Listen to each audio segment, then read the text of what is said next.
The volume is not up. Okay, so we're gonna have to do a doodle poll for October, you said, and figure out if we're gonna meet.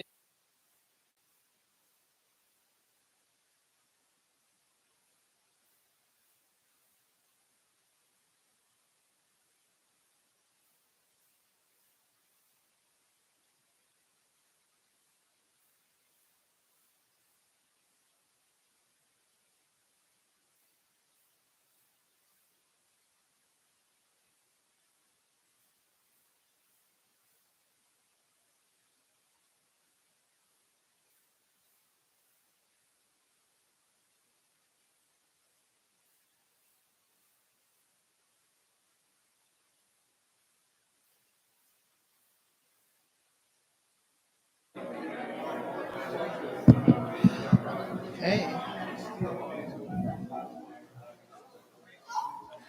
Okay. Good morning. Good morning. Thank you. The time is 9:11, and so before we turn to our next item on the agenda, which is public comment, I will turn to Parliamentarian Johnson to call roll and establish a quorum.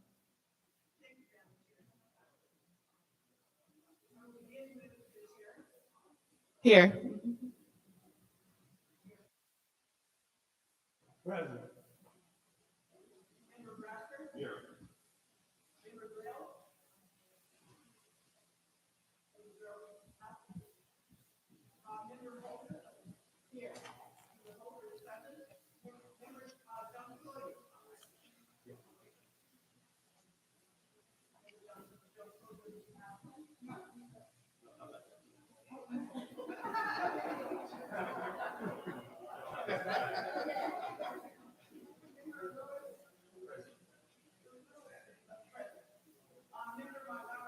Here.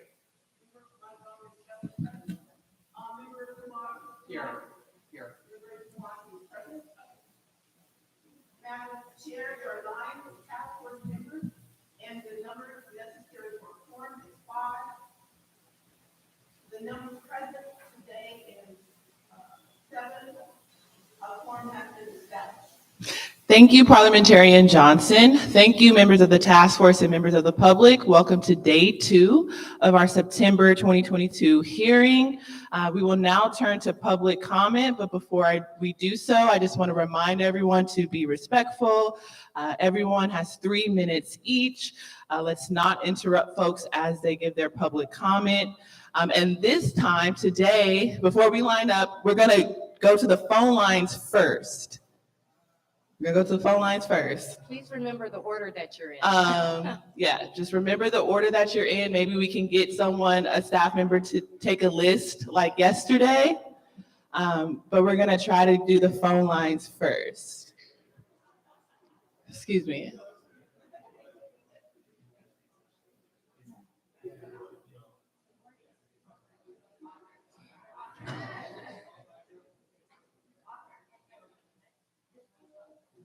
So a staff member will be taking your name down, and then you can stay seated, and then we'll call you up when it's time for the in-person comments. But we're gonna go to the phone lines first. Okay, good morning. Good morning, everyone. My name is Aisha Martin Walton. I'm with the Department of Justice. And the task force would like to hear from you. The public comment period will be for 1 hour, and each person will have 3 minutes to speak. And just be advised that as you reach the 3 minutes, you may be politely interrupted. And however, the task force encourages everyone to participate at every meeting. There is a public comment period, and as always, you may submit your written comments at any time via email at reparationstaskforce@doj.ca.gov. As Chair Moore has indicated, we are going to take the remote callers initially and allow 30 minutes for those callers who are on the line waiting, and those of you who are here in person. The task force wants to hear everyone, so we appreciate your patience, and you will be speaking after the callers. So if you'll have it, take a seat when you can, and we'll get started. So I believe I have Alan, who is our operator assistant, who's working with us today. Alan, do we have the first caller? Yes, our first The line will acoustics be carry, line so we 14. have to Go keep ahead. it down to hear.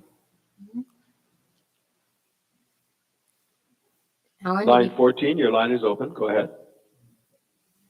Peace, y'all. My name is Cash Gaines. I'm a young reparationist raised in California, Oakland, Alameda, Chula Vista, Escondido, El Cajon, La Mesa. All right. And I first want to say that y'all might know me as the 40 acres of the Tesla guy, but I'm starting to hear more and more that the 40 acres needs to be a federal claim. So I wanted to shout out Gavin Newsom for president before I begin. As well, I want to mention the direct cash payments portion of this reparation claim, because a lot of people can focus on the other parts, our harms, other remedies, but I like to focus on the numbers. In Oregon, they've offered Senate Bill 619, which I believe should be a blueprint for what cash payment reparations could look like. It suggests lifetime payments of $123,000 a year tax-free. We need to make that proportional in each state if we're going to do it in California. And California versus Oregon is a 39% cost of living increase. So that would mean $177,000 minimum per Black American in California per year for life.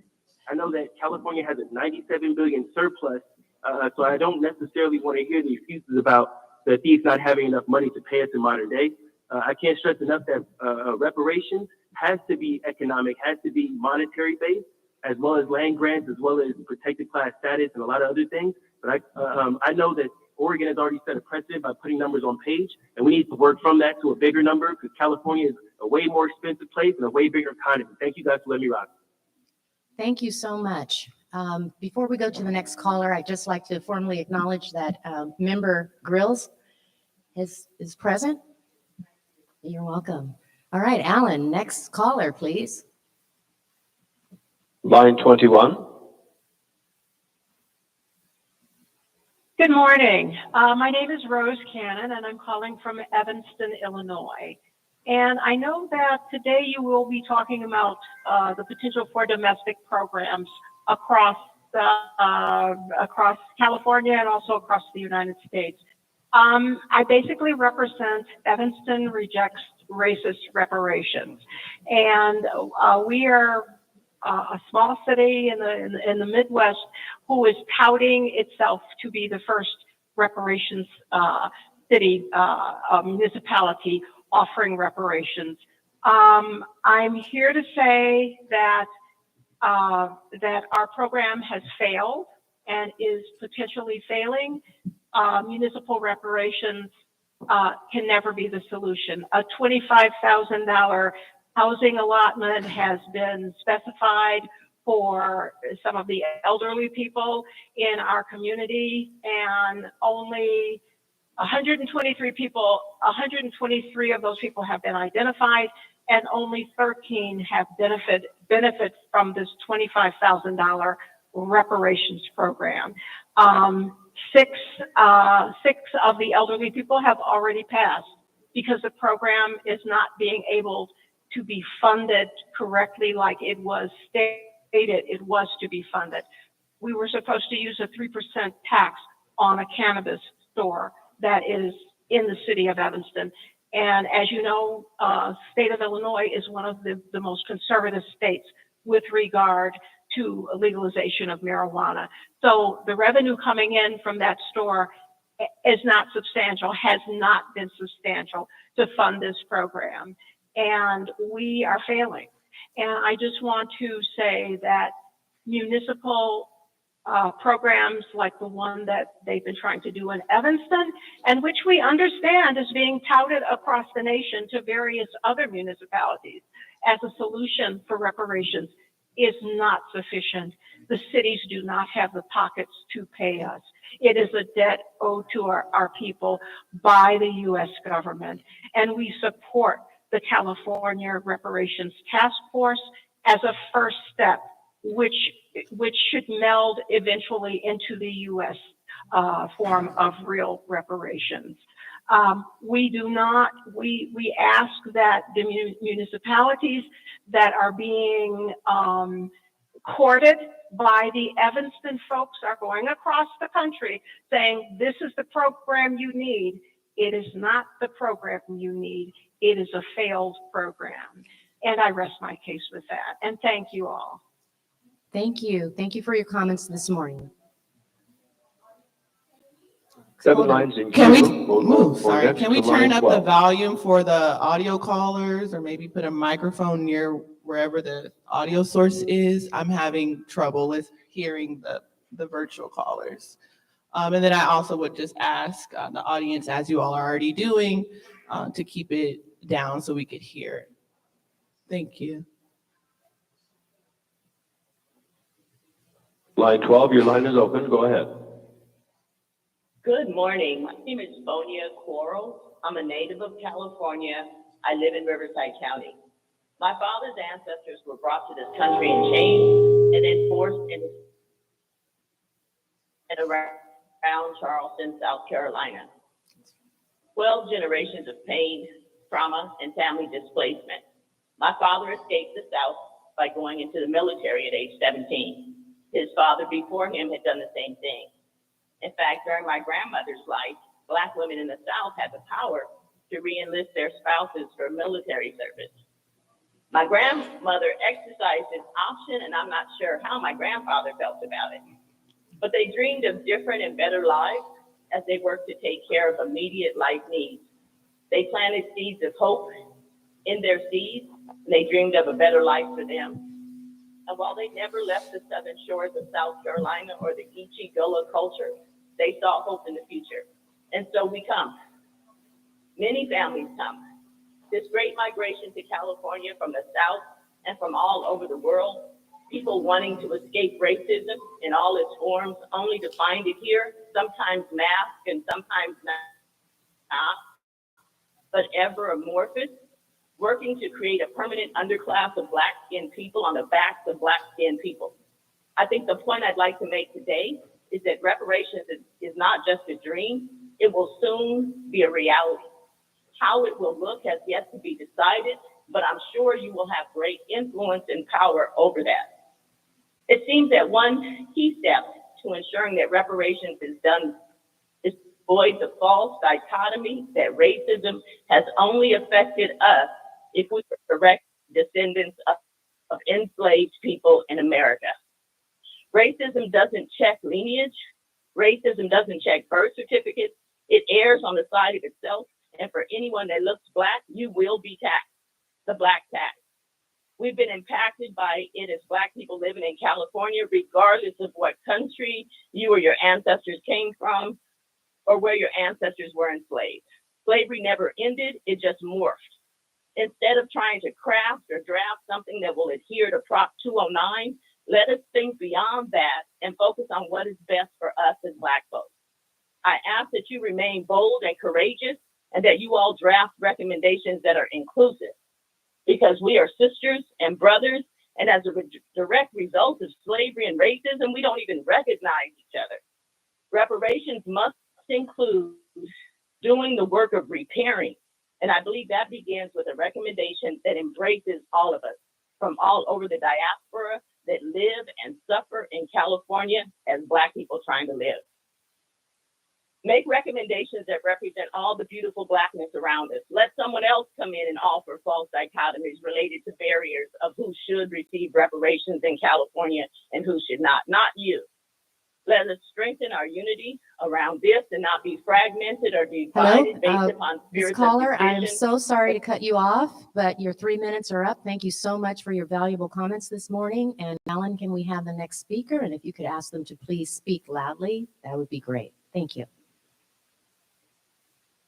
Line 15, we'll open up your line. Please speak up.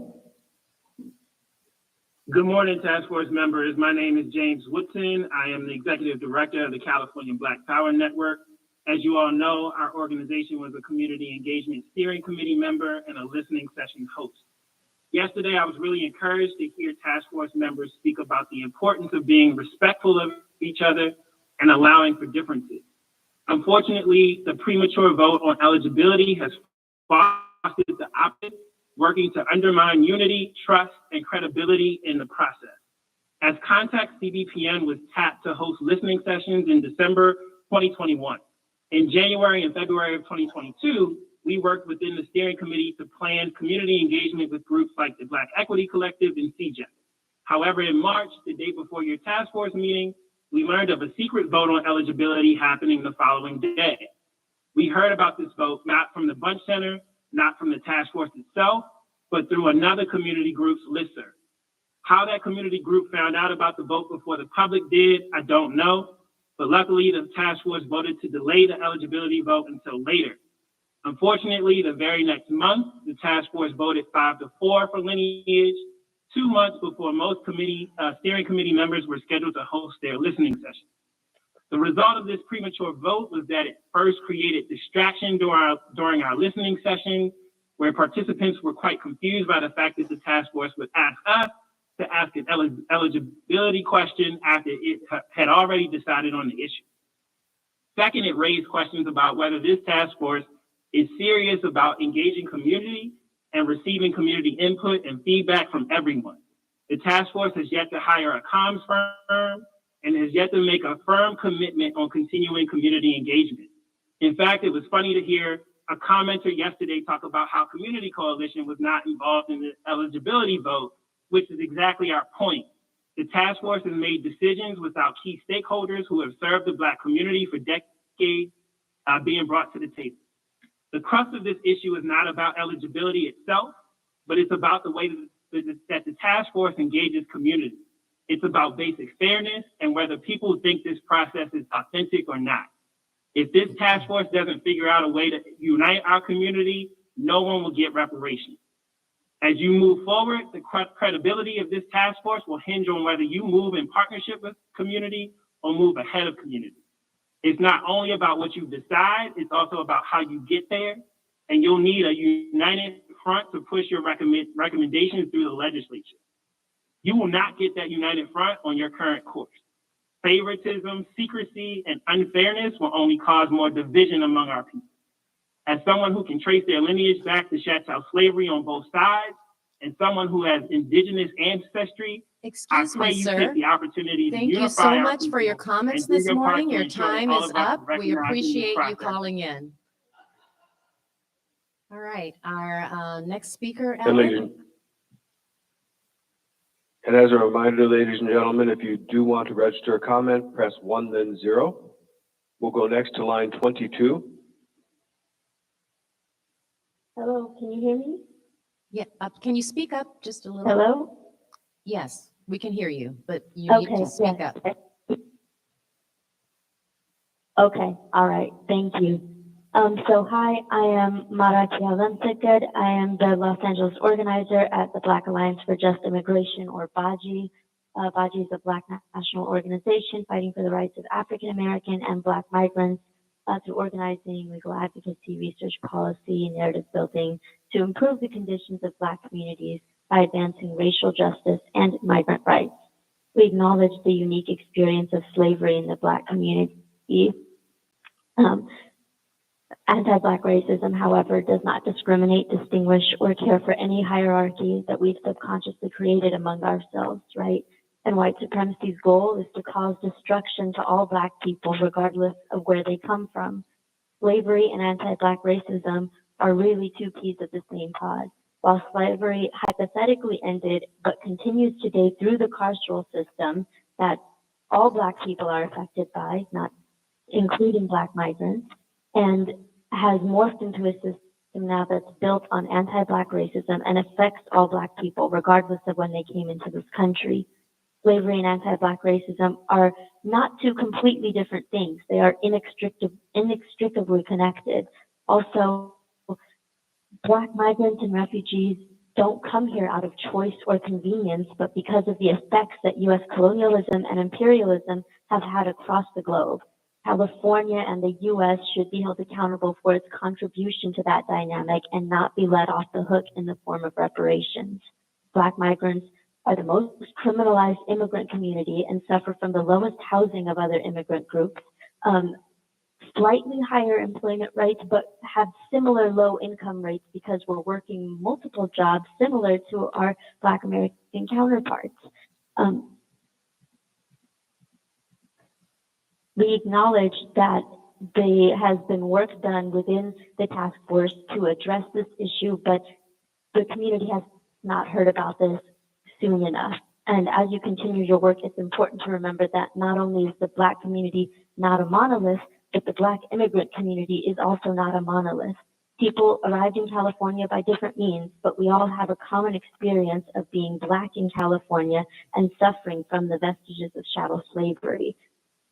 And it's important, some have noted the effort to disaggregate data, similar to that of the AAPI community, but the AAPI community has also pushed for the disaggregation of data by nationality and ethnicity, right? It's not simply based on a binary distinction between Excuse who's me, born here and caller. what. Excuse me Disaggregation this does not morning. help. Thank you It so hurts. much for your comments. We're going to have to move to the next Thank caller, you. but thank you so much for your comments. And Chair Moore, Alan, before we continue, Chair Moore, just a time check-in. It's 9:30. We have time for about 3 more callers. Alan, we have time for about 3 more callers. All right. Can you release the next caller? Thank you. Line 20. Yes, just one moment. Line 42, your line is open. Good morning. My name is Shayla Bonner. I am the Civic Engagement and Lead Organizer at the Safe Return Project in Contra Costa County. We represent Black and Brown formerly incarcerated people and those impacted by the criminal legal system. Our mission is to end mass incarceration and re-enfranchise those who have been disenfranchised by the criminal legal system. I'm calling to express my disappointment that 5 task force members would vote on eligibility prior to hosting listening sessions and reviewing community input. The economic success of California would not be possible without the unpaid, forced, and underpaid labor that Black Californians contribute to the founding and development of the state. It is imperative that all Black people have their voices included in the process of developing the recommendations, including eligibility, that the task force will present to the governor. It was mentioned yesterday that there were some counties and some Black communities that have not been reached to weigh in on what Black reparations could look like to them. The decision to determine eligibility prematurely is very disappointing. I ask that moving forward, the task force will make a stronger effort to solicit community input before making major decisions on reparations framework. This effort should include hiring and retaining a reputable communications firm to help promote your work in the community, continue to put significant resources towards community engagement, and partnering with community-based organizations to ensure you are reaching the entire community. Thank you all for your time and consideration. Thank you. Alan, next caller.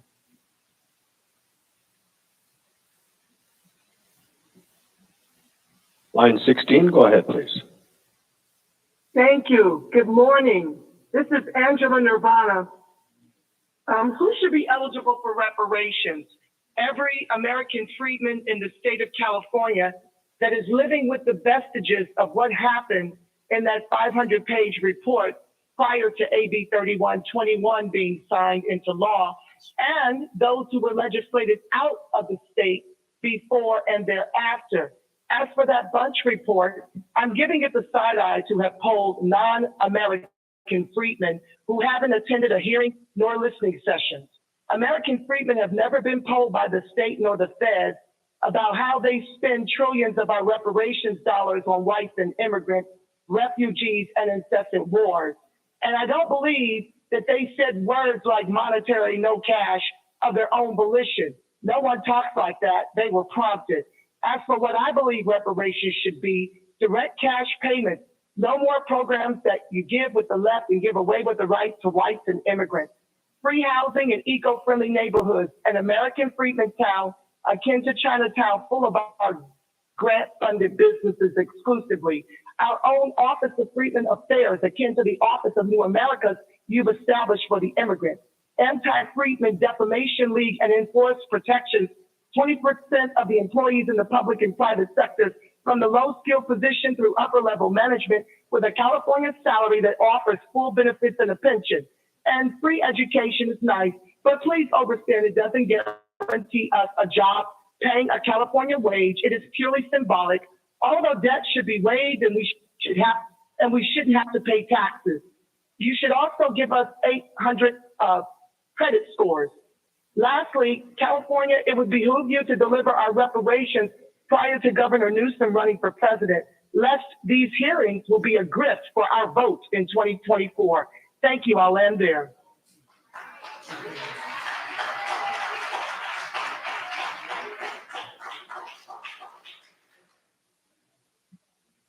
Line 4, go ahead. Hello, my name is Chantel Bacon. Can you speak up, I have please? lineage from 1804. Hear me? We need you to speak up, please. We can't quite hear you. Okay, Chantel Bacon, born and raised in California. My maternal, paternal ancestry dates back to 1804. We have roots Alabama, Arkansas, Tennessee, Mississippi, and Carolina. The Black American, formerly classified American Negro lineage matters. Our history matters. Our lineage is the reason we have the 13th and the 14th Amendments. We are steadily being erased by people in leadership and immigrants in their attempt to group us in every other dark-skinned person in the U.S. and confuse our history. Since our classification and the emancipation of the 4 million formerly enslaved, the federal government, state, local government, city leadership, and local police departments have attempted to control our movements in social settings, housing, employment, education. This is well documented with the history of blood quantum laws, one-drop rule policies, fugitive slave laws, Reconstruction loitering laws, vagrancy laws, black codes known as Jim Crow laws, the Rumford Act, the passing of the Federal and California Fair Employment and Housing Act, Plessy versus Ferguson, Brown versus Board of Education. I would like to add the 1968 Kerner Commission report to be recorded in this task force. We have been public enemy number 1. We are still here. We are fighting to be recognized, to take back our identity, our history, our citizenship in these United States. As a present-day Black American, foundational Black American descendant of the U.S. freedmen still residing in California, I'd like to have it recorded. The contributions to our fight here in California. Delilah Beasley, born 1867, wrote California Black Pioneers, Slavery in California in 1918. And she also wrote a book, The Negro Trailblazers of California, 1918. I would like to recognize Callie House is the reason we are here. She was the one who pioneered reparations for our labor. Frederick Douglass, Ida B. Wells, Philip A. Randolph. The list can go on about our lineage here in these United States. This repair is for the foundational people who were here. We are, I know I ran out of time, so I want to end so other people can talk. Thank you so much for listening. Thank you so much for your comments. Chair Moore, that would conclude our callers that have tried to call in. Those of you who were not able to speak today, we really appreciate you taking the time to call in. And please know that you can submit written comments to reparationstaskforce@doj.ca.gov. And at every meeting, you will have an opportunity to call in. So thank you so much. So Chair Moore, shall I proceed? Okay, we have about 25 folks who want to comment this morning. So when I call your name, we'll do it by threes, if that's okay. So will Jill H., Elmer F., and Daniel L. approach the mic, please? Okay, 1 second. All right, thank you so much. You may begin. I will be giving you a time card to just help you know where you are. Thank you, I appreciate All right, that. thank you so much. You may begin. So I'd like to thank the California Reparations Task Force for providing me an opportunity to present to you today. This is just a section of a testimony that I gave to the Beverly Hills Unified School District in regards to supporting a Black candidate at the time who was discriminated against. My name is Jill Humphreys, and I'm a graduate of Beverly Hills High School, class of 1983, and Beverly Hills Hall of Fame inductee. 43 years ago, my parents, Vernon and Richetta Humphreys, Southern refugee transplants, fleeing Jim Crow segregation, enrolled their 3 children, Bridget, Vernon, and myself, in Los Angeles voluntary busing program. Their intent was to ensure their children received the best education that was denied them and to increase their chances for a better livelihood by taking part in the civil rights revolution that was occurring throughout the U.S. My siblings and I attended Westwood Elementary, Emerson Junior High, and Beverly Hills High, even though I grew up right here in Baldwin Hills. I am the classes of 77, 80, and 83. 43 years later, I stand before you as Dr. Jill M. Humphreys, a collegiate professor and an international affairs professional who has taught in some of the best universities in the United States and who's traveled the world. My sister, Dr. Bridget Humphreys, is a pediatric anesthesiologist, a chef, and a pilot. And my brother, Vernon James Humphreys, is a classical valence pianist and a retired LA Unified School District secondary school math teacher. The reason why I present this to our community is that, folks, my parents coming from the South, and this was denied them, right, made sure that their children had every opportunity, right?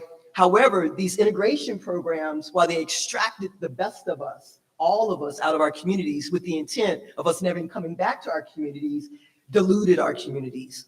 While I am confident that my siblings and I would have successfully been professionals, whether we went through this integration program or not, right? It provided us with an invaluable opportunity to socialize in a diverse setting, receive a first-class academic education, exposure to extracurricular activities that were denied others, other Black and brown children, other people from different class backgrounds. And so Beverly Hills' social and scholastic environment contributed to us being well-rounded individuals with an appreciation for living in a multicultural society and a global world. It's for these reasons that I understand the significance of receiving quality education and having committed myself to educating young adults, not just here in the United States, but I also represent the US government as one of your professors that has taught in Ethiopia and South Africa, having just returned 5 months ago. So I find not just Beverly Hills High School, I find our entire educational system, primary, secondary, and higher education, brutal for those of us. It is not simply just receiving a non-monetary transfer to go into these institutions. We must fundamentally change the culture and the norms. Please, I teach in these institutions. I can tell you exactly what is done, not only to our children, but to all of our children. Let me just say that. I mentor all people that come primarily to Black students, Black professors. Let me just share this with you. Ms. Jill, I'm Thank so you. sorry, your time's up. Thank you very so much. much for your comments and for coming out today. All right, our next speaker, please go ahead. Yes, my name is Elmer Fonza. I'm here today with my brother, Chief Melford Fonza, and my nephew, Trent Muir. I'm here to talk about our third generation grandfather, Nelson Bell. As I talk, handouts will be distributed to the task force. Nelson Bell, one of the few African-American landowners during the gold rush in Coloma, California, passed away in 1869. At that time, his land and personal property were put into probate. His personal property was later sold by the probate administrator, but the sale of his land was not recorded in the probate report. The land owned by Nelson Bell is now part of a California state park. We have good reasons to believe that we are the descendants of Nelson Bell. We have historical records and document from a certified genealogist and information from Ancestry.com that indicate our kinship to Nelson Bell. And in fact, he's my third generation grandfather. We have employed a certified genealogist in the state of Virginia to research historical records in the state regarding Nelson Bell, and so far, the results have been very positive. I and other family members have the opportunity to visit Marshall Goldfield State Park in July of this year. We were shown the land once owned by Nelson Bell and his grave site at the Pioneer Cemetery. It is unclear how the state acquired the land once owned by a few minority settlers in Coloma, but we believe it was by eminent domain. Our purpose is to seek reparations once this task force completes its work and the process of filing a claim is in place. Thank you. Thank you so much for your comments this morning. All right, next, Mr. Daniel, please go ahead. Good morning. My name is Dr. Daniel Lee. I am the current and first Black mayor of Culver City, California. I'm happy to be here this morning. Just wanted to talk about three things specifically. One, I was very happy to see that harms around education were mentioned yesterday in the hearings, but I wanted to zero in the last 2 decades or so. Black women in particular have been some of the best people matriculating when it comes to undergraduate and graduate education. But I wanted to bring up what we've been talking about federally for a while. As people matriculate, they accumulate student loans. So I want to make sure that we consider student loan repayment or student loan absolution is a part of reparations. Secondly, I wanted to talk a little bit about what Ronald Reagan did both as governor of California and president. In that context, he more or less deregulated our social service system. And as you know, racism comes with mental health effects that has a particular effect on African-American people. I want us to consider mental health and mental health reparations as we consider reparations more generally. Secondly, Ronald Reagan and his staff made it so that the University of California system and the California State University system were not essentially free as they were before. If you wanted to get a higher degree, bachelor's, master's, PhD, that has had a deleterious effect, as I mentioned before, in the context of student loan repayments. Lastly, our city in Culver City, we moved forward with an apology for our city's history as a sundown town last year. Earlier this year, we moved forward with reparations. Just this past Monday, we moved forward with moving with a historical context study. I just want the entire task force to keep smaller cities that are moving forward in mind and in a complementary manner as the reparations task force moves forward with their work. Thank you. Thank you so very much for your comments this morning. Could we have Bruce W., Liz C., and Dr. Magella? I hope I'm pronouncing that correctly. Please approach the mic. Thank you. The spirit in me greets the spirit in each of you. Bruce Wheatley, Wheatley Institute. Yes, I'm 6'9". There we go. That feels a little bit better. Oh, okay. You know, I don't know if we're off to a good start when you don't serve black folk coffee, but that might just be to my early rise. So, all right. Thank you all for your time here. WheatleyInstitute.com. My comments, recommendations come from an investigation that we did looking at the intersection of health and human services and K through 12 education. So with all said, first, much gratitude and appreciation for the committee's diligent and thorough effort to communicate the impact of institutional structural racism, discrimination, and the biased decision-making that has diminished the quality of life for Native Black Americans in California and across the country. Due to the enslavement, this recommendation is centered on separate and unequal education, mental health and physical harm and neglect, and really piggybacks off what this young woman said and the gentleman before me. But due to the enslavement mentality of America's oppressors, the mental health and K through 12 education school referral process for service is culturally destructive for Black Americans. As a result, given the overrepresentation of Black children in special education, probation, foster care systems, primary and essential is a full review and amendments to California's Welfare Institution Code. Case in point, we must look at redefining the definition of severely emotionally disturbed and the criteria that qualifies individuals for this clinical service. We must redefine priority population. Due to the overrepresentation of our kids in these systems, counties, as an example of mental health, do not serve our needs whatsoever.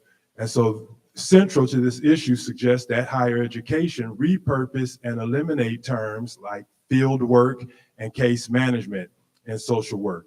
The referral for service process reinforces the racist thinking of round up the Blacks in the field, and no parent wants their child case management. Therefore, to bring legitimacy to the 1964 Civil Rights Executive Order for Cultural Competency, which has not been met based on the fact that I just laid out, and the recent 2020 Executive Order advancing racial equity and support for underserved communities, given that Blacks make up no majority in California City, is essential to reversing the institutional systemic structural racism that you've all laid out, is prioritizing Black organization and community leaders for funding to support the transformation, not a program, but the complete transformation of health and human services in K through 12 education.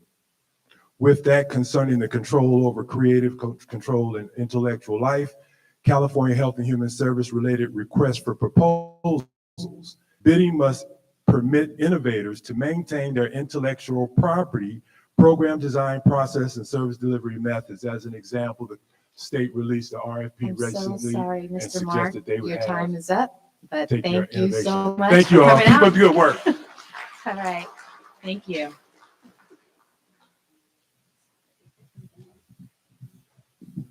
Well, let's do it that way. Good morning.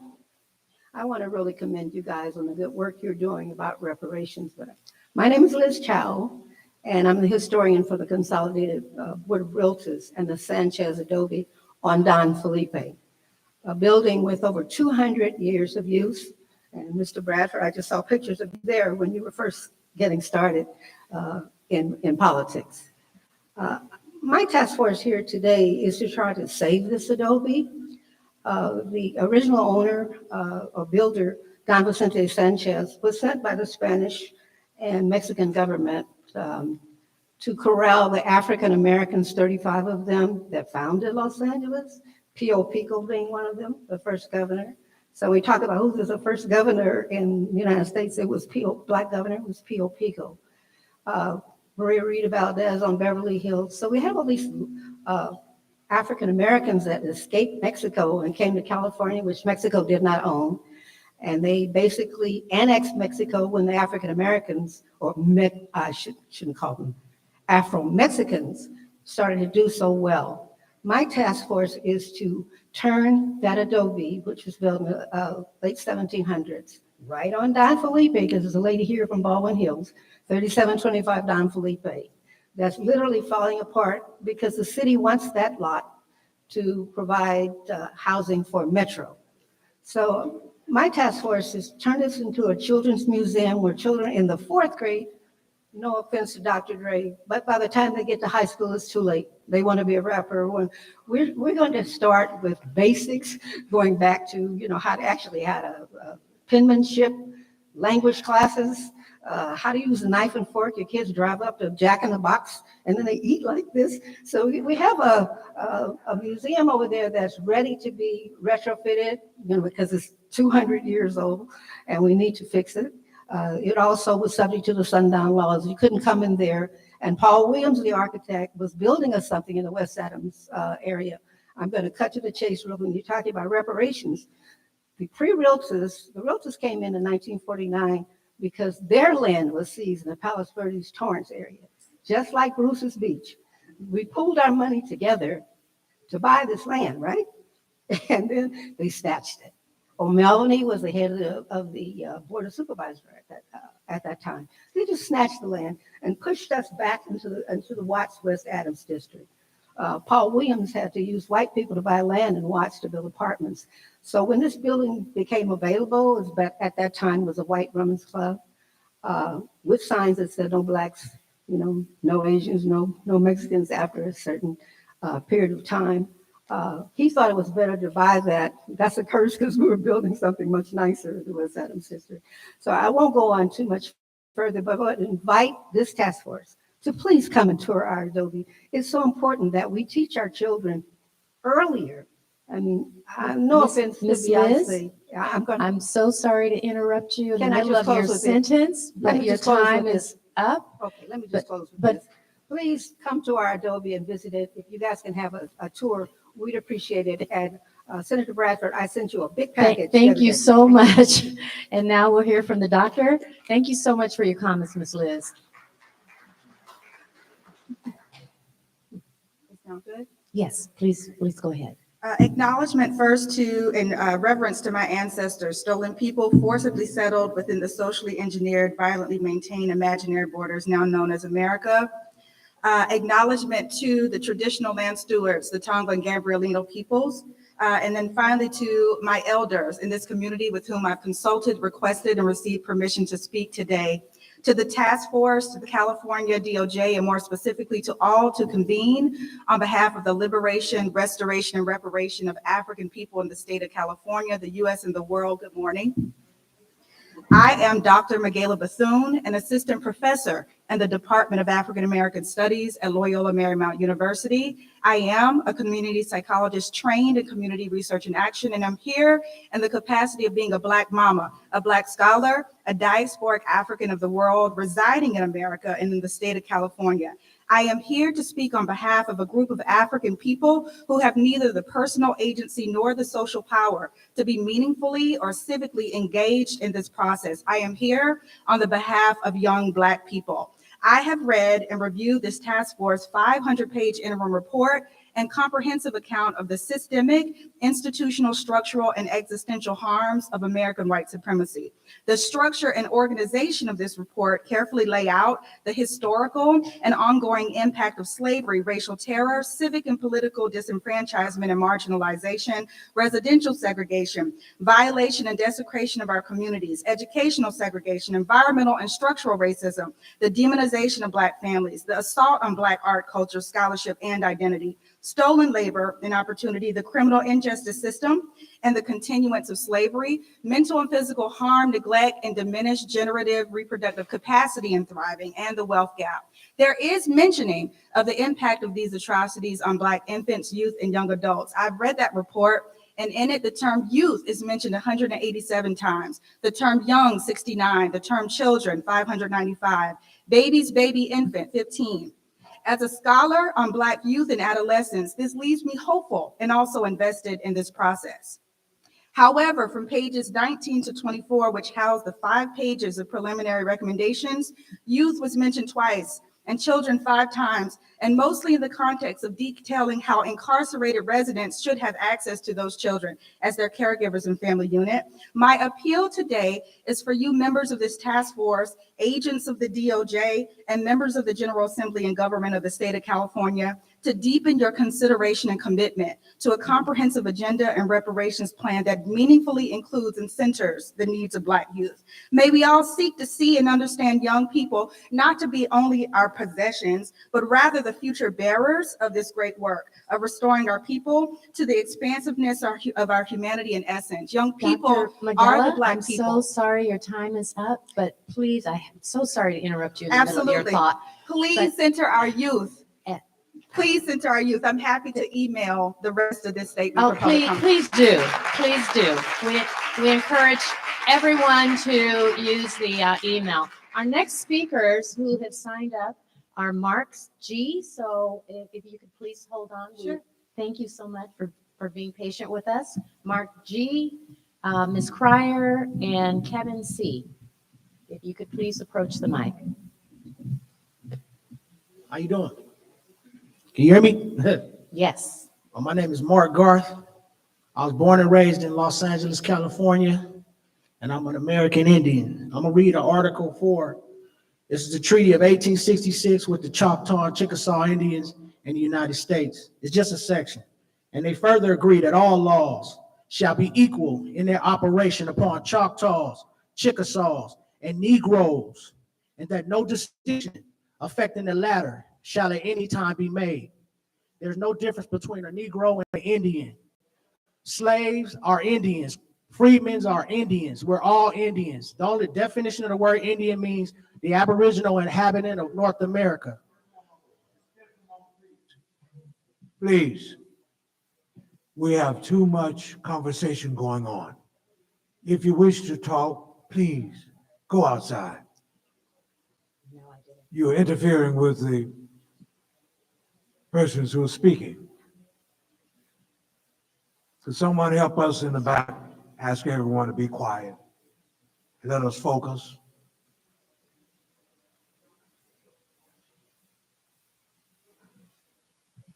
Let this gentleman start over. Yes, absolutely. There's no difference between a Negro, a colored person, a Black person. They're all Indians. We're indigenous. I'm speaking for the indigenous people here in the United States who has United States lineage ancestry. This is our land. We own it. We have proof of ownership of our land. It's called the Agricultural Non-Population Schedule from 1850 to 1880. My ancestors made improvements, and we were deprived of that. So that's part of the deprivation and the atrocities that has happened to us. We were deprived of the right to be Indians, and we were deprived of our land patents and annuities that's owed to us, pursuant to treaty obligations, not what people want to make up or vote on. We don't care about what foreigners think. This is the law. The highest law of the land is this treaty right here and the Constitution. So what we should add to this, to what you guys are doing, it should be included with what you're doing, is just please form a committee to where we can use the Indian treaties, because all the money is here. Of allocated money is here. We can go from the date of the treaty to now and allocate the money that's owed to us, the stocks that's owed to us, as well as all annuities. We ceded this land to create the United States, Negroes, Black people. So you can't have an Indian without the United States. You can't have a Black person without the United States. It's one and the same. So all I'm asking is that we include the Indian treaties along with what we're doing, because that's extra money for us, and land. Make sure we get our land patents completed, because they have to be completed. Our ancestors have the evidence. We made improvements. Thank you. Thank you. Thank you so much. Our next speaker should be Ms. Cryer. Good morning, task force members and community. My name is Sharice Cryer. I said I was not going to cut up today, but I must cut up for the community. There have been people who called in and spoke about integrity. And I want to let the commission know that I personally, and I was not the only one, prevented from coming into listening sessions that were co-hosted by the California Black Power Network. I want to let you know, I sent an email. I was not going to, but I was prevented from coming into not one, but 2 sessions. So when we talk about integrity in the community and people wanting to give input, and I've been doing this since 2018, okay? You can Google California reparations and my face comes up. My face was on the flyer for today, and I was one of the ones who helped put AB 3121 through the legislature. And I was prevented from coming into 2 sessions by the California Black Power Network. I just wanted to let you all know that. So lineage-based reparations is the standard for right now. And if you want something else, we are in a free country. You can put another bill through the legislature. That being said, yesterday, Harms versus National Model, the commission will run into a problem, and member Lewis, I spoke with you about this in April, and I spoke to another member yesterday about it, because you're going to run into a slippery slope argument. In theory, it works, but practically applying it to lineage-based eligibility is going to be an issue. You start splitting up what type of harms were experienced by Black Americans and assigning a dollar value to it. Other Americans experience the same harms. My suggestion would be for the task force to make sure the tie to slavery is solid in these calculations. The formula, for example, that the economists gave yesterday should include X amount of generational wealth lost because of slavery, plus amounts lost due to, for example, redlining, equals the value descendants are owed. Now, will California actually pay out that total amount? Probably not, but at least it gives a good gauge of the tie to slavery. And this is essentially the hybrid model that was mentioned yesterday. Also, when looking at international theories and models of reparations, I'd argue the US has made the most reparations payments to any individual groups, and we make following US precedent the standard as opposed to looking at an international standard. Finally, the issue of residency as far as determining eligibility. In common law, adverse possession is usually 7 years. In California, I believe it's 5. And I believe the task force should set residency requirements as follows. Eligible descendants must have been a resident in California at least 7 years before the governor signed AB 3121. I yield my time. Ms. Cryer, thank you. You're right on point. Okay, just a reminder, before we go to the next caller, we have a list of folks who have signed up for public comment, and we're going through that list, and we'll be calling your name. So, Mr. Kevin, please go ahead. Good morning, task force members and beautiful Black people here today. God is good. My name is Kevin. I'm the associate. Yeah, you can clap for that. Might be the only one I get today. I'm the Associate Director of the California Black Power Network. I'm fortunate to come right up after the last speaker. We're a coalition of 40-plus Black-led organizations across the state. We've been doing our work collectively together since at least 2015, and our groups have been doing this work, engaging Black communities for decades. We're fortunate to be at this historic point in time to engage the state of California and Black Californians in the conversation about reparations. It's important that we deal not only with the lingering aspects of slavery, but the system of white supremacy and anti-Black racism that not only propped up and propagated slavery, but kept Black people in a state of exploitation, brutalization, and second-class citizenship up until this very day. We engaged in May and June of this year, about 20,000 Black people across the state on the issue of reparations. We identified 8,711 individuals who wanted to join our listening sessions. We wanted to have deep conversations with our community. So certainly we weren't able to engage all 8,711 people. We're interested in the commission being able to set up our communications firm and continue community engagement because we know there's a hunger for this conversation, and there have not been enough conversations in our community. There have not been enough people informed. To Ms. Cryer's comment, our first virtual session was Zoom bombed. You know, the devil's gonna get in the way, right, of a good thing. After that, we took deep precautions to make sure we were filtering who had access, particularly to our virtual and in-person sessions.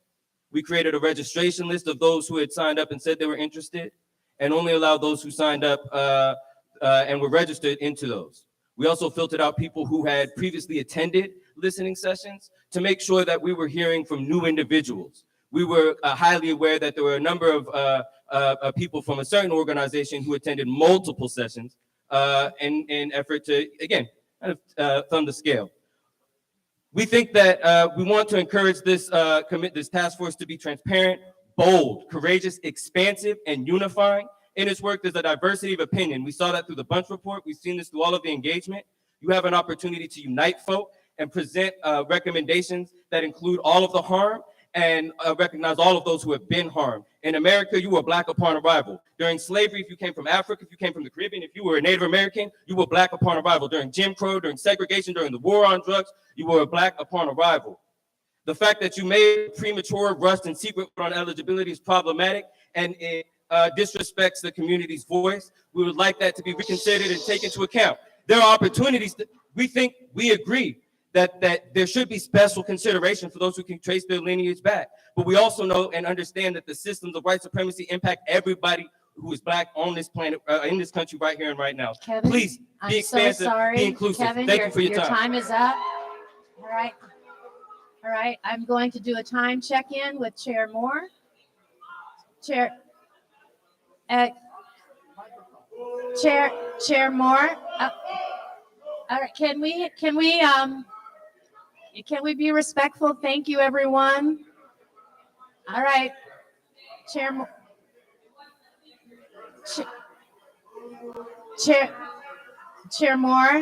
I'm going to do a time check-in. It's about 10:06, and we have about.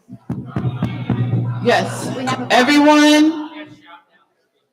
Yes. It's absolutely unacceptable. I made that announcement earlier this morning. Everyone has the right to speak. Everyone has 3 minutes to speak. Everyone needs to calm down. Okay, so.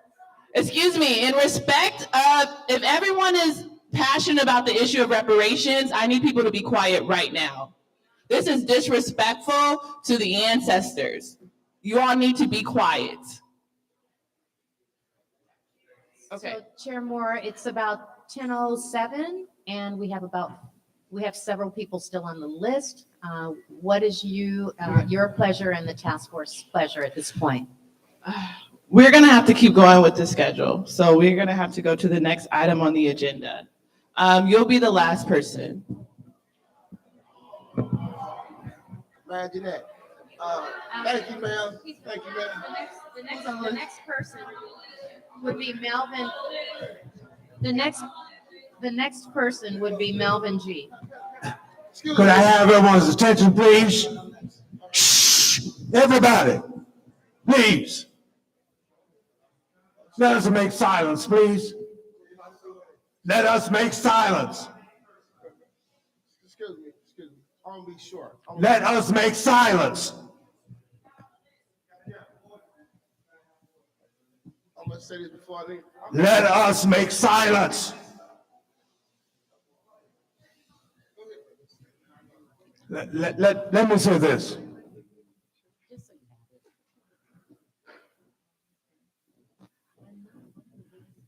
We know how to behave.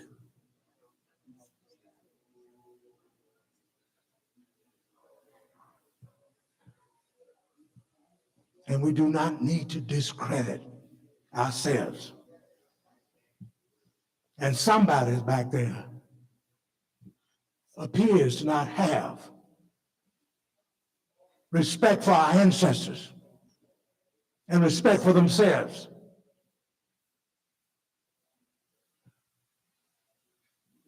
Now, please don't make it true. I am finished. You just be quiet, please.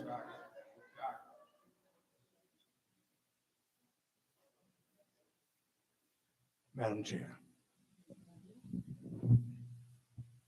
Okay. It's 10:10. We have witnesses on the line. We are going to end public comment right now. Thank you.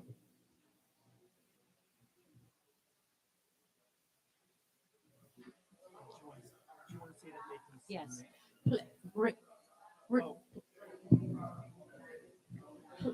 Hello. Please remember that you can submit your comments in writing. Okay. So the Remember, next item on our agenda. Chair Moore, we just wanted to remind everyone that please remember you can submit your written comments to reparationstaskforce@dlj.ca.gov. And thank you so much.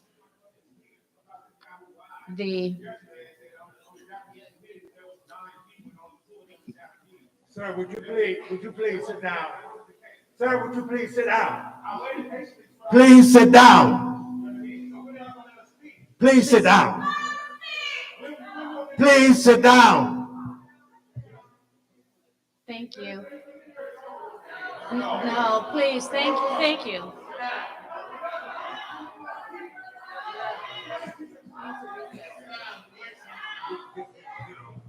Okay.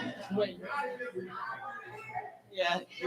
Excuse me, sir, you spoke already yesterday. Please respect the space. We're moving on. Thank you. Okay, I took a picture of all the people who have yet to speak yet. We'll figure something out later. Thank you. All right. So the next item on the agenda is number 16, witness panel, examples of domestic and international reparations initiatives and models. Again, as I stated yesterday, if you read AB 3121, which is a statute that this task force scopes and powers are predicated on, it requires that our final recommendations comport with international human rights law standards. And so today we've invited expert witnesses in the field of domestic and international human rights law to describe and educate members of the public and the task force about different examples of domestic and international reparations initiatives and models around the world and in the United States. So we've invited Ron Wakabayashi, Mia Iwataki, Mitchell Maki, Virgin Latsich, and Ruben Carranza, who will be joining us remotely, and Jonathan Bush, who will be joining us remotely. I will now introduce our first expert witnesses who is here to meet us in person. Hello, hello. Okay. Before I introduce our expert witnesses, I'm required. Right.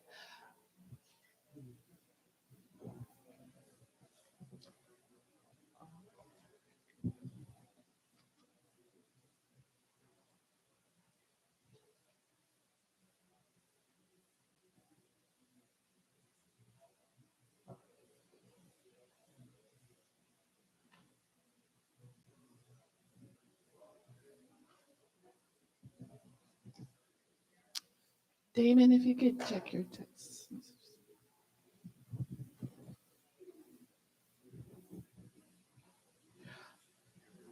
Okay. So we're going to just take a pause, a brief pause, and then I will introduce our expert witnesses.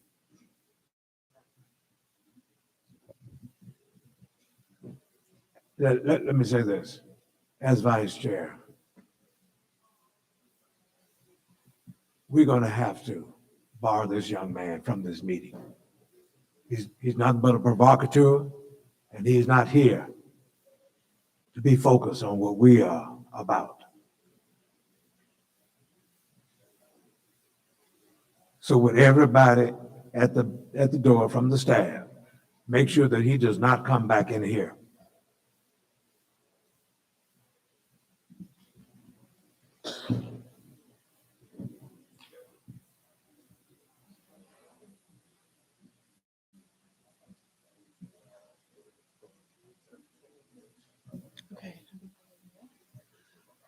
Okay, we'll be ready to begin now. Thank you, Ron Wakabayashi and Mia Iwataki, for your presence.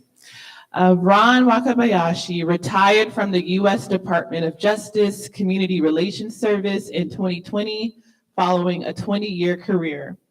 He served as regional director over 3 regions with 14 Western states and provided a 6-month stint as the acting deputy director. The Community Relations Service is known as America's Peacemakers, created in the Title 10 of the 1964 Civil Rights Act to provide community conflict resolution. He is the recipient of the Roger Wilkins Award for Lifetime Achievement. Post-retirement, Mr. Wakabayashi works with the Divided Communities Project at the Moritz School of Law at Ohio State University. At DCP, he provides services related to community conflict, Truth and Reconciliation Commissions, and hate crimes. Prior to his federal career, he was the executive director of the Los Angeles City Human Rights Relations Commission and then for the Los Angeles County Commission on Human Relations during the 1990s. In the 1980s, he accepted the position of the national director of the Japanese American Citizens League and served during the period of the campaign for redress and federal apology for the wartime incarceration of Japanese Americans. He concluded his service following the signing of the legislation by President Reagan. Mr. Wakabayashi's early career was centered on community building, established multiple nonprofit agencies, including the Asian American Drug Abuse Program. Then we will hear from Mia Iwataki.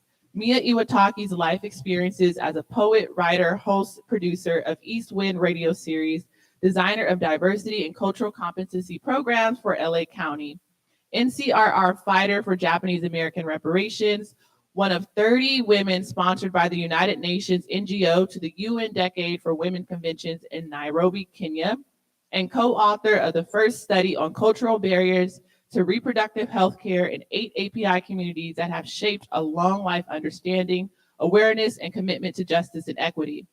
Ms. Iwataki feels that her work has breathed life into the importance of valuing cultural beliefs, practices, and traditions in health and in our daily lives, and an appreciation for how deeply language is tied into and reflects our culture. We'll then hear from Mitchell Maki. Mitchell Maki is the president and CEO of the Go for Broke National Education Center, a nonprofit organization dedicated to preserving the legacy and lessons of the NYSE World War II veterans. Dr. Maki is a highly sought after international speaker on the Japanese American redress movement and its relevance to contemporary socio-political issues. He is one of the leading scholars on the topic. Dr. Maki is the lead author of the award-winning book, Achieving the Impossible Dream: How Japanese Americans Obtain Redress, a detailed case study of the 1988 Civil Liberties Act. This critically acclaimed book documents the redress movement from its earlier roots during World War II. The formal introduction of the idea in the 1970s, the Commission on Wartime Relocation and Internment of Civilians, the judicial battles during the 1980s, and the lobbying of the legislative and executive branches in the 1980s and 90s. In 2000, the book received the Gustavus Myers Outstanding Book Award, which is given to books addressing bigotry and human rights in North America. Thank you all for your presence, and we're looking forward to your expert testimony. And we will begin with Mr. Wakabayashi. Chair Moore, thank you very much for that kind introduction of all three of us. With your permission, we'd like to change the order. I'm Mitchell Maki. I'll go first. Mr. Wakabayashi will go second, and Ms. Iwataki will go third. So thank you. Members of the task force, good morning, and thank you for this opportunity for us to present our thoughts and insights regarding the Japanese American community's fight for redress and reparation. My name is Mitch Maki, and I am the lead author of the book, Achieving the Impossible Dream, How Japanese Americans Obtained Redress. And as the title of the book suggests, for many people in the initial stages of that movement, the thought of obtaining redress seemed an impossible dream, and yet it did become a reality. Such is the hope for the work that your task force is committed itself to exploring. I'd like to start off by emphatically stating that I, nor my fellow panelists, make any claim to the equivalency between the incarceration of Japanese Americans during World War II and the institution of African American slavery, which stained our nation for 2.5 centuries. Rather, I intend to share some insights about the Japanese American redress experience, which I hope you'll find relevant to the work of the task force. I will focus my comments on 3 insights from the experience. Number 1, the importance of speaking with a unified voice.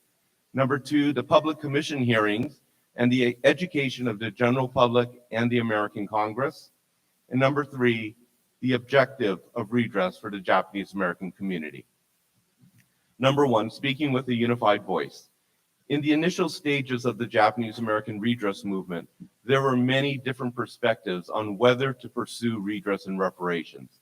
There were basically 3 trains of thought amongst Japanese Americans. First said, let it go. It happened a long time ago. We're doing better. We don't want to have to remember the pain. We don't want to have to remember and tell those stories. We don't want to have to feel those feelings again. And it was primarily the elderly who felt this way. The second group believed that what was done to us was wrong and that we were deserving of a good, sincere apology. Don't give us money, just give us a good, sincere apology. And part of that was being pragmatic because the nation had never apologized nor provided redress to any particular group at that time. However, there was a very principled reason, and that was don't insult me. Don't take away my constitutional rights, throw a few dollars my way and say everything is now even. But don't put a price tag on my civil liberties. Just give us a sincere, authentic apology. And the final group believed that we were deserving of an apology, but we were also deserving of monetary redress. There were real losses. People lost their homes, people lost their jobs, people lost their businesses. It wasn't as if they just called us names and hurt our feelings. So give us an apology and give us money with that apology so that it is an authentic and legitimate atonement. The debate between these 3 trains of thought tore the community apart through the 70s. And the process of organizing and recruiting people to testify at the Commission on Wartime Relocation and Internment of Civilians, and the process of listening to their testimonies played a large role in facilitating the Japanese American community to come together behind a perspective that we wanted an apology and monetary reparations. My co-panelists, Ron Wakabayashi and Mia Iwataki, were instrumental in those processes and will describe them more fully. Number 2, education of the public and the American Congress. The commission hearings and their subsequent findings, personal justice denied, played an invaluable role in educating the general public and the Japanese American community about the details of the World War II incarceration. In the early 1980s, the general American public and the US Congress knew very little about this egregious violation of the Constitution. An important part of the redress movement was to educate the mainstream America about what had occurred. And an unintended consequence was how the commission hearings galvanized and energized the Japanese American community, as Japanese Americans themselves, learn many new details and perspectives on the camp experience. Of particular note, the Commission chose to release their findings and their recommendations separately and 6 months apart. This was deliberate so that the general public and the members of Congress would have the time to be educated with the findings. Once again, my co-panelists will share examples that will further illuminate this insight. Finally, number 3, the objective of redress for Japanese American community. In the Japanese American community, there were competing perspectives on the objectives of the redress movement and what form redress should take. In the end, our community eventually agreed to a symbolic payment of $20,000 for each affected individual and the creation of a $50 million community trust fund. And we did this for many different reasons. The question of what amount of monetary redress was appropriate was a critical issue for the Japanese American community. Was a symbolic payment for the forced exclusion and incarceration appropriate and sufficient? On one hand, the actual dollar amount of the harm was incredibly much higher and probably would have made redress politically impossible. On the other hand, the symbolic nature of the redress payments could be seen as a slap in the face or a disingenuous attempt to pay the issue away. In the end, the level of monetary payments coupled with the presidential apology satisfied many in the Japanese American community, but left others feeling less than satisfied. I will end my comments here in order to allow time for my co-panelists to speak firsthand of their observations, memories, and insights about the Japanese American redress movement. In closing, I wish to thank you for your work. It is certainly not an easy task, but it is an opportunity to bring all of us to a better place. Thank you.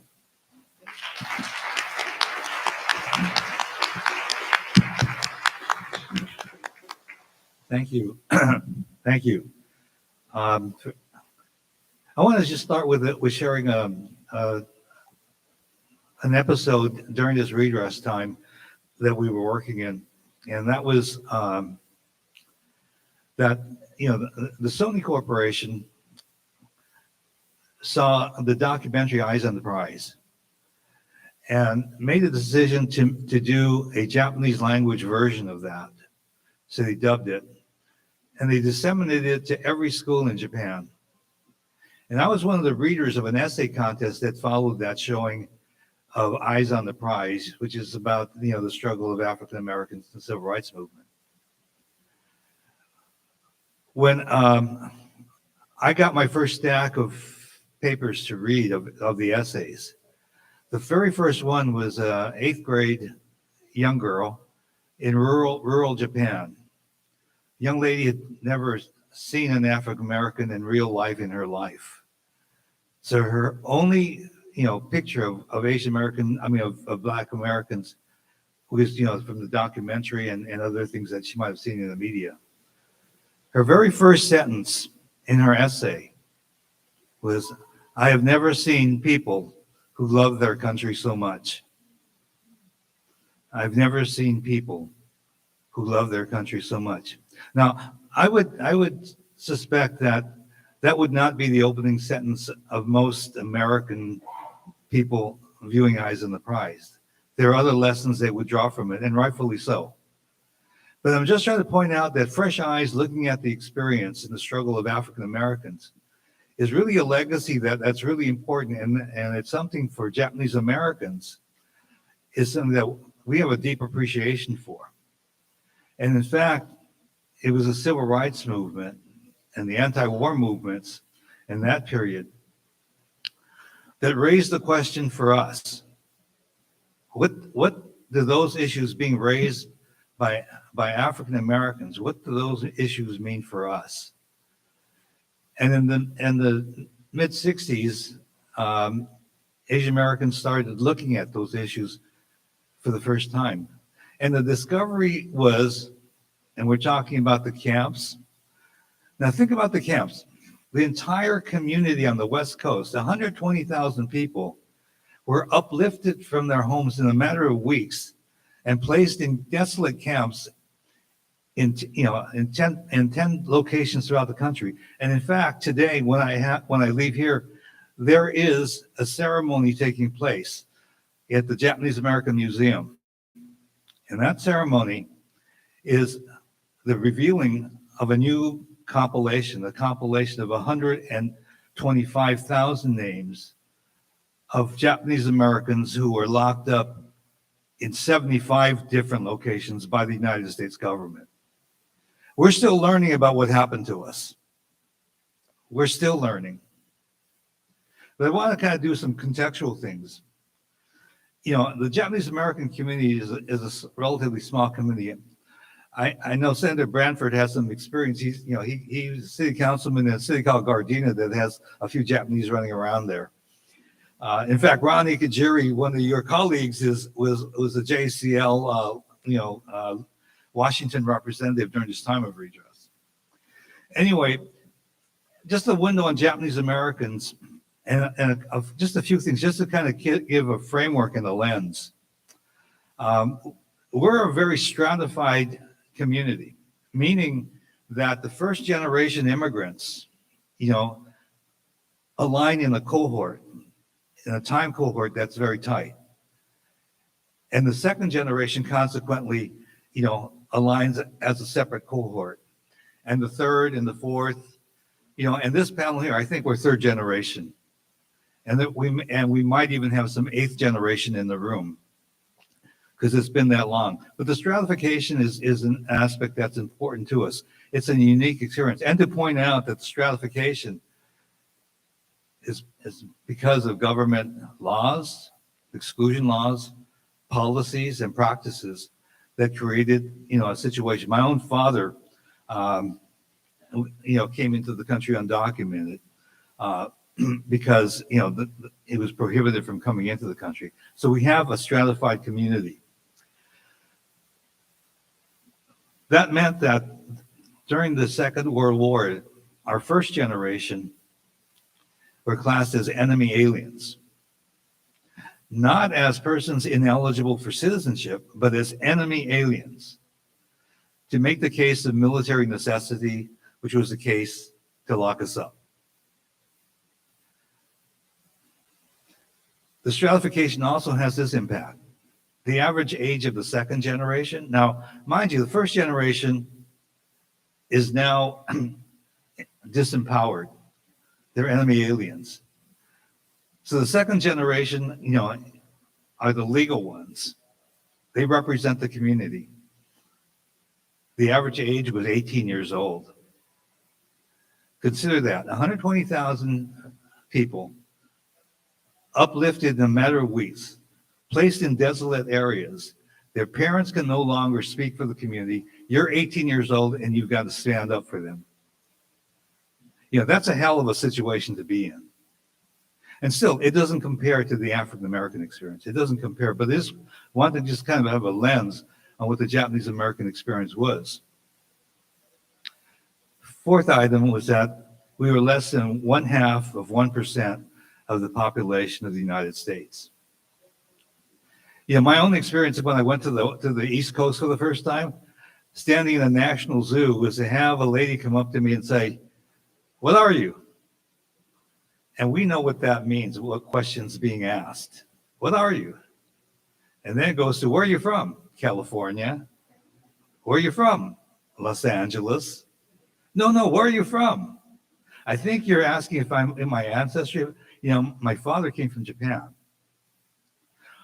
Her response is, "Oh, stay right there. We want to take a picture of you."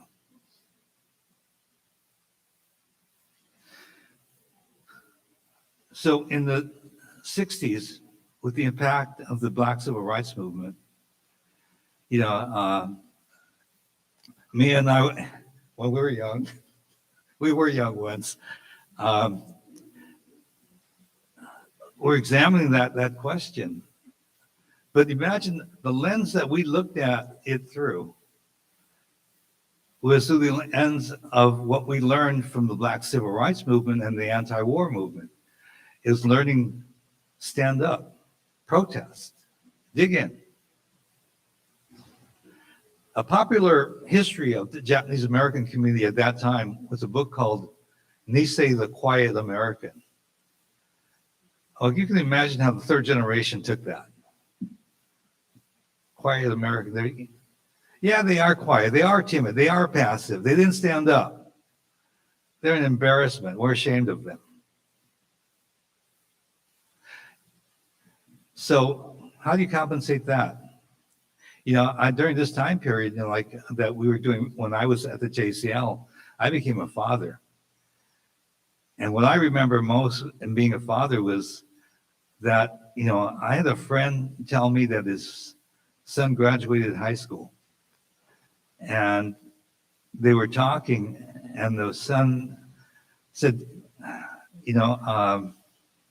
Dad, you're well known. You're the inventor of the contact lens. Our family has, a lot of status in the community. But you were never there when I needed you. Imagine hearing that from your kid. You were never there when we needed you. But amplify that. That's a generational statement that happened. Third generation, felt that our second generation, our parents' generation failed. I think my point here is that we're a community, as we were coming through it, is a community without heroes. That's a terrible position to be in. Because in my life, I've met some heroes. I've had the great honor of being with Rosa Parks. I've had the extreme honor of having C.T. Vivian tell me about his encounter with Jim Clark. They're heroes. Jim Clark's smaller than, C.T. Vivian is smaller than me, as I recall. He's not a large man. And Jim Clark was a good-sized dude, and he clocked him, sucker punched him, at the Edmund Pettus Bridge. But C.T. Vivian and our own, and James Lawson here in Los Angeles, brought the principle of nonviolence to Martin Luther King. So we share heroes. But we didn't have any in the Japanese American community, or so we thought. In the process of hearings, what we rediscovered, the work that Mitch does right now is with our veterans, 442nd. Before the commission hearings happened, think of this. I am the national director of the Japanese American Citizens League. And I know nothing of our wartime history in terms of our military history. Turns out that the curator of the Presidio Army Museum takes me over there and says, you need to understand this story. This is an epic story. These men were the most decorated unit for their size and length of service in the history of the country. They retired units if they took 50% casualty. Mitch, what they take, 350% casualty? 350, you were replaced 3.5 times. So we had a lot of Gold Star mothers. And they got notice in the concentration camps. And if you read the mail that the Nisei soldiers sent out, they talked about, we understand the need for us to be loyal, to be perceived as loyal, because we are a suspect community. But guess what? Out of this process, pre-hearing and post-hearing, we got this marvelous gift. We got heroes. In the ceremony that will happen later today, I'm representing one of the camps, Aurora in Arkansas. My family, my father's side was in Aurora, Arkansas.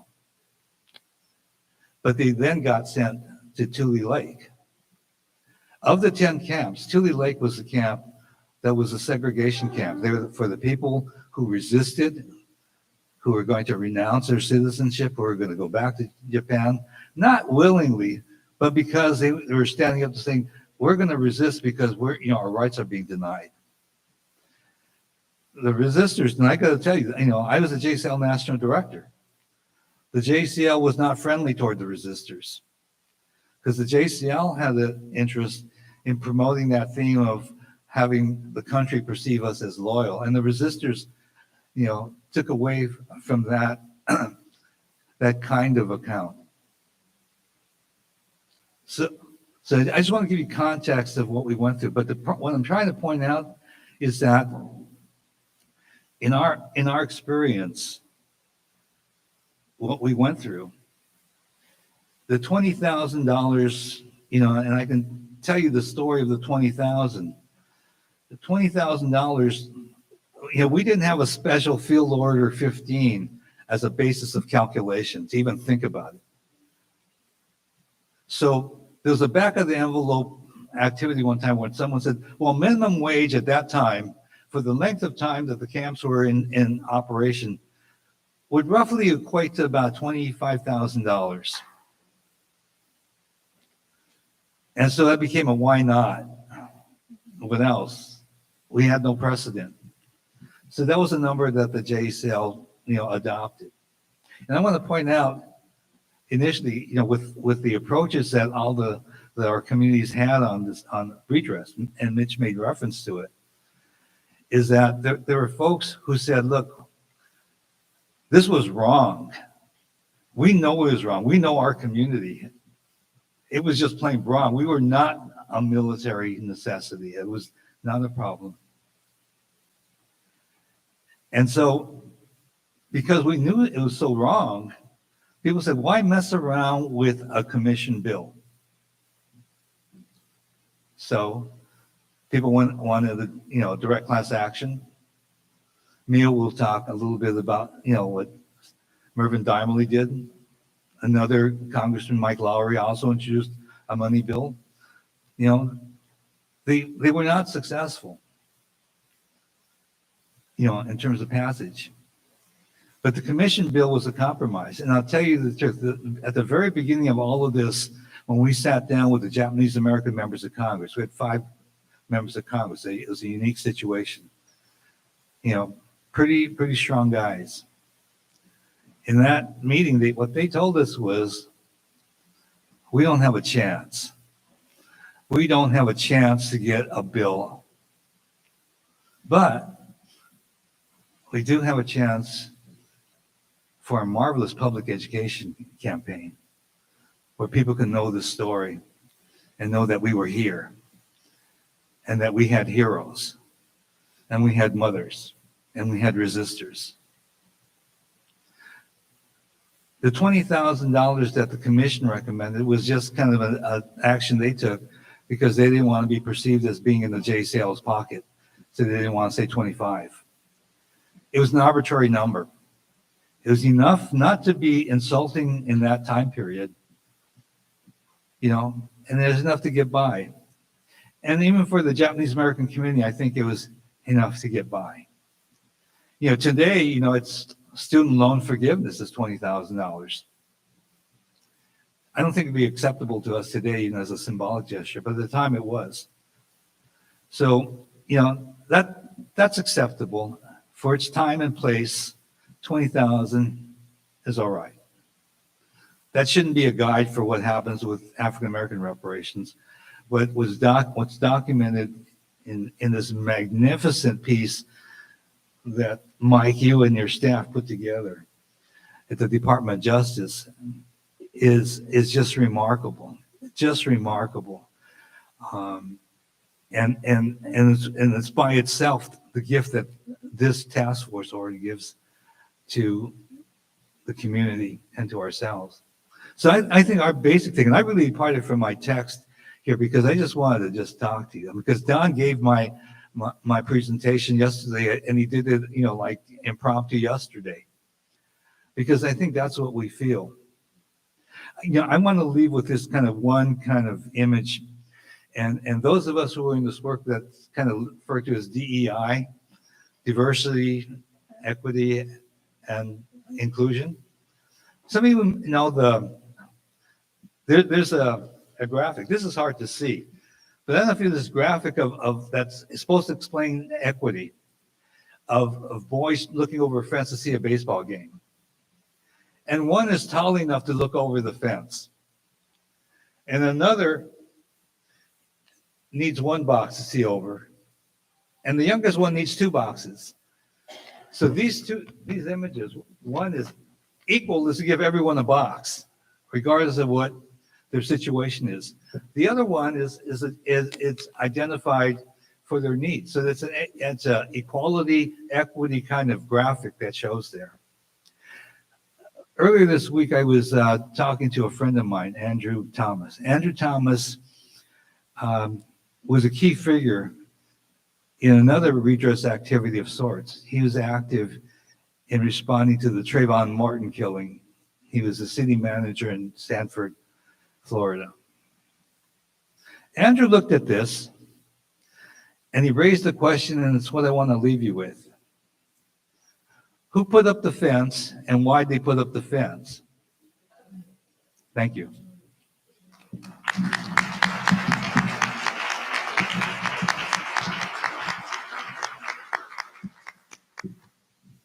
Thank you, Ron. Good morning.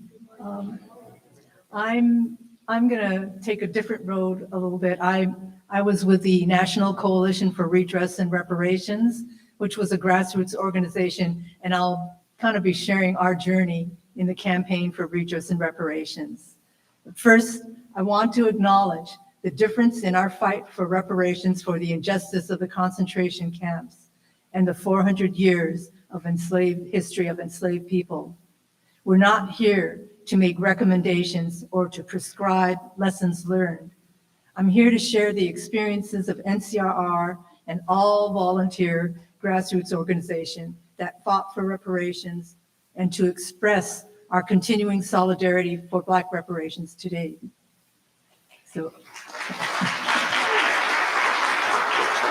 thank you. Historically, California was ground zero for anti-Japanese hate and anti-Asian legislation.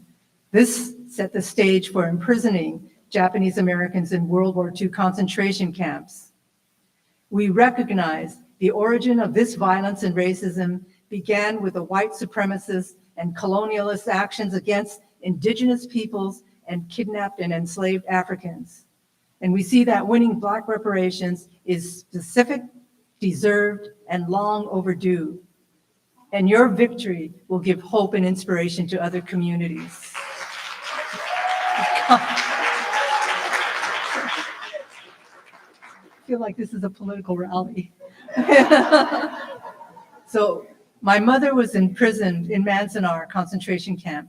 My dad was a staff sergeant in the 142nd, as Ron said, the all-Japanese segregated Army unit that suffered more casualties and won more medals of valor than any other Army unit of its size in the history of the U.S. Army, a story that we share with the Tuskegee Airmen. Like so many Nisei, second-generation Japanese Americans, they didn't talk to us about the camp. We grew up not knowing our own history, a history that's been deliberately kept from us in school, just as we're seeing with the CRT today. Our parents' silence about camp came out of the trauma, anger, shame, and wanting to shield us from the viciousness of racism and incarceration. They carried an unspoken fear that this could happen again, because they heard of that legislation in Congress to sterilize all Japanese American women of childbearing age that was narrowly defeated. It had intergenerational consequences. We were told, keep a low profile. The nail that sticks its head up gets its head pounded down. We were becoming invisible. The checkbox marked other. My parents told us we had to be twice as good as white people to succeed. That despicable label, model minority, was used as a divide and conquer tactic to drive a wedge between us and other communities. Finally, in the 60s and 70s, with the civil rights and the Black and Chicano power movements, Young Asians were energized. We were inspired by leaders like Malcolm X, Martin Luther King, and Fred Hampton. We modeled our Serve the People programs after the Black Panthers' free breakfast and free healthcare programs, and we marched in solidarity to free political prisoners like George and Jonathan Jackson, which set the future stage for the Free Chokes We movement.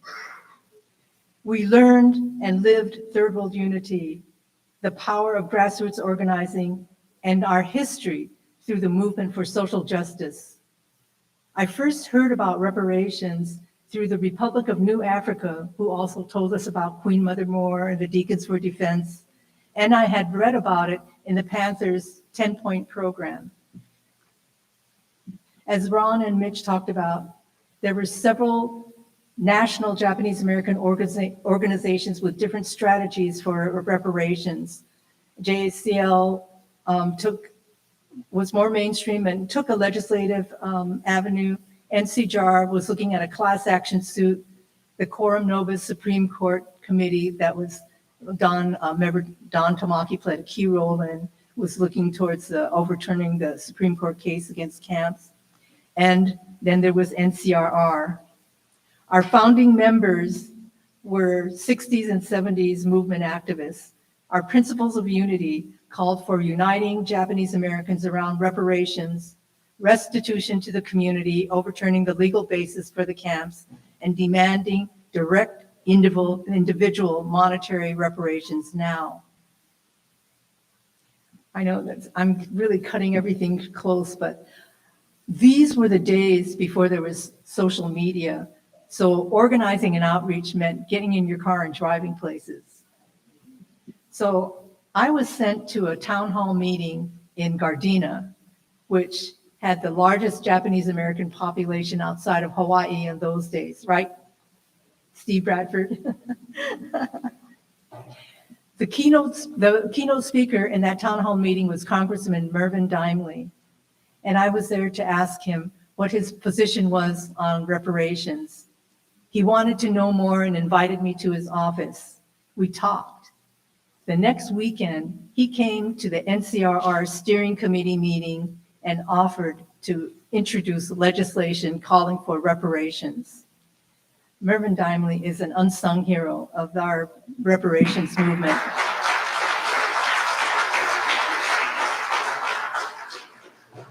But the bill to establish the Presidential Study Commission on Wartime Relocation and Internment of Civilians, the CWRIC bill, passed. We weren't happy like a lot of other people. We were concerned that the study commission would delay reparations for our elders who were already in their 80s and 90s. We were concerned that the hearings would be Washington, D.C. centered, and we wanted to ensure that the voices of our community, the voices of our people, would be highlighted at those hearings. NCRR lobbied those commissioners. We said, to have meaningful hearings, you have to go to every major city with a significant Japanese American population. Fortunately, we had 20 days of hearing in 10 cities and had 750 testimonies. 750 people broke their silence. The first hearing was in LA. We wanted to set the tone and make sure that it was a people's hearing, but it was harder than we thought. Breaking a 40-year silence was difficult. It would be the first time folks would talk about camp, and the first time for most people to speak publicly, and then to speak before a presidential commission was even more intimidating. So we had to do a lot of work. We did outreach with the churches, marketplaces, posted flyers, house meetings, workshops, practice sessions for folks, coordinated transportation, and it paid off. We had to get an extra hearing room in the state building for the overflow crowds. We had an extra evening hearing for working folks. There was good media coverage every day, which was really important to us because most of the country didn't even know about the camps or care about it.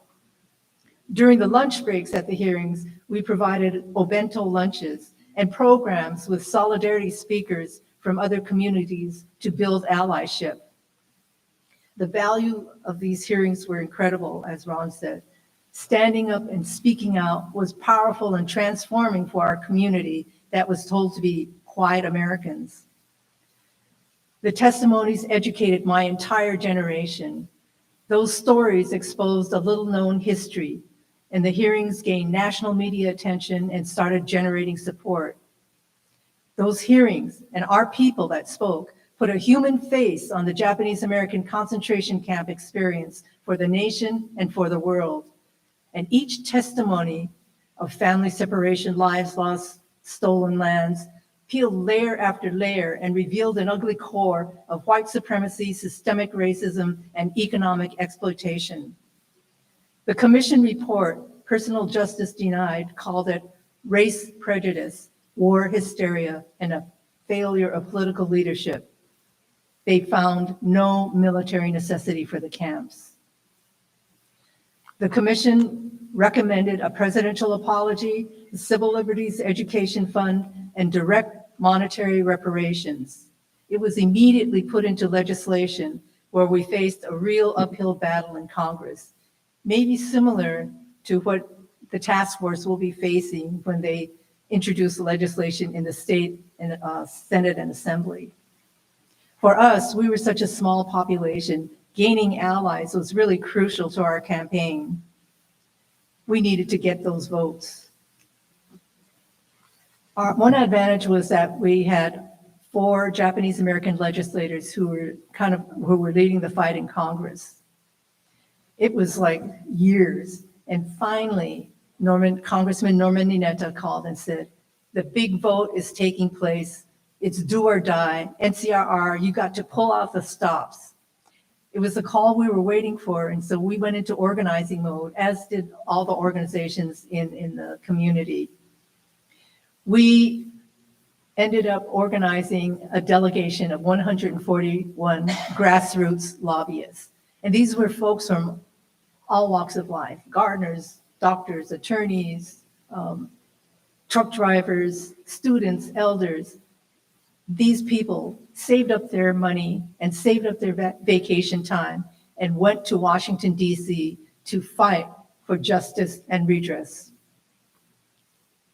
Now, I want to put in another high five for Congressman Mervyn Dimely.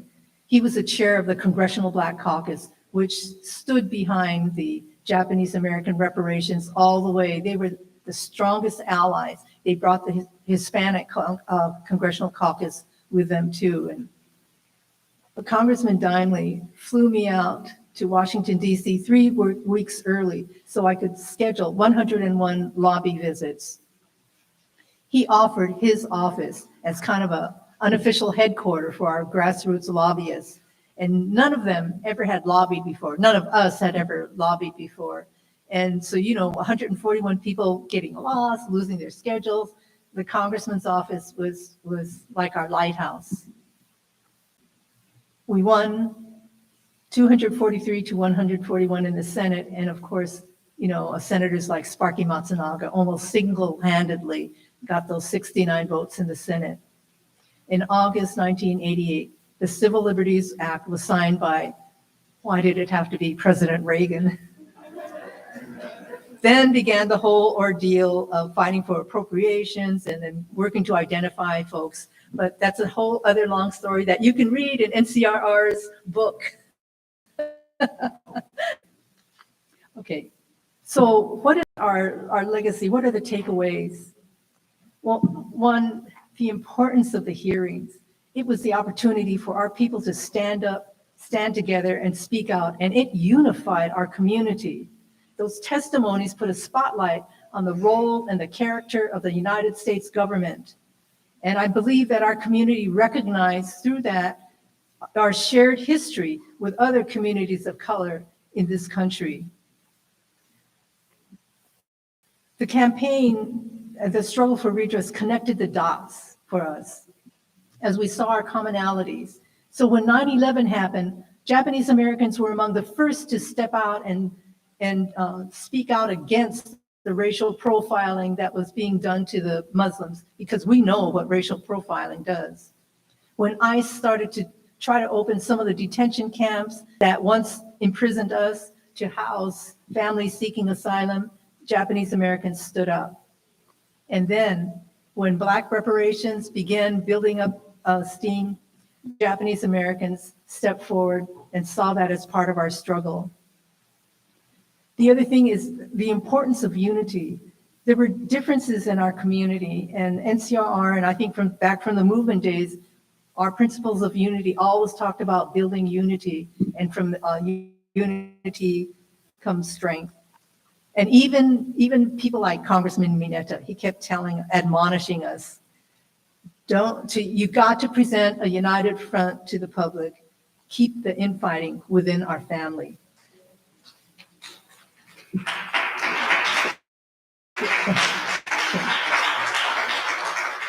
Lastly, we connected the dots. This whole struggle connected the dots. We connected the dots between the civil rights and the Black liberation movement and the Asian movement. Connected the dots from the lessons and principles from the Asian movement, which informed NCRR's grassroots campaign. The campaign for redress was part of an overall struggle for social justice that continues today with Nikkei Progressives and NCRR, which now is known as Nikkei for Civil Rights and Redress. In May of this year, we formed a national coalition of Japanese Americans to stand in solidarity with the fight for Black reparations today.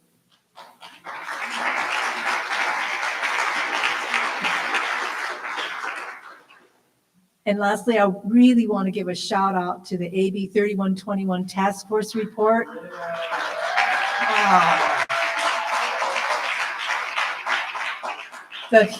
The history and the knowledge in this report is so important, and it's important to all communities. It's a continuing part of what was supposed to be our work in the community, the community fund that we got in the bill that they short shrifted us from $50 million down to $5 million. Part of that was to be worked towards non-repetition. Well, with your report, we can continue that work for non-repetition. And with our new National Nikkei Reparations Coalition, at our last meeting, we talked about we're going to beta test your report for a book club.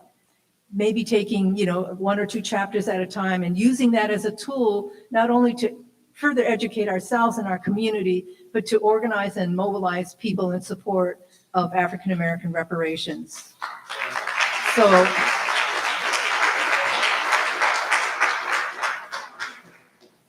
So again, the Japanese American Redress and Reparations movement was not an isolated campaign. It was part of a continuation of a legacy of building a movement that continues today. And we want to thank you for letting us share our experience and to continue to stand in solidarity with Black reparations.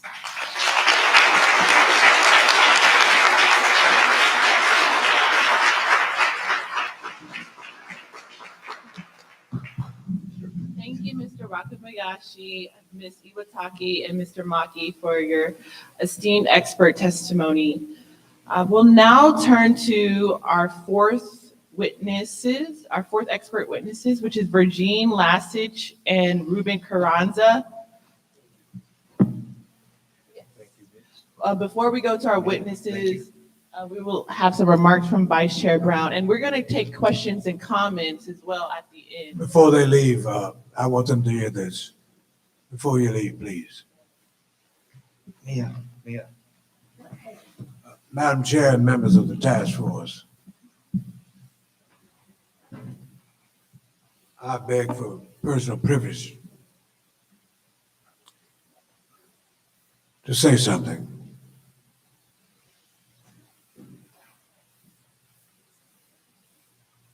Some people just always must say something. But I hopefully have something to say.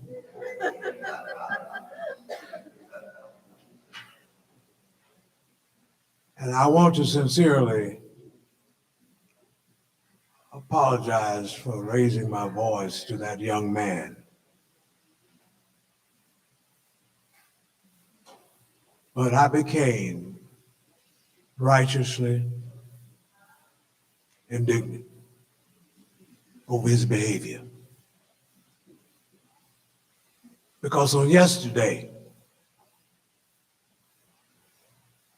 he insulted our member of this task force, Brother Don. And I about had enough. It's so unfortunate that what you have shared, he could have been privy to and would have learned something if he were permitted to stay in the room. For it did not just begin with our panelists, our brother Ron, in terms of this mixed team of culture and commonality of suffering from racism. It began a long time ago. And those of you who have made 8 in 1 like I have, I want to let you know today that in 1943, Dr. Alfred Fisk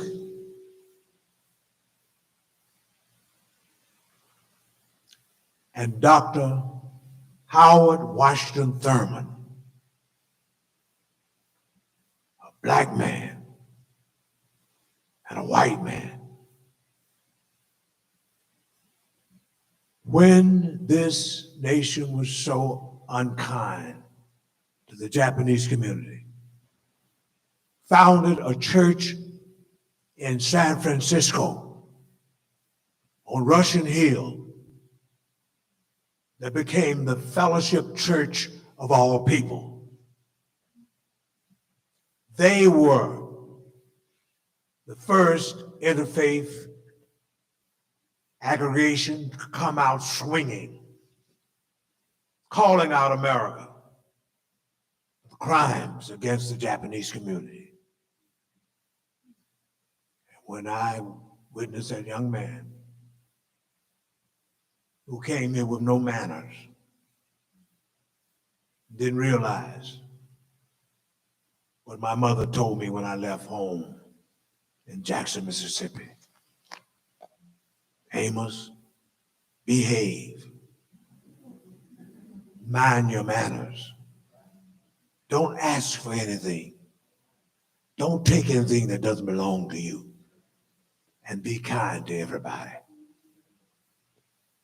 So,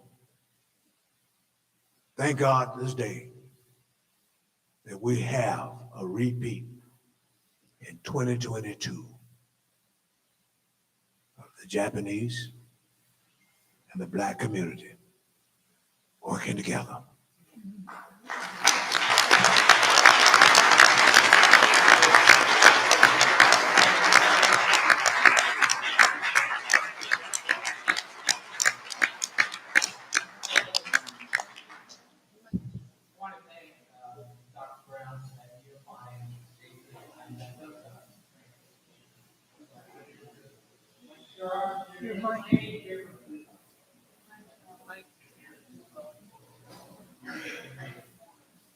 There you go.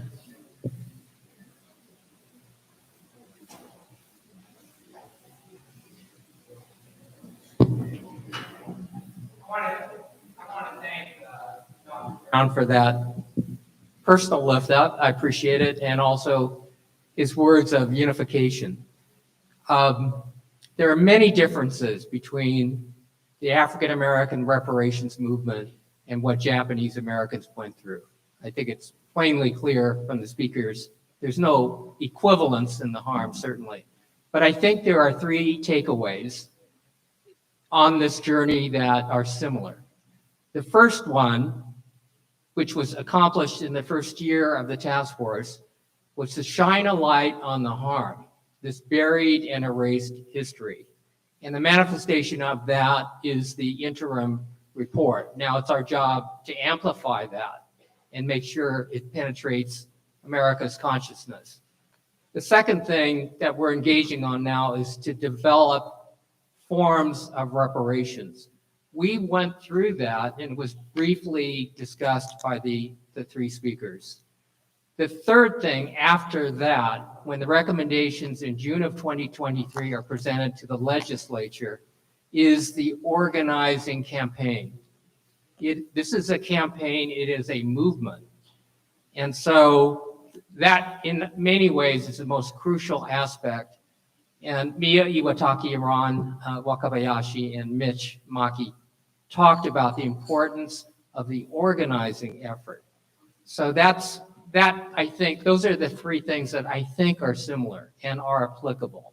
And I want to thank them for their eloquent testimony. Thank you.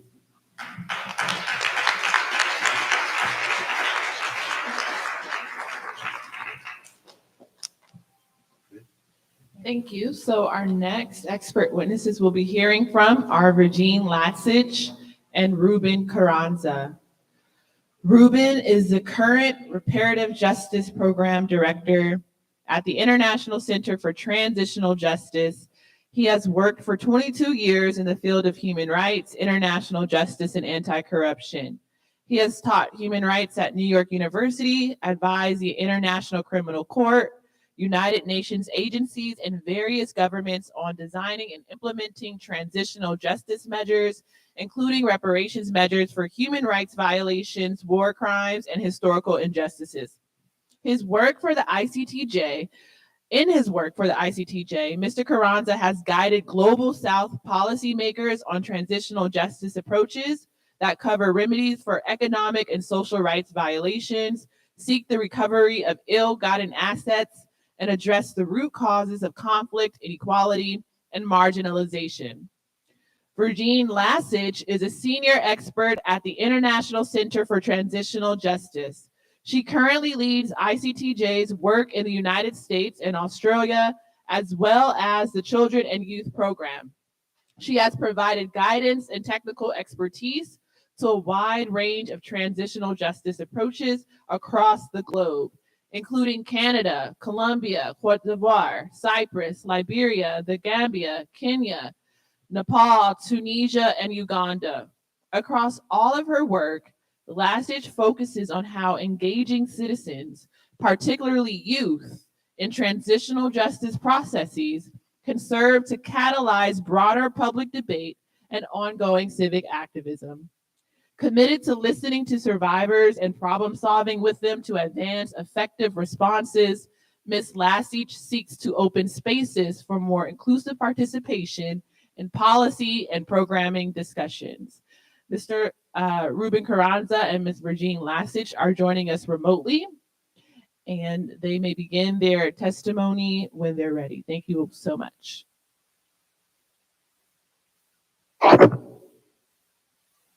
Thank you to the chair for those introductory remarks and for the invitation to speak with you today. We're deeply honored and humbled. As you said, my name is Virginie Latsich. I'm joined here by my colleague Ruben Carranza, and we work at the International Transitional Justice. And what we share with you, brief remarks from our work that we hope are applicable and provide some inspiration for what you're preparing to do in California. Very brief introduction. The International Center for Transitional Justice is an international non-profit organization. We have in New York with us office in the world. We work side with Ms. to obtain knowledge, address innovations for human rights. Ms. Latsich, I need to pause for a minute because your audio is glitching. So we need to take a pause to try to figure out what's going on. Okay. All We right. might need to use them to test it out. See.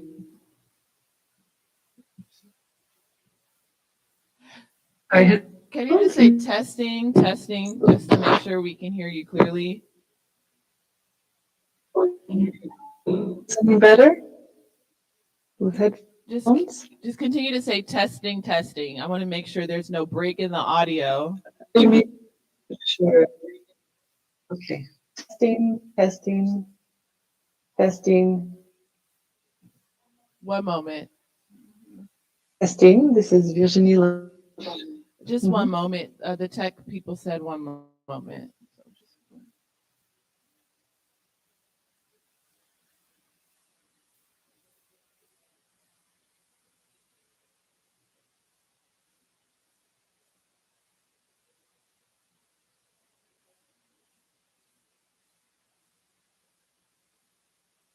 Testing.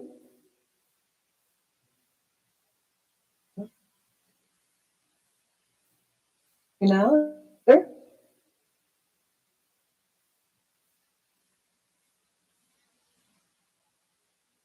Testing. Turn your camera off, that may help. Yeah. Hear me any better now?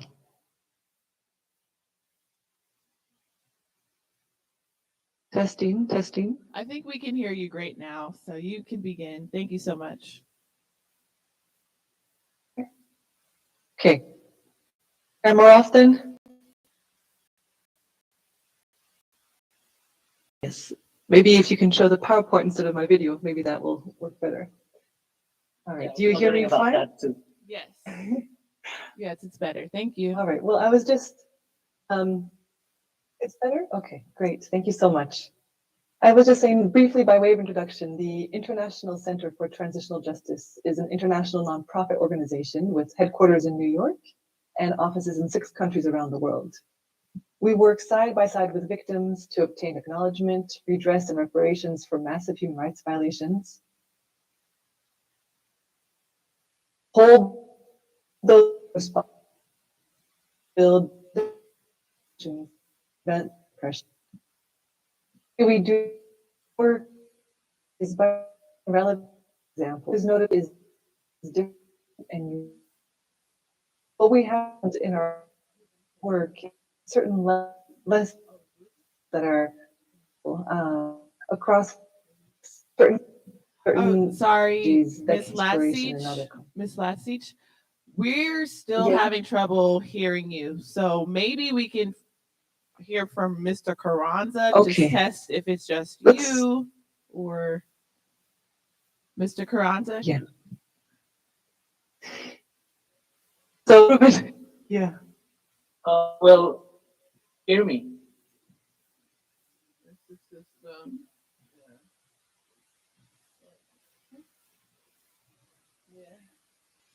Do you have the same issues hearing me? Yes. Okay, give me a second. I'll use headphones as well. Call me.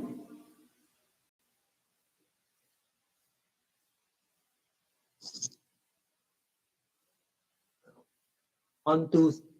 Oh. Test, test. You hear me?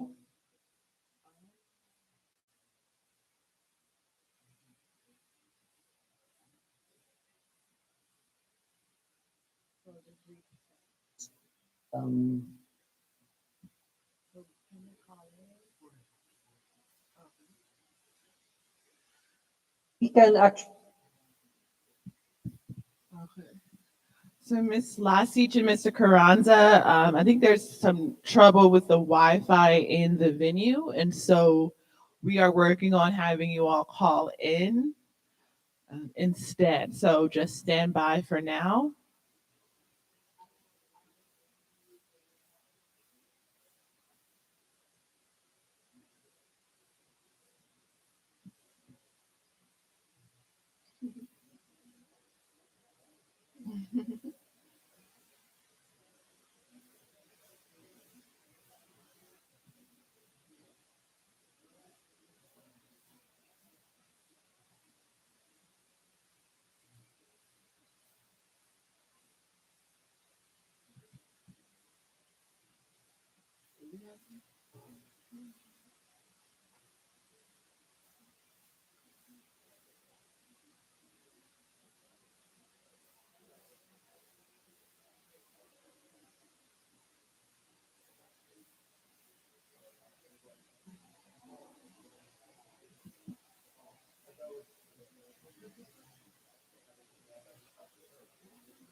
We are going to take a brief recess. Thank you. We'll be back.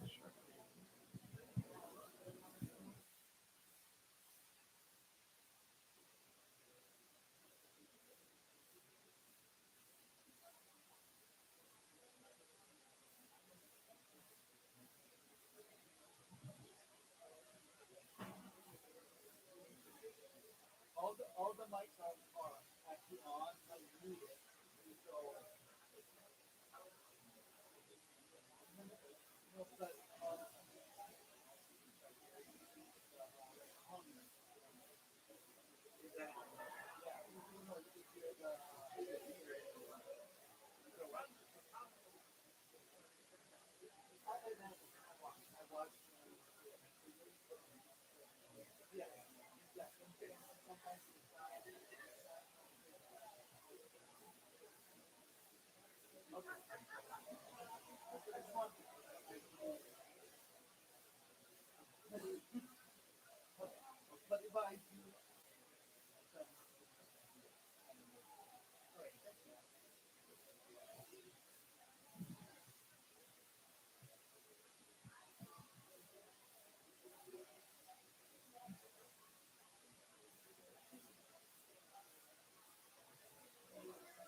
Hi, everyone. We're about to resume the hearing. So if everyone can take their seats, please, so that we can hear from our last two groups of witnesses. Thank you.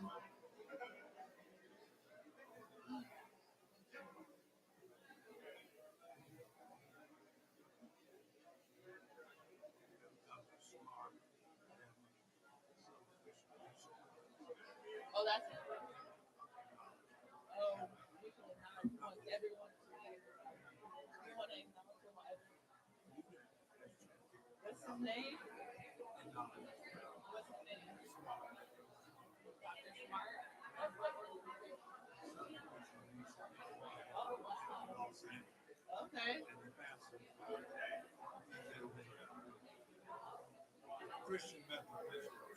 Okay, great. Thank you.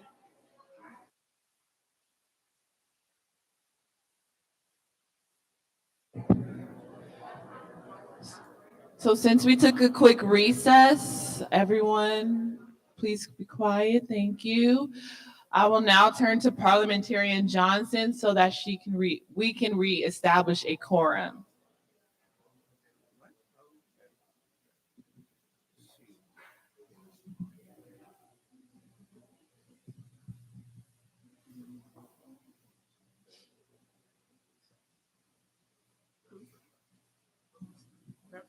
I'll now turn to Parliamentarian Johnson so we can reestablish a quorum. I need 1 minute, 30 seconds. Okay.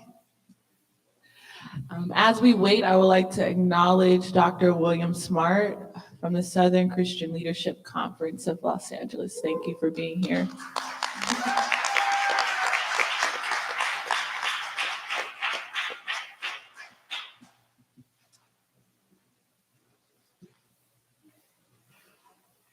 Yes.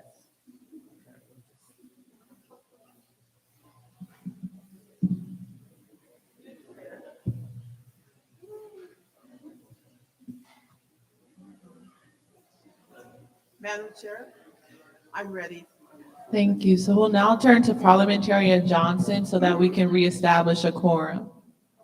Yes, Madam Chair. Present. Vice Chair Brown. Present. Member Bradford. Here. Member Tamaki. Here.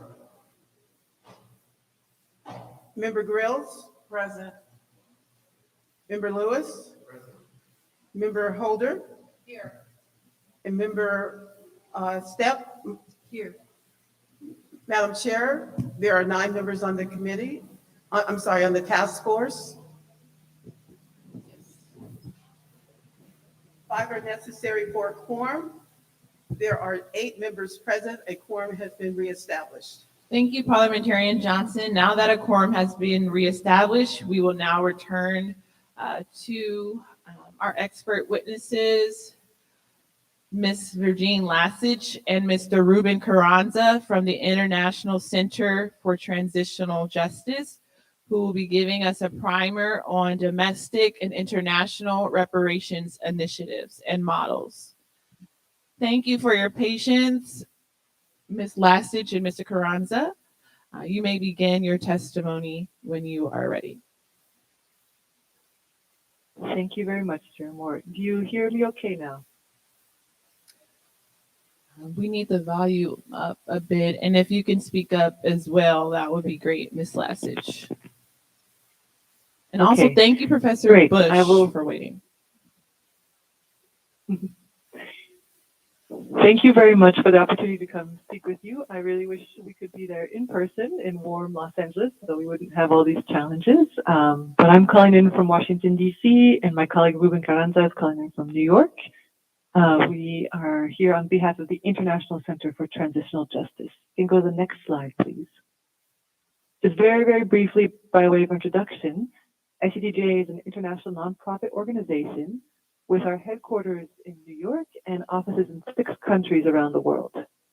We work side by side with victims to obtain acknowledgement and reparations for massive human rights violations, to hold those responsible, and reform and build democratic institutions and prevent the recurrence of violence and repression. The way we do this is through a few different approaches and include sharing relevant comparative examples. And as I was saying, As the panelists before us noted, no two cases are the same. But we have found in our work across the world that there are certain similar challenges that reparations initiatives come across and some strategies that might provide insight or inspiration for the context that you're working in. But we also provide targeted and context-specific technical support to advise victims, civil society, and governments that are developing reparations proposals, including and helping in the drafting of the legislation and implementation process. We also work to convene relevant stakeholders in strategy sessions as a way of developing solutions to challenges and moving the work forward. Next slide, please. So in our brief time with you today, my colleague Ruben and I are going to share a few examples of reparations programs from other countries that we believe can provide some helpful insights for your work in California, especially as you move into the phase of design and implementation. We don't have much time, so I encourage you to go to our website, ictj.org, to see for publications like this one that go much more in depth to some of the technical issues around designing and implementing reparations programs. And just one thing you can see on the slides, the reminders. I think these are well known to all of you in the room at this point. But as a baseline, just wanted to reestablish those key concepts of reparations and highlight also a key point that's been touched on in the presentation before us, the inherent paradox of reparations that, these programs are seeking to repair the irreparable. And so with that challenge in mind at the core of what this work is about, it's extremely important to involve the beneficiaries in the design and implementation, as this public hearing is doing today. It's also important to note that, in general, one measure or one type of reparations will not be enough, and therefore a mix of approaches and initiatives can help increase the chances that these programs will feel reparative to different people who have had different experiences. Next slide, please.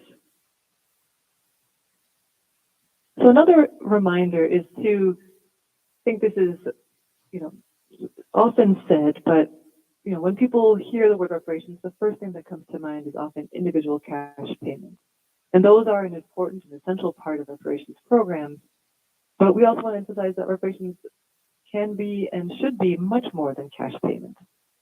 As the UN Basic Principles from 2005 highlighted, reparations include compensation, which can be one-time payments, but also you want to think about more sustained forms of material compensation through pensions and other scholarships, other such initiatives. It also includes the restitution of rights. And this could include the expungement of criminal records, for example. I know that's something that's already happening, but perhaps looking at this issue through a reparative framework, the state could allocate more resources to support creation, for example, an office that would make an expungement process much more simple for those who qualify. Reparations should also seek satisfaction. This could include an official apology or revealing the truth about what happened. As was noted in the panel just before, the importance of the public hearings in really sharing what took place, the impact of those violations to the present day should not be underestimated. And finally, thinking also about guarantees of non-recurrence, which include changes in laws and policy. Next slide, please. I just want to point out that these UN Basic Principles were drafted in 2005 at a time when people weren't thinking about contexts such as the United States, or Canada, or Australia, or Europe, where there are long-term, systemic, multi-generational systems of harm and discrimination that are being looked at. These discussions were focused more on immediate post-conflict or post-authoritarian context. So as we think about reparations in the US context, and as we're looking at international examples, it's important for us to keep in mind that this context requires us to be a bit more innovative and think not just about addressing the immediate reasons and consequences of the crimes being looked at, but also to address the political and structural inequalities that allow these violations to take place in the first place. And so, referring back to the image shared by Mr. Wakabayashi of the equality and equity model, he asked at the end, who put the fence there? So here, if we're thinking about really transformative reparations, not just about giving people the stools or the benches they need to see over the fence, it's really about asking, how do we get rid of that fence? And how do we make sure no more fences keep going up so that people won't need those stools anymore? Next slide, please.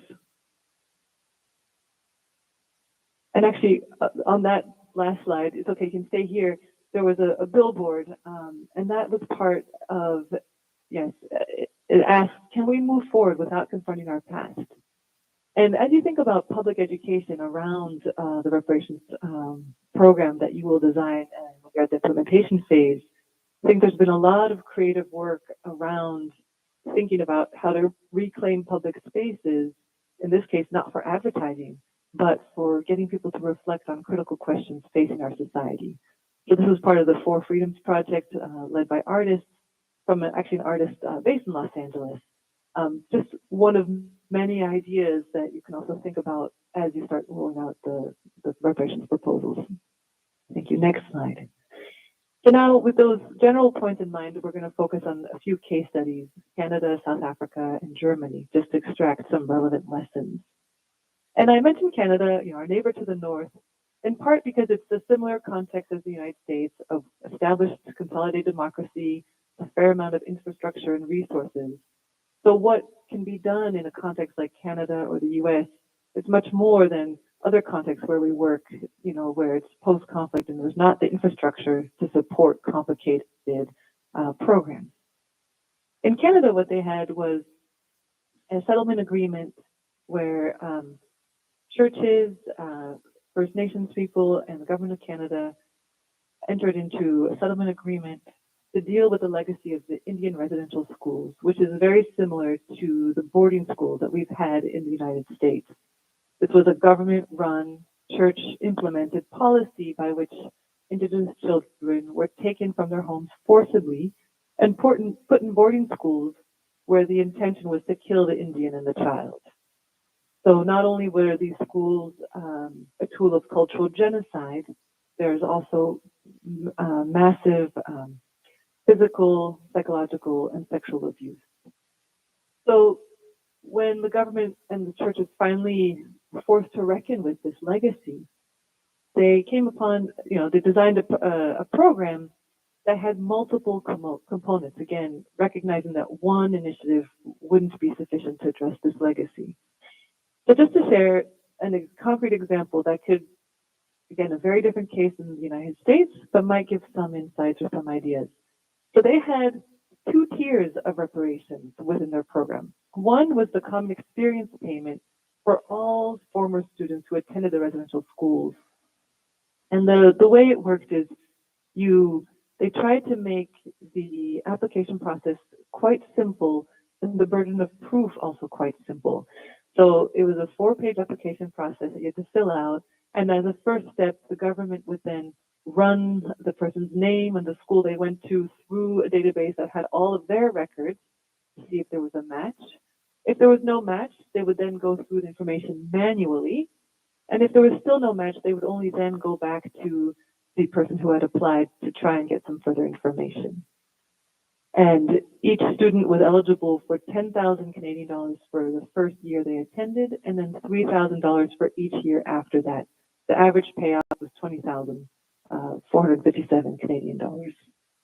And so it was called the common experience payment. The idea was to not put a heavy burden of proof on former students, to recognize that regardless of your personal experience in the school, the system was a violation of their rights and they were entitled to repair. For those who experienced particular harms in addition to being in school, so extreme physical and sexual abuse, they had the choice to then go forward and take part in the independent assessment process. That process was a bit more court-like in the sense that you had to provide a bit more detailed evidence about what you suffered. You had to sometimes retell in detail what happened to you. But the the reparations benefit was much higher, the average 100,000 Canadian dollars. In addition to that, there were other measures to support healing. There was a fund by which communities could apply to the Truth and Reconciliation Commission for funds to implement and design and implement their own commemorative initiative in their community. So that's something to think about as well, is providing the benefit to everyone, but then also keeping some funds open for communities to design what they think would be reparatory in their particular locality. And then finally, there was the Truth and Reconciliation Commission, which provided a space for survivors to come forward and tell their stories, have them be officially heard and acknowledged by the TRC. And, I think there was a recent review looking at the common experience payment. And I just want to share a few findings from this study that interviewed participants a few years after they received their benefits. And I think some of the findings from this report raise important points to consider as you think about developing and implementing reparations in California. So the first statistic was that 40% of the participants found the process of application logistically and emotionally challenging. 20% found a long wait caused extreme anxiety. And even though, the government of Canada had prepared a toll-free line and other services to help former students go through the application process, many still felt it was quite a challenging process. And for the 25% of applicants who were involved in a reconsideration request, they were then made to prove their attendance, and many reported that the way in which that process took place, they were made to feel like liars. So that brings, an important point forward in thinking about reparations. It's not just about the benefit that will be given, but it's also the way in which that benefit is given and ensuring that every step along that process is reparatory and done in a way that honors and dignifies the persons receiving the benefits. Another challenge, many of the participants noted that overall they felt positive impacts for receiving the common experience payment. But for those who felt a negative impact, they noted that the lack of plan on the part of the implementers to sufficiently prepare for the triggers, the self-destructive reactions, and the predatory behaviors had a very significant negative impact on them. There were many cases, unfortunately, of people receiving their $25,000 check in the mail, but not having a bank account. And people knew these checks were coming. And so they would go to these communities and offer to cash the checks for them. But it ensnared them in a whole bunch of predatory schemes for people who didn't have the right financial infrastructure to receive these payments. Or others who were still on their healing journey, that influx of cash fed into self-destructive reactions with a lot of alcohol and drug abuse. So it's important to really think about what is the benefit, how it will be implemented, and how to think about the logistical challenges of implementation and also the emotional challenges. And on that point, this report found that in Canada, like I said, they had some state-sponsored toll-free hotlines, and they also had provided funding to community-based healing organizations that already had an established relationship with the beneficiaries of this program. And in those, what they found is that the toll-free hotline, oftentimes participants felt that the operators were not sensitive to them, and it was re-traumatizing to call in with questions, whereas the support provided by the community-based healing projects was much more effective. So something to consider in California is having the state provide funds and support to organizations that are already working with the community that will be receiving reparations, that are already trusted, so that that support can feel, again, in the spirit of reparations. And with that, I'll turn over to my colleague Ruben Carranza, and you can move to the next slide. Thank you. Thank you very much, Virginia, and thank you again for inviting Virginia and I. I will talk about 3 countries and then a 4th one very quickly, and hopefully I will have enough time to do all of them. South Africa is famous for, among other things, having an iconic Truth Commission, the Truth and Reconciliation Commission. And in the picture, you can see Bishop Desmond Tutu in the center, the chairperson of that commission. And right next to him, the white man is Alex Berez, who was a president of the International Center for Transitional Justice. The two things that are important to remember about South Africa's Truth Commission: it was fairly successful in terms of public hearings, but it is important to remember and to know that the reparations program that followed the South Africa Truth Commission was not as successful as the Truth Commission's work. In South Africa, apartheid officially went on from 1948 to 1990 for 42 years. The Truth Commission operated for 7 years, from 1995 to 2002. The clear lesson in our experience, having worked in South Africa, is that a Truth Commission is not enough. Public hearings will not be enough. Reparations, material and symbolic, is the most direct and impactful form of acknowledging victims of apartheid, of racial segregation in their case. The Truth Commission of South Africa, next slide please. The Truth Commission of South Africa recommended $3,500 a year for 6 years as reparations. Was it for all victims? No, it was only for those victims who registered at the Truth Commission, and only those who were victims or survivors or family members of those who were murdered, tortured, and disappeared forcibly during apartheid were qualified to register and to receive reparations.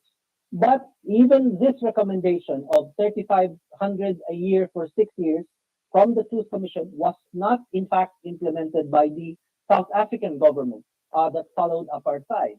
What did the government implement instead? Instead, the government offered a one-time payment of about $3,000 lump sum for 21,000 individuals who were registered as victims at the Truth Commission. It was only later that the Truth Commission and the government also offered access to education and community reparations for specific communities that were impacted by these physical integrity violations committed during apartheid. One of the lessons that to us is important to emphasize about this reparations program that followed the South Africa Truth Commission is that the period to apply for reparations should not only be one period. In other words, it's important to consider having different periods of time over a longer stretch that allows individuals to apply for reparations, not just one time and not just within a specific duration. The other lesson is the idea of community reparations that, as I understand it, the California Task Force might still be able to consider when it makes recommendations targeted to communities impacted by the violations that are within the mandate of the task force, and designed so that they benefit the entire community, even those who might not necessarily benefit individually from compensation. Next slide, please. The other country that is important to consider in terms of its experience is Chile. Chile has been implementing reparations for the last 21 years. In other words, the reparations program in Chile is still ongoing. This is for victims of the dictatorship of Augusto Pinochet. In Chile, they have had 2 truth commissions and at least 4 successive reparations programs. They have spent 113 million as pensions for families of those who were disappeared or unlawfully killed. Separately, Chile has spent 195 million as pensions again for former political prisoners and victims of torture.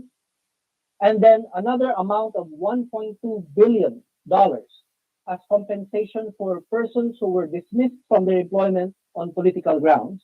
And then finally, and one of the most important aspects of the continuing reparations program in Chile, a program called PRAIS in Spanish, which is a comprehensive healthcare program originally meant for survivors of torture, but gradually expanded to cover the family members of those who survived torture, the family members of those who were killed or disappeared, even the lawyers of those family members and survivors.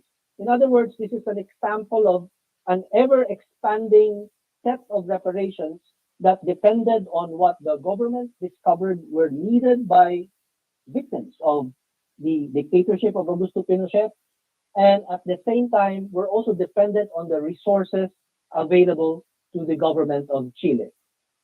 It's important to note the Chile experience in relation to the South African experience, because in South Africa, as I said, you had a one-time payment and then a set of community reparations. In Chile, you had combinations of all of this, including not just compensation in the form of pensions given over time, but also a healthcare program that was specifically and separately funded and meant for victims of human rights violations.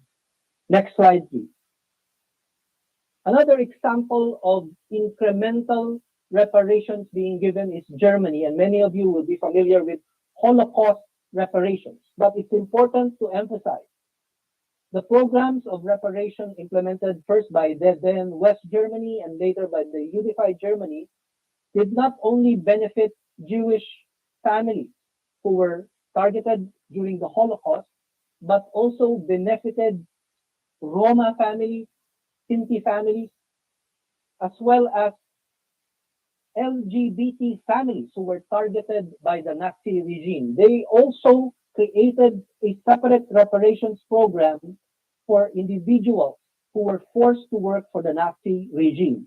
So the Holocaust reparations program began in 1952, just a few years after the end of World War II, but it continued late into the 2000s, implemented across the world because there were beneficiaries who no longer lived in Germany or even in the rest of Europe, but lived in Israel, lived in the Soviet Union, or even in the United States. So again, an important aspect of Germany's reparations experience is that it incrementally implemented reparations for different sets of victims and different types of violations that took place during the Nazi period, during World War II. Next slide, please. So, just to summarize where we are so far in the ICCJ presentation, we think that in designing and implementing reparations in California based on the mandate of the task force, the state should consider other forms of reparation, not just compensation. And I understand this is already in the interim report of the task force, including access to education in state universities and expunging criminal records, and the experience of the Japanese-American litigation in the Supreme Court, Korematsu and similar cases is illustrative of this. It's also important to generate funding for reparations from those who profited from slavery even up to now. So one of the most important aspects of reparations design and implementation is to figure out funding and not just to figure out the forms of compensation or even the amounts of compensation. A third point that we might want to say now, explicitly make reparations payments tax exempt. Many reparations laws we've seen across the world do not make this explicit, and it becomes a problem in some cases. A fourth point to consider in design and implementation, explore collective reparations for neighborhoods or communities that were impacted by the consequences of slavery. And we stress impacted by the consequences of slavery and not necessarily individuals who might be descendants of slaves or former slaves. We've worked, for example, in Liberia, where a number of former slaves went and settled and created their own country. And so one technical question would be, what happened to the descendants of those people? Are they covered? Are they not covered? So it's important to consider other forms of reparation that might cover a larger universe of beneficiaries. Next slide, please. What can California learn from other countries' reparations experiences, including those that I've mentioned? First, reparations do not have to be offered and implemented in one step. They can be done incrementally. They can be expanded based on resources and through spelling that tells you that there are other victims, that there are other violations that have to be addressed. Second, they can be sequenced based on the forms of reparation that you provide, based on the types of beneficiaries you want to prioritize, and based on the resources that you have. Third, and my colleague Virginie mentioned these international legal standards earlier. International legal standards are just that, standards. They are not inflexible. They can combine different material and symbolic forms, but they all prioritize acknowledgement as a goal of reparation. Finally, California can have more than one reparations policy and should consider successive reparations programs. So I'd like to call your attention to a publication that Virginie co-wrote with another colleague of ours, and it's The Color of Justice, Transitional Justice and the Legacy of Slavery and Racism in the U.S. And there's a quote here from Sherilyn Eitel, who said this during an ICTJ event a few years ago on reparations for slavery. She said, "Our nation has a habit of avoiding the truth. Just look at the Constitution. Look at the lengths our founders went to avoid using the word slavery." So to end, we work in one more country that I want to mention. It's called the Gambia. And for those of you who have seen and read the book Roots and seen the TV series and previous movies based on the book Roots, you will remember Kunta Kinte, the character. The story of Kunta Kinte, in fact, begins in the Gambia, where he was captured by a slave trader, put in a dungeon, which is in the Gambia, where I visited when I went to work there, and then taken from the Gambia all the way across the Atlantic to what is now Maryland, where there is a monument to Kunta Kinte. The island in the Gambia, there's a memorial remembering those who were enslaved from Africa, and you can see that in the pictures in the slide. And then it proceeds to another memorial in Maryland, in Annapolis, showing Kunta Kinte. We think that it's important to address root causes that led to slavery, that led to racial injustice, but those root causes are not just rooted in the United States, but rooted in imperialism and the initial stages of capitalism that led to enslavement is a form of economic accumulation. So it's important to address these roots. It's important to look at the larger history of slavery when reparations are designed and implemented. To end, and if there are any questions that we can't answer today, our emails are there, Ruben Carranza and Virginie Ladish. Thank you very much.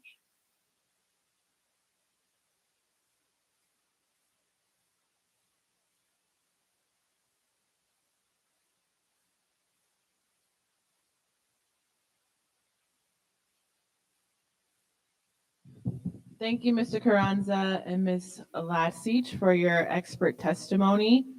In the interest of time, we're going to move forward with our next expert witness and then ask task force members for any comments or questions they might have for all the witnesses that we heard from today. The next witness is Jonathan Bush. Professor Jonathan Bush, a lawyer and author who has written widely on international law, legal history, and the Holocaust, is a lecturer in law at Columbia Law School. He teaches courses on Nuremberg, war crimes, human rights, and the Holocaust and other human rights reparations. Attorney Bush has held full-year fellowships at the New York Public Library, the National Humanities Center, Princeton's Institute for Advanced Studies, and the U.S. Holocaust Museum, and previously served as one of the museum's 2 founding co-general counsel.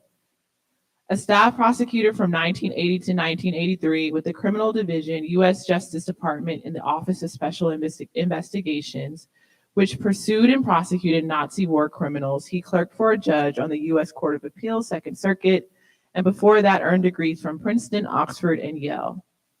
Attorney Bush has co-edited 2 legal history books and is writing a biography of Telford Taylor, chief prosecutor at 12 of the 13 Nuremberg trials. He has taught part-time at 3 law schools and full-time at 3 others, latterly at the University of Texas.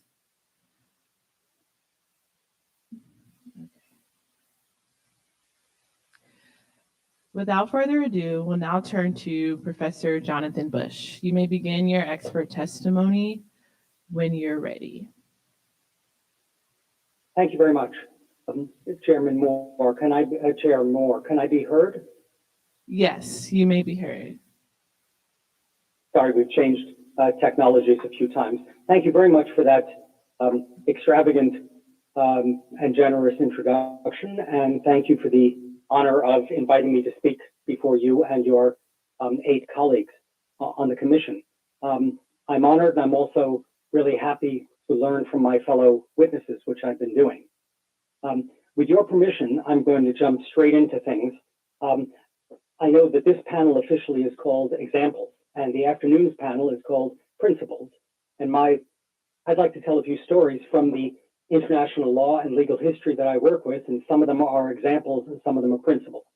So I'll sort of go from one to the other. I believe they're relevant. Like other speakers, I would not dare to say that this or that example is comparable or this or that solution is comparable. I do, however, think that some of the older and recent legal results might be of relevance to you, to the commission.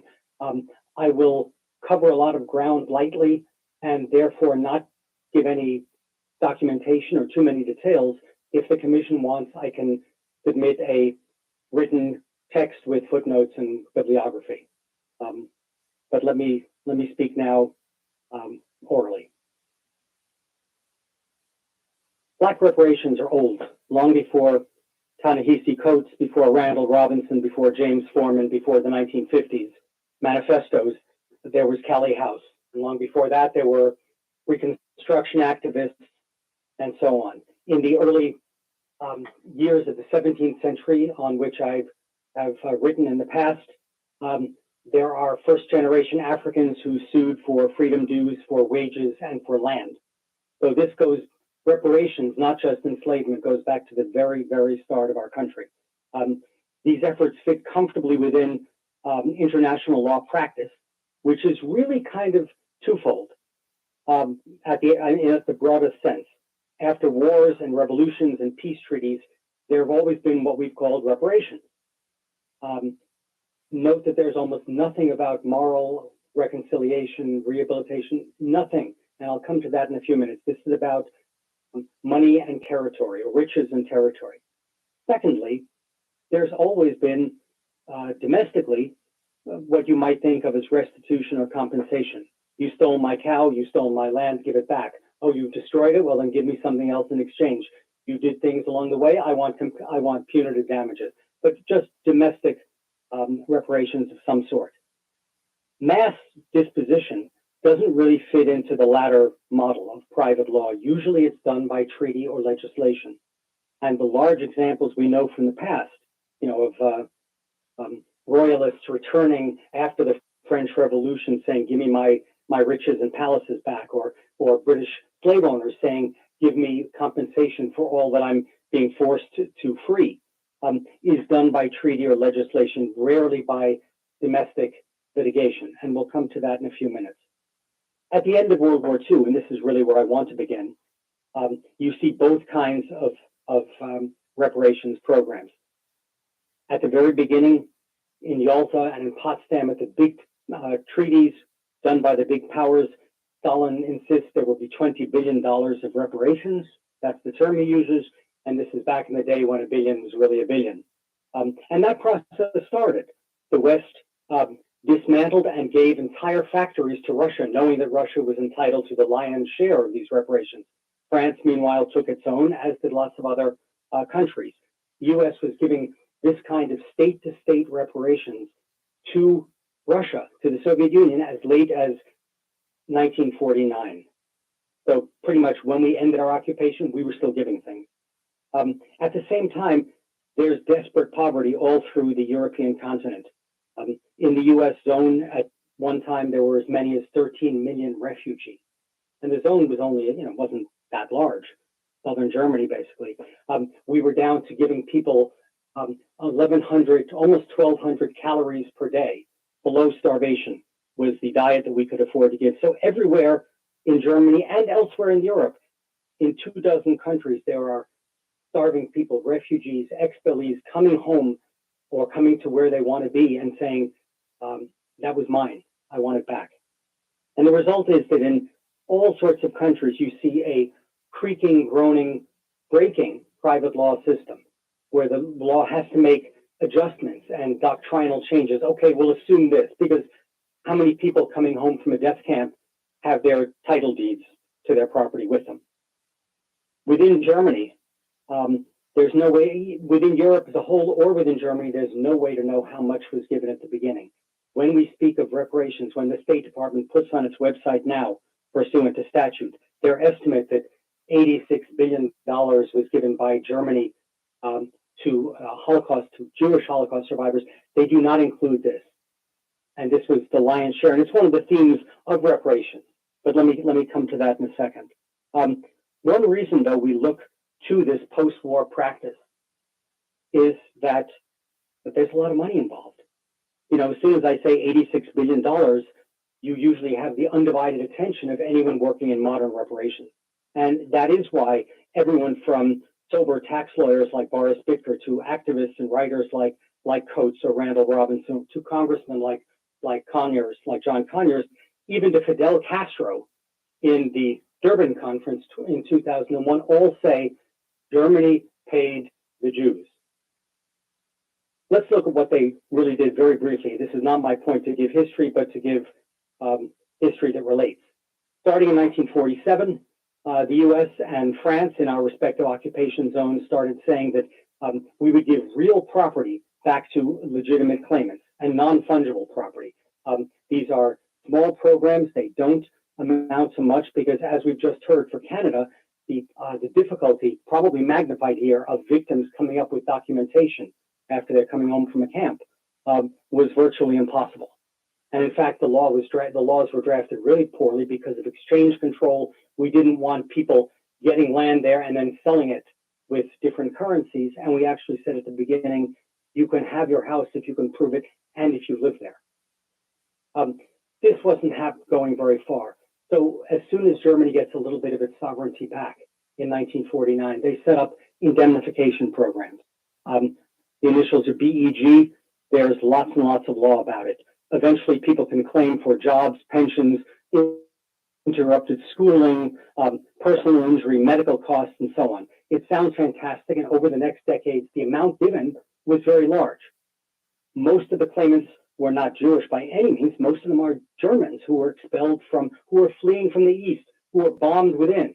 The German Constitution has a clause in it called the equalization of all burdens provision, and this is what it's meant for. And it also didn't go to where most of the non-Jewish victims were, which was in Eastern Europe, because those countries didn't recognize the Western regime. They didn't want to legitimize it by taking money until the Soviets were satisfied, and so on. So it's a very limited program, but the money amounts get very large.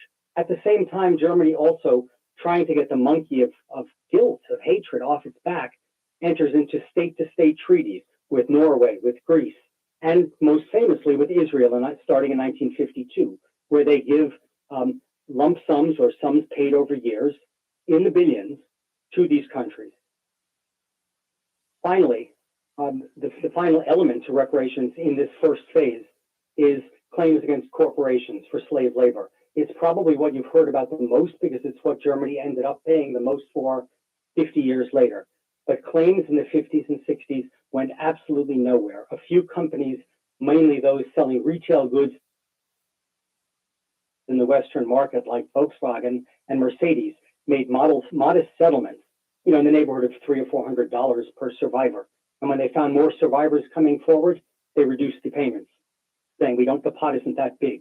When a class action was brought in the U.S., in D.C., in federal court, because IG Farben, one of the giant companies, had lots of money tied up in the U.S. Treasury, the D.C. Circuit throws up its hands and saying, this isn't our business. We don't give reparations. Germany is taking care of this, and we can't handle a class of 200,000 plaintiffs.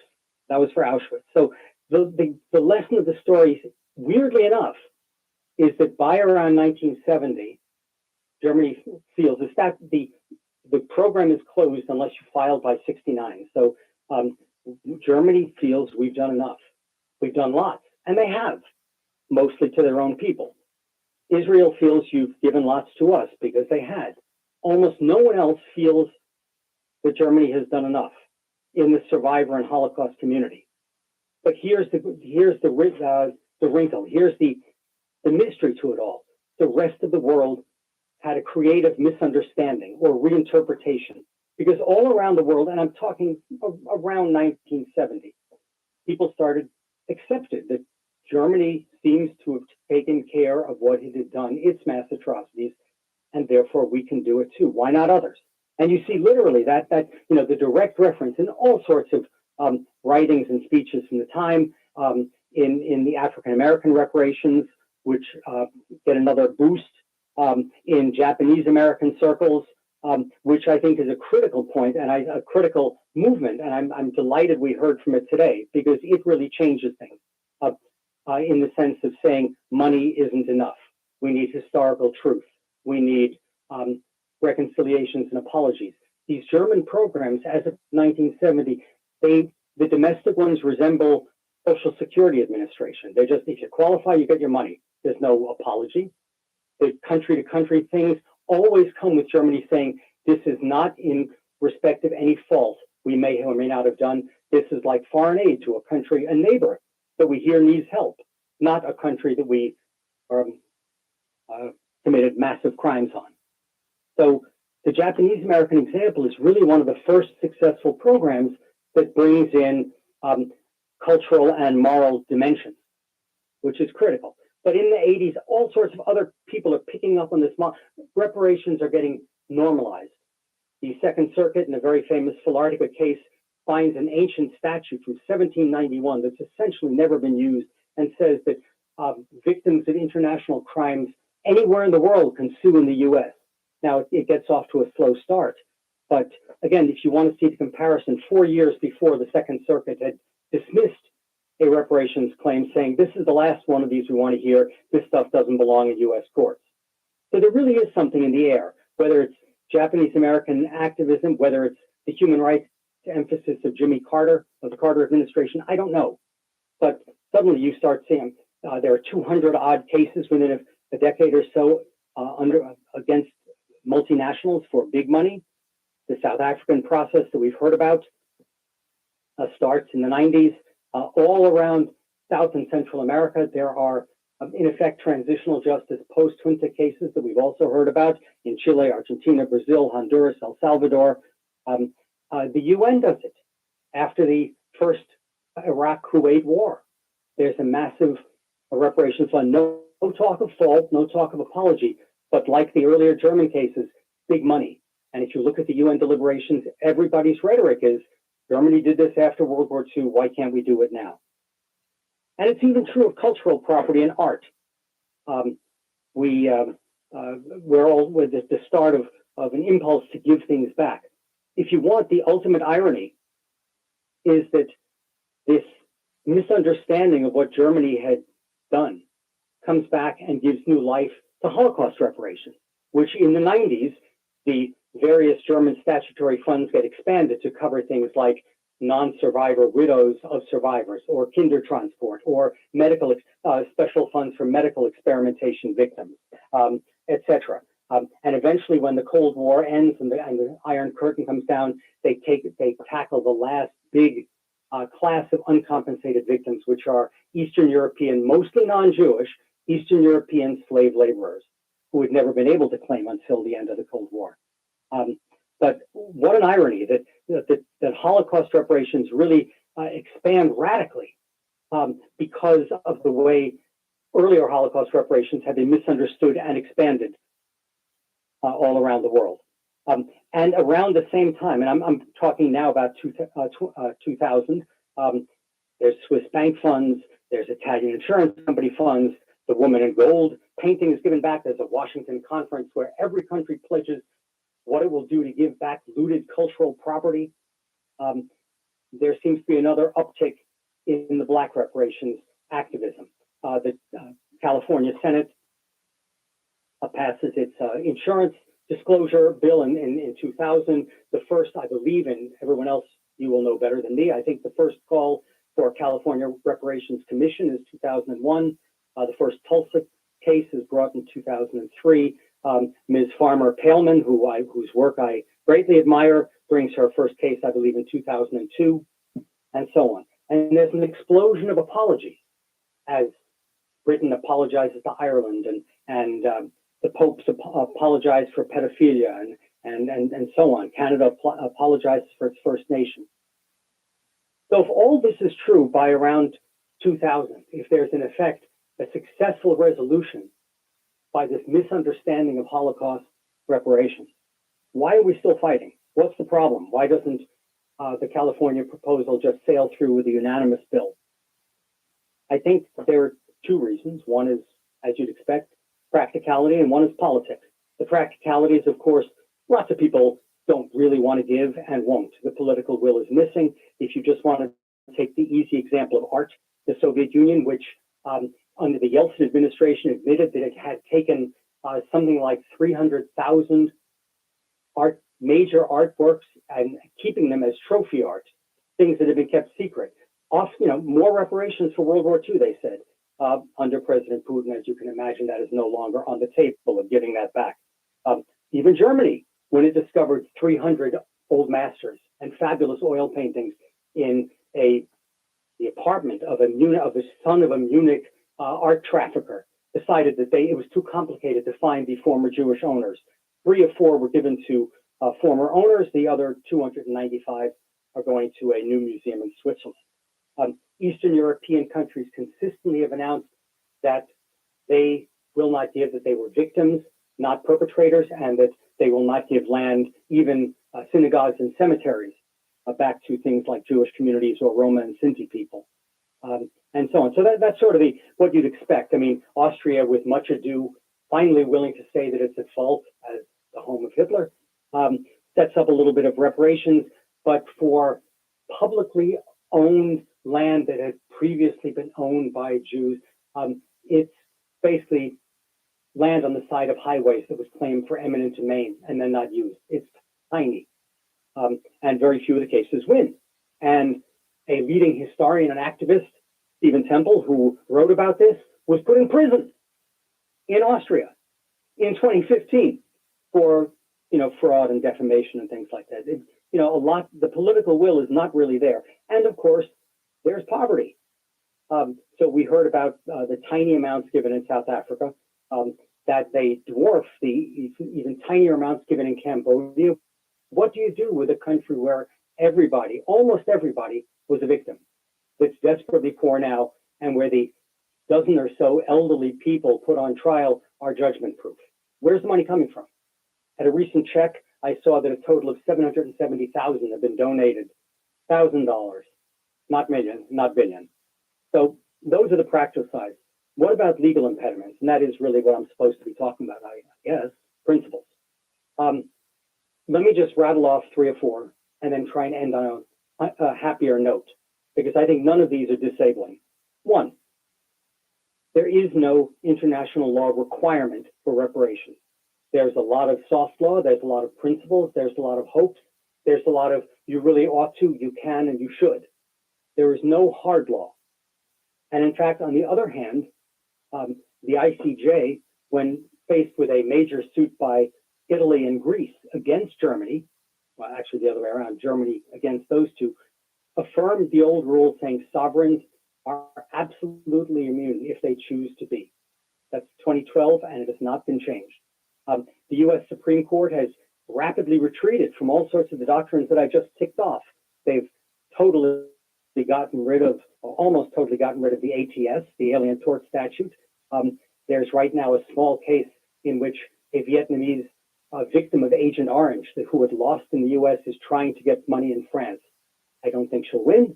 And the ATS was really an American freak, this moment where human rights idealism met the American personal injury law industry. And that doesn't exist overseas. The Supreme Court in the last 2 years has narrowed sharply historically including it. Cutting out, Professor Bush, you're cutting out now, but in the interest of time, can you summarize and close?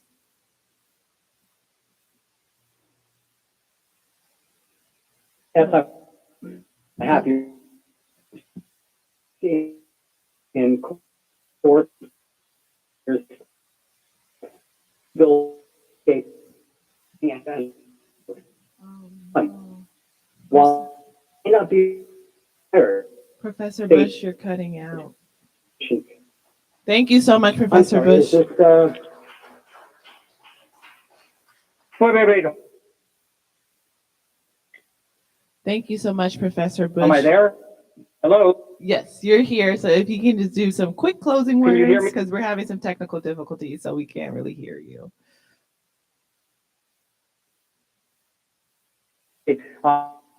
As quickly as can, while there may them apply here. This is not against the state. This is not a judicial proceeding. All of those, this is a state finally opening its doors to your expertise to do the right thing. Reparations are allowed, they are encouraged, and as we've heard from previous speakers, there is post-1970 a remarkable range of options and tools that can be brought to the table. I will develop them more in whatever in writing I give you once, but for all purposes now, the problems that I've identified don't affect California. You can do what you want, and there are lots of wonderful models of successful reparations. And I look forward to seeing what you develop. Thank you so much, Professor Bush, Thank you. for your expert testimony. Everyone give him a hand. Very knowledgeable. So in the interest of time, we are 30 minutes over our lunch period. So we'll just continue to go to lunch. And if our task force members have any comments or questions related to these witnesses, we'll just reserve it for our second panel. So we will recess now and return at 1:30. Thank you.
All right, everyone, we're going to get started. So before we get started, I'll turn to Parliamentarian Johnson so that a quorum can be reestablished.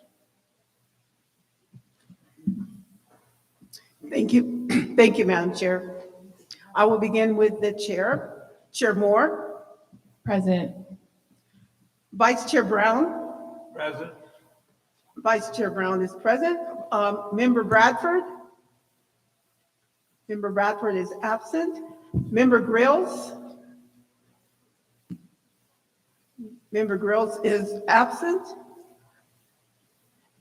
Member Sawyer. Member Sawyer is absent. Member Holder. Member Holder is present. Member Lewis. Member Lewis is absent. Member Montgomery Stepp. Here. Member Montgomery Stepp is present. Member Tamaki. Here. Member Tamaki is present. Madam Chair, there are 9 task members, and the number needed for a quorum is 5. And let the record reflect that Member Lewis is present, as he just entered the room. There are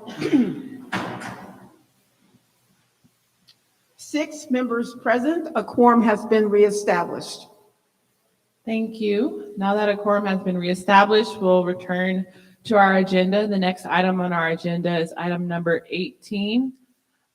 Witness panel principles for effective reparations initiatives based on domestic and international human rights laws and norms. I also want to note that we have Professor Bush on the line listening in the event that task force members have any comments or questions for Professor Bush. Any comments or questions for Professor Bush at this time? We'll now turn to introducing our first witness, which is Michael Cochin. He's here, he's remote, he's joining us remotely. Michael S. Cochin is a professor in the School of Political Science, Government, and International Relations at Tel Aviv University. He received his A.B. in mathematics from Harvard and at 19 from Harvard, and his MA and PhD in political science from the University of Chicago. He has held visiting appointments at Yale, Princeton, Toronto, Claremont McKenna College, and the Catholic University of America. Professor Cochin has written widely on the comparative analysis of institutions, political thought, political economy, politics, and literature, and political rhetoric. He has published 4 books, including An Independent Empire, Diplomacy and War, and The Making of the United States with the historian Michael Taylor. Before Mr. Cochin presents, in the interest of time, I'm asking expert witnesses to truncate their testimony. So unfortunately, I'm sorry about that because of our technical difficulties. So if you can, please conclude within 10 minutes. Mr. Cochin, if we have him ready, he may present. Thank you.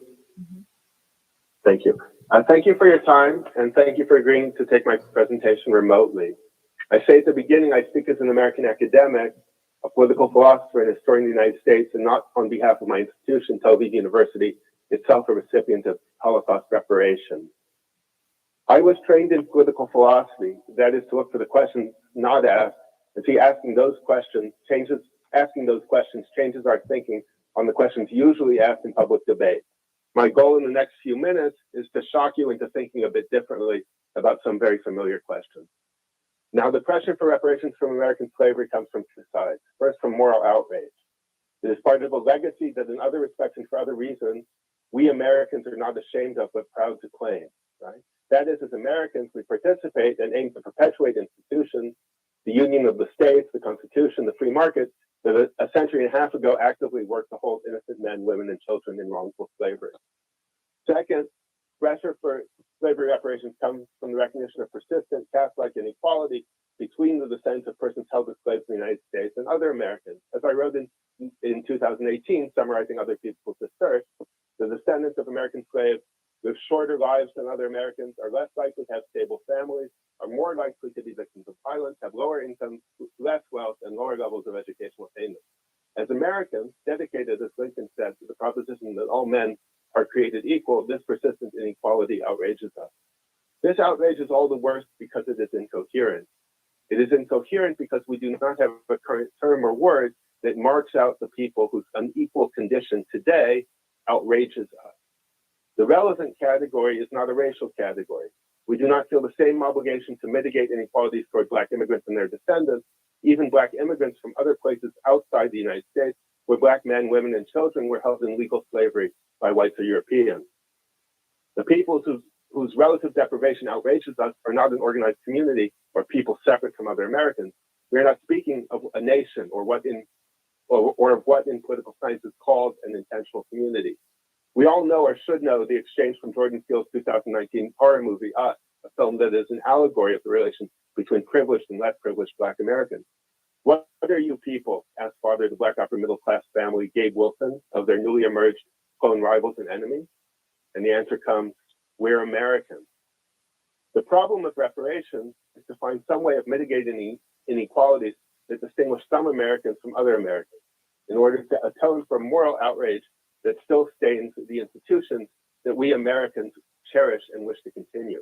When we put the problem that way, we see that two frequently cited modern examples of reparations provide limited guidance in thinking about reparations for American slavery. In 1988, the United States government agreed to pay reparations to those Japanese Americans who were interned by the United States during World War II. Those payments were modest, almost token, $20,000 for each survivor of internment still alive in 1988, and were not intended to, nor could mitigate persistent inequalities. Why were the payments so modest?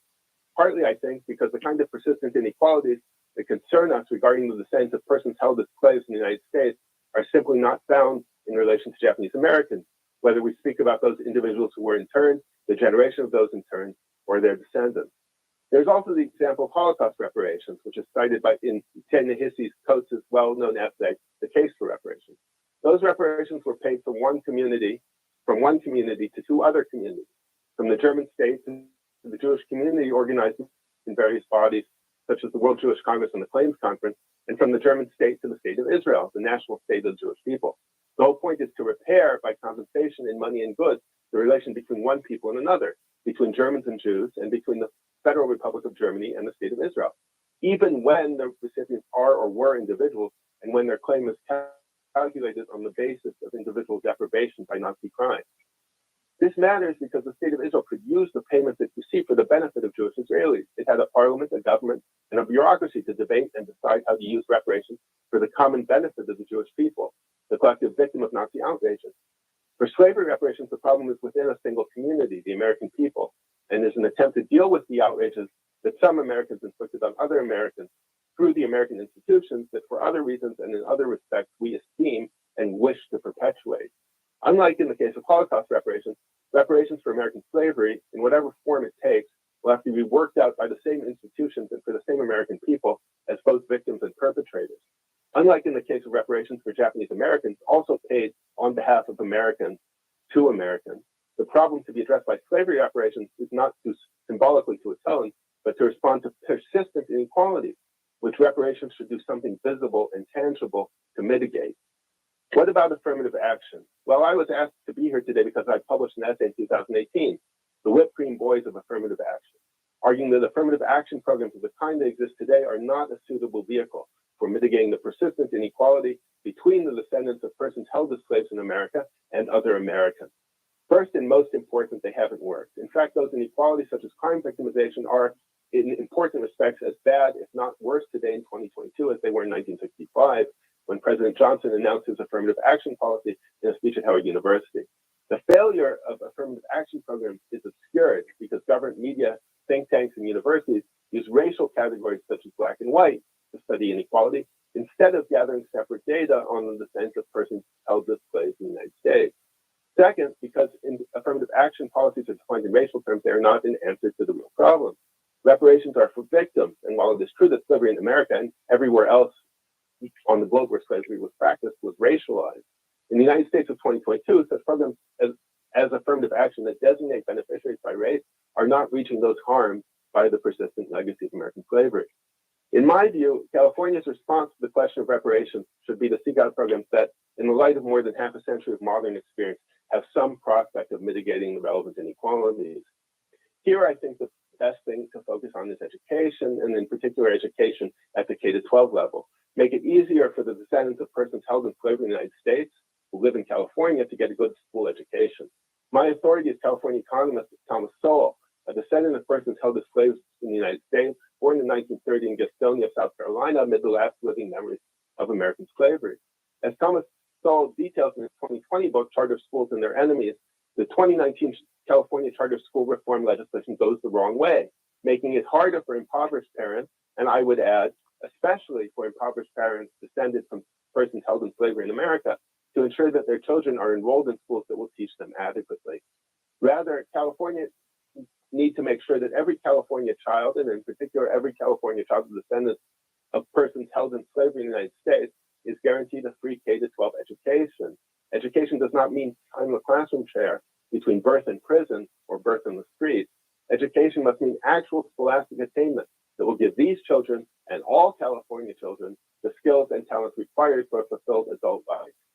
Charter schools and easy access to them, Sowell shows, are a vital part of such an education policy. Because of the importance of school for remedying inequalities, California should annul or obliterate other public policies that stand in the way of educating each California child a descendant of persons held in slavery in the United States. And I speak as a unionized teacher, well aware of the benefits of unionization for teachers, especially uncommitted, distracted, or incompetent teachers. At the post-secondary level, I think the state can do is identify and increase access to programs that pipeline students from the classroom to rewarding careers. Such programs are often co-ops where job placement is part of the curriculum and students work at their careers through their time in school. The state of California, in my view, should identify inequalities in access to those programs. The state should then formulate, apply, study, reformulate, and reapply policies to mitigate those inequalities in the state of California. Race is fundamental to understanding the history and legacy of American slavery. But thinking beyond racial categories is vital to formulating and implementing public policies that will mitigate the inequalities that are the legacy of American slavery. If the Civil War settled one thing, it made all of us black and white Americans. Thus, it made the problem of repairing relations between the victims and perpetrators and perpetrating institutions a problem for all of us together as Americans. We Americans of 2022 want to find a policy response that will make it possible for us to go on together as Americans. Thank you.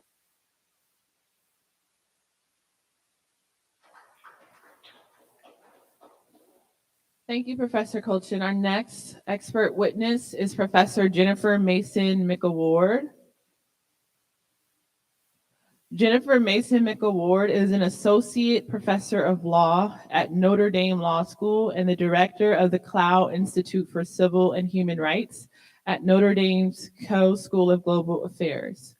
She received her undergraduate degree summa cum laude from Notre Dame in 1994, majoring in government and international relations and minoring in theology. Following law school, Professor Mason McAward served as a law clerk for Judge Alex Kozinski on the United States Court of Appeals for the Ninth Circuit, and then for the United States Supreme Court Justice Sandra Day O'Connor. Her scholarship has explored the history of the Reconstruction Amendments and the scope of Congress's power to pass legislation to enforce the 13th Amendment.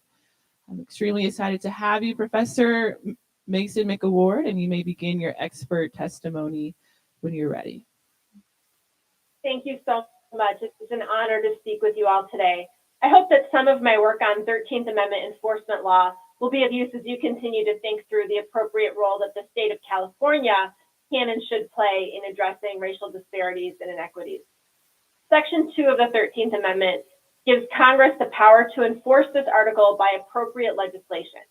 And so the question that I've grappled with is what sorts of laws Congress can pass to enforce the ban on slavery and involuntary servitude.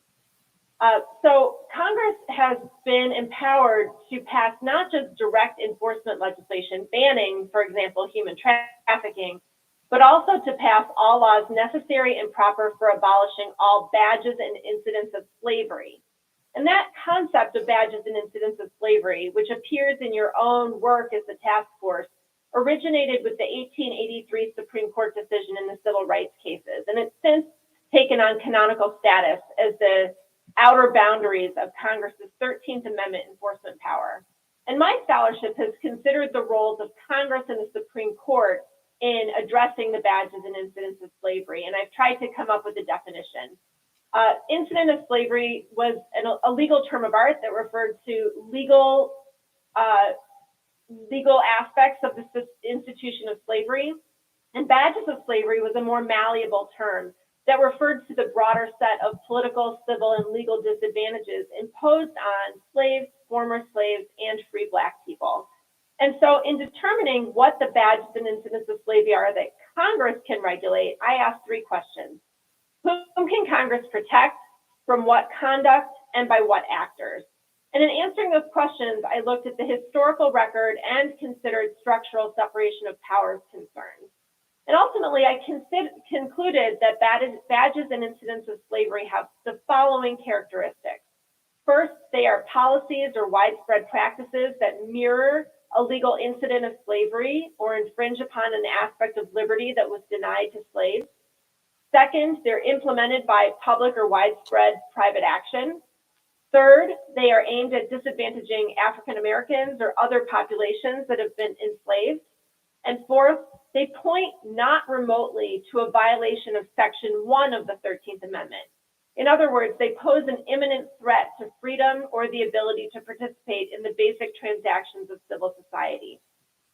And the reason I included this final kind of causation element in my definition focused on kind of that idea of prophylactic legislation that incorporates these principles of separation of powers at the federal level. With the idea that we needed to have some kind of constraint on the legislature as well as a guide for effective judicial oversight. The important question here, though, is whether that same understanding should guide the exercise of California's own legislative power. And I am certainly not an expert on California law, but I do know that the California Constitution bans slavery and involuntary servitude and gives the California legislature plenary legislative authority to enforce that guarantee. And the law establishing this task force contemplates more than direct enforcement legislation, specifically laws that are aimed at the lingering negative effects of slavery.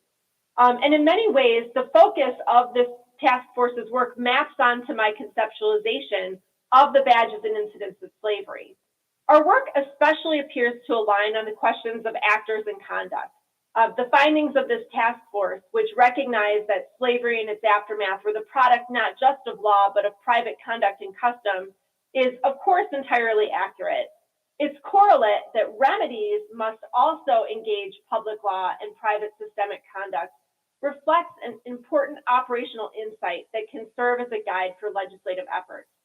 One place where our work might diverge is on this question of whether the conduct that's being regulated must have some kind of threshold causative impact to be properly the subject of legislation. But as I said, the reason that I included that in my definition draws from concerns about separation of powers principles. And it's not clear to me that those same structural concerns operate identically in the context of state reparations laws and policies. While the interim report does frequently address the ongoing system-wide impacts of racially discriminatory policies, it doesn't argue that those impacts currently violate or threaten to violate the California Constitution's ban on slavery. And so the question I asked myself is whether this is a problem, and the answer may well be no, because of the nature of the plenary state legislative power, as well as distinct separation of powers analysis for purposes of constitutional law. And so I simply just note that and raise it as a question for your consideration. One place, however, where our analyses might diverge more meaningfully is the question of who can receive remedies or reparations. And I know that this task force has dedicated time and study to this question and come up with a definition regarding eligibility. As I understand it, however, there's still a racial component to the definition you're using. In other words, it still depends on race. An indigenous Californian, for example, whose ancestors were also enslaved, would not be eligible in the same way that a Black person would be. And so the proposal is under-inclusive in the sense that only some people whose lineage includes slavery are eligible for reparations, but not all. And so in the context of state reparations legislation, it is clear that the 14th Amendment's Equal Protection Clause will be applied to guide and evaluate any legislative efforts. And so while not all of the task force's preliminary recommendations are race conscious, some of them are.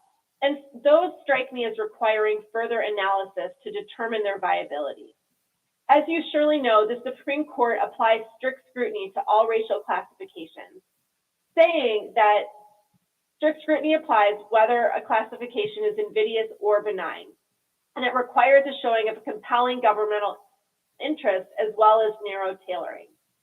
In a series of decisions, the court has rejected the idea that government can use race-conscious action to remedy societal discrimination writ large, and has criticized that as an overbroad remedial interest.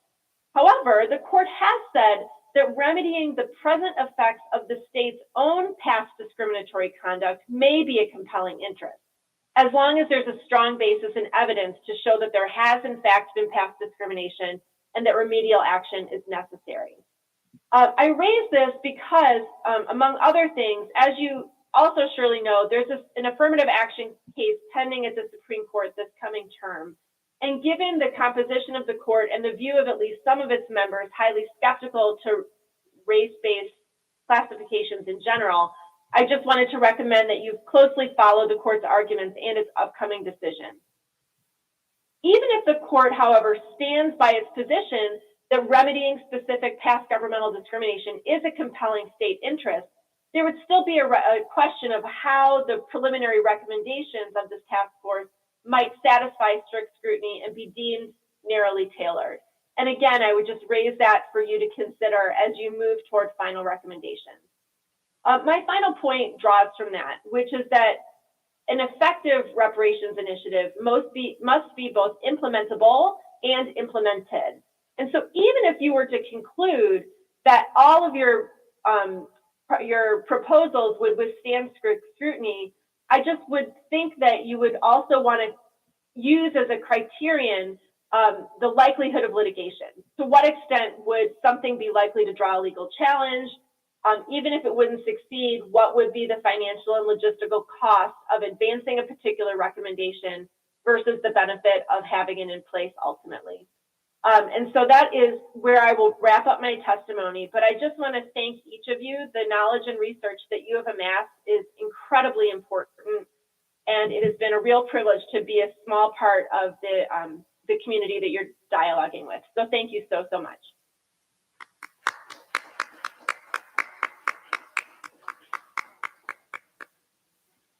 Thank you, Professor Mason McAward. We had another witness lined up who would have been Mr. Alex Amaichi Ujugwa, who is a PhD at the University of Akwa in Nigeria, but he is no longer able to make it. And I'm looking back at the agenda, we have, that would place us actually, it's 2 o'clock right now. So we have 30 more minutes for this agenda item.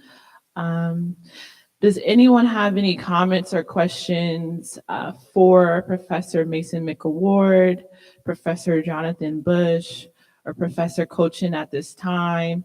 I also just want to apologize to our witnesses for the audio issues that we've been facing. I think that impacted a bit how much we internalize the information, but we tried our best. So thank you. Since we do have 30 extra minutes, we have Professor Jonathan Bush, Professor Cochin, and then Professor Mason McAward on the line. Does anyone have any comments or questions at this time? Because Member Holder, go ahead. Hello? Doesn't sound like it's on. Okay. I just want to thank the panelists. I'm sorry that we have had some audio problems, but from what we were able to hear and glean, it's very comprehensive and gives us a lot of insight as we move forward.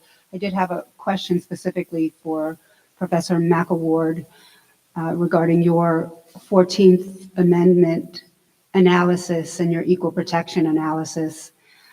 I'm specifically thinking about guarantees of non-repetition, which is, I don't know if you have been listening to the international perspective on reparations and the scholars that have spoken about that today. But one of the important international conventions for a reparations program is ensuring that there are guarantees of non-repetition.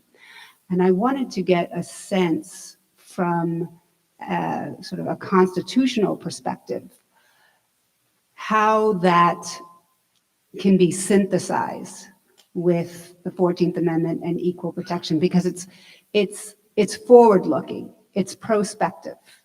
So you're not looking at present-day discrimination, you're almost looking at creating programs that safeguard against future prospective discrimination. And so from a constitutional perspective, and from a strict scrutiny lens, how do you think that would play out? Thank you, Member Holder. And I note that we are both NYU Law School graduates, so it's a particular honor to speak with you. Likewise. It's interesting thinking about non-repetition guarantees.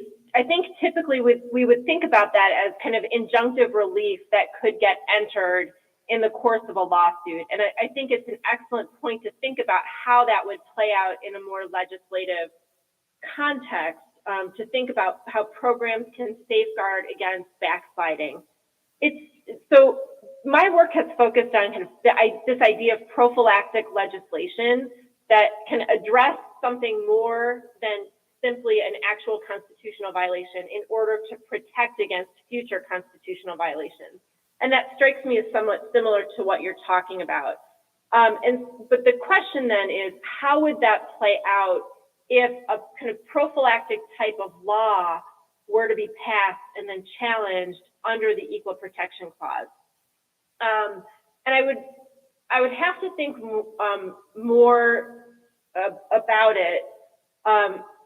But I guess the concern that I would raise is, given this current court's deep skepticism toward any racial classifications, I just think that the law should be really as cleanly structured as it can be in order to try to avoid as much litigation as might arise from it. But I would be happy to think through that more clearly and comprehensively at another point. Thank you.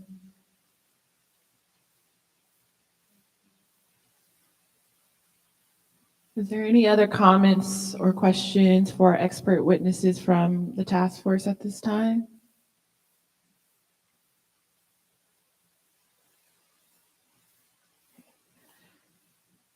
I want to thank Professor Bush, Professor Colchin, and Professor Mason McAward for your expert testimony. Everyone give them a round of applause. Thank you.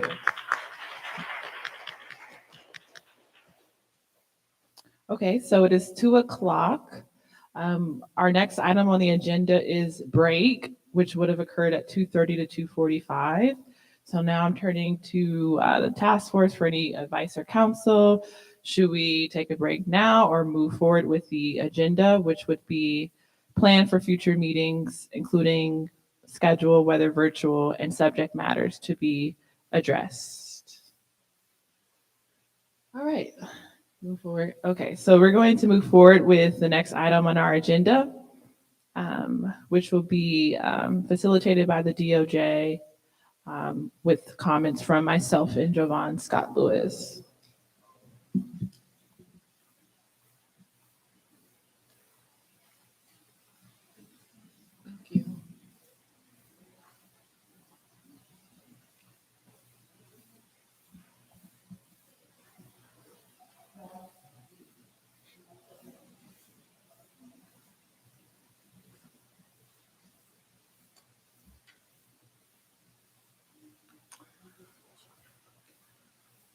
Okay, are the slides able to be put up?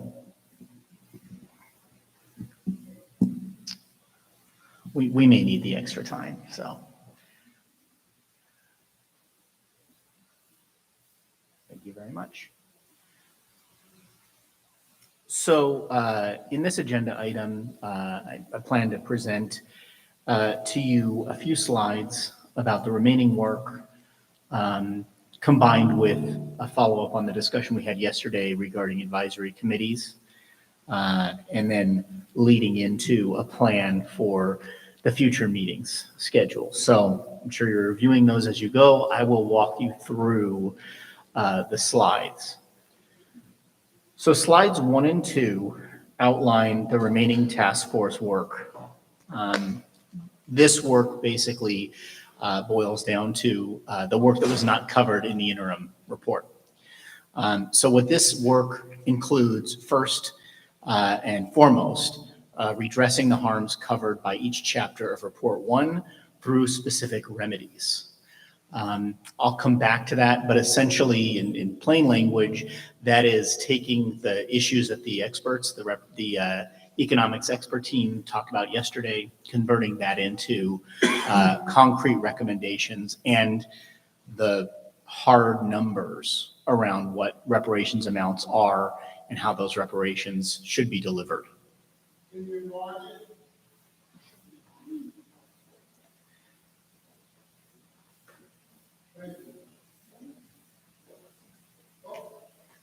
Okay, I'm going to circle back and we'll talk about how we staff recommend that work be carried out between the task force through advisory committees, which I started talking about yesterday, the experts that are retained for this, and then ensuring that the task force is engaged at all decision points along the way. The second issue is somewhat dependent on the first issue, which is what other forms of other restitution and rehabilitation are warranted. This will be subject to the task force's evaluation essentially after you have resolved the reparations that are going to be tied to each of the existing chapters in the report. The next item, and this goes to the next page, number 5, is the elimination of racist laws and policies. We have a retained expert that is working on developing a compendium of all the racist laws in the state. We're working with them to work through how those are delineated, how they're categorized, and then there will be a recommendation pursuant to the statute from the task force about how those laws should be eliminated. The next area of work is on appropriate ways to educate the California public of the task force's findings. We talked about this a little bit yesterday. There's been some ideas around creating curriculum so that the task force report can serve as a basis for educating children of all ages up through college.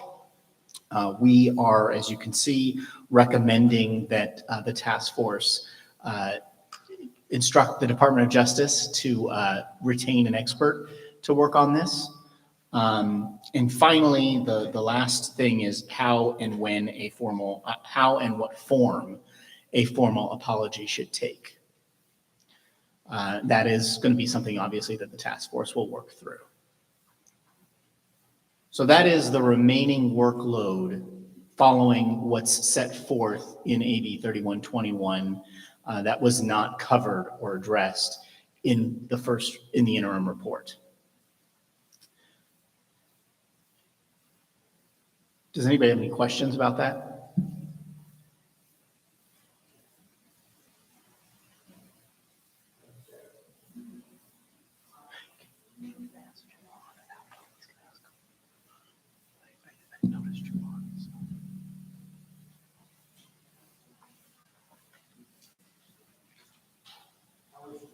I hope that we remember that we carry in our pockets, our personal possessions, AAA card. Whenever you need AAA after your car is broken down, they will always ask you, are you in a safe space? And we say yes or no. It's very obvious from the discussion, from the responses here. We're not in a safe space when it comes to acknowledging that the crime against the humanity of Black folks was wrong.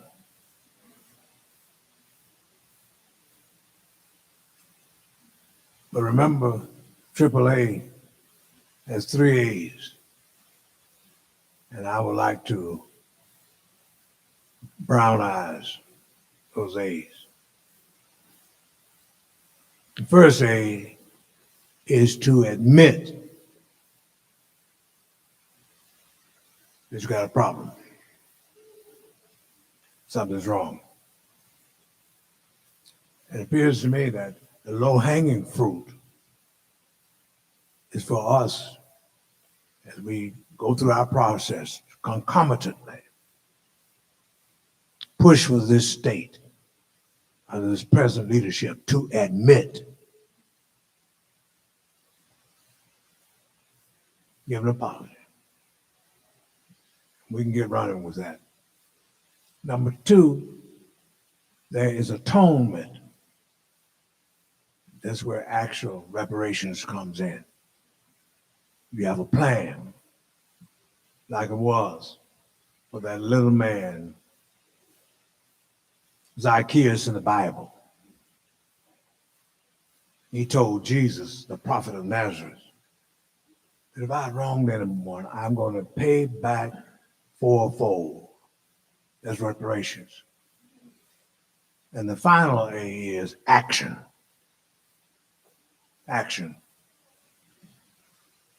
And I think on yesterday, we got the action plan moving to make sure that every member of the Assembly and the Senate has a copy of this report, and including the governor. And that will get us on the road toward some action. And then that's when all of us in the community who are really upset about this thing, you get involved too with some action. And that means getting all the sectors of our African-American community and our allies to start respectfully, peacefully, sensibly, factually, asking them to support reparations in this state.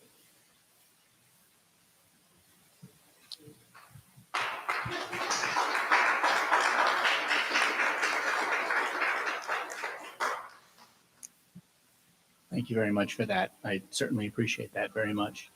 Did you have a question, Javon? Okay.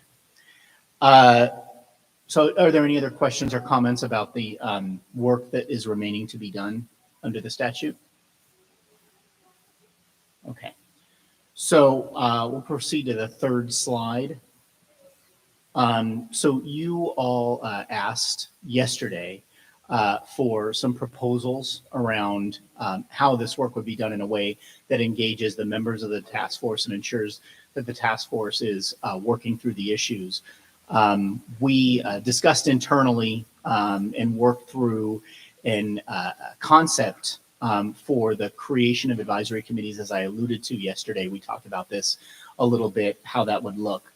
And there are a few items that you'll need to vote on to put in action.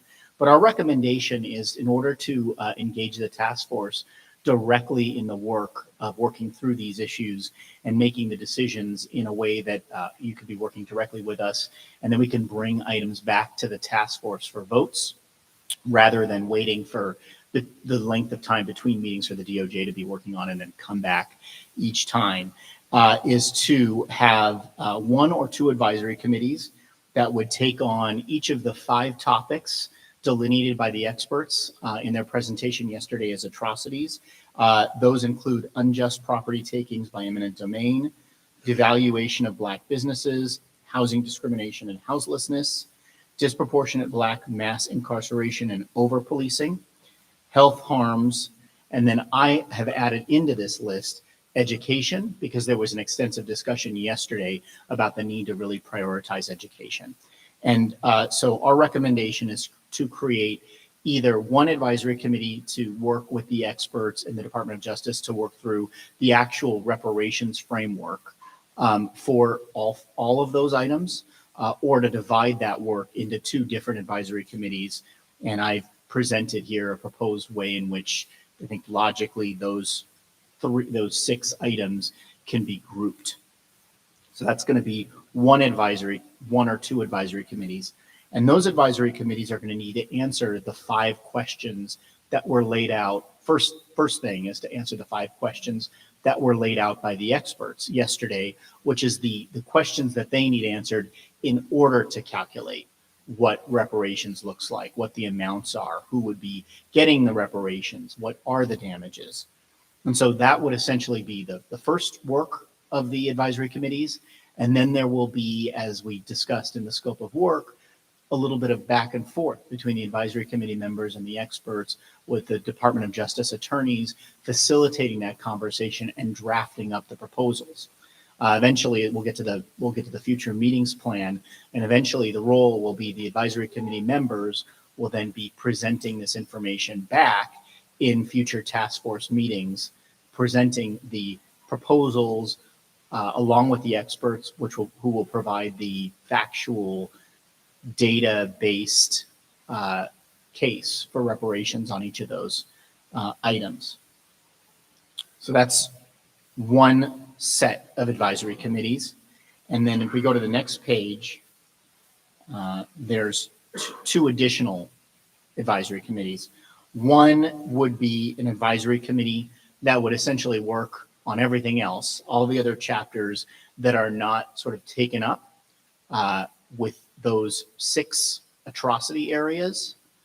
Those include enslavement, racial terror, political disenfranchisement, pathologizing the Black family, control over creative, cultural, and intellectual life, and the wealth gap.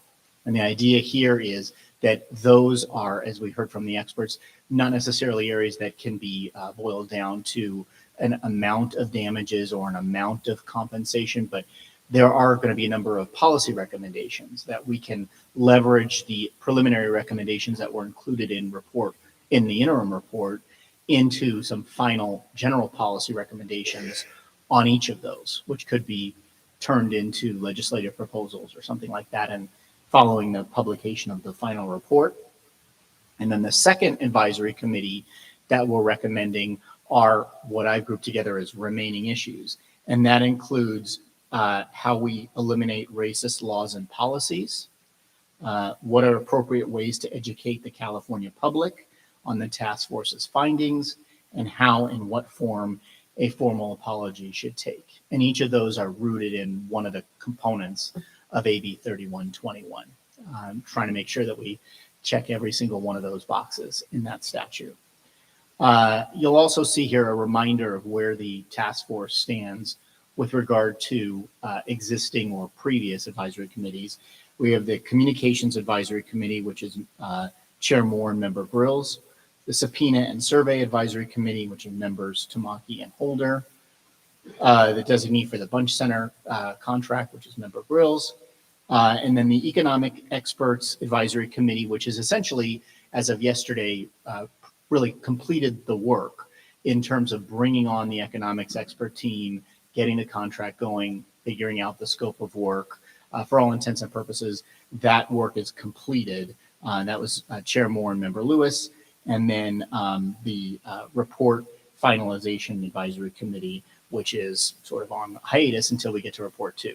I'm now realizing we left one thing off, which is Chair Moore and Member Lewis work on the meeting ahead schedule and future meetings. So that's part of that too.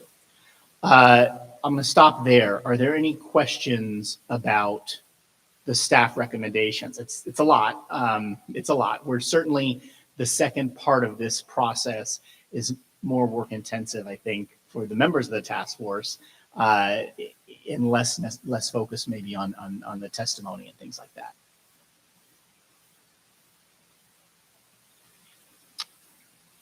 Are there any questions? Yeah, I mean, Camila, you have anything you want to say first, or you all right? Okay.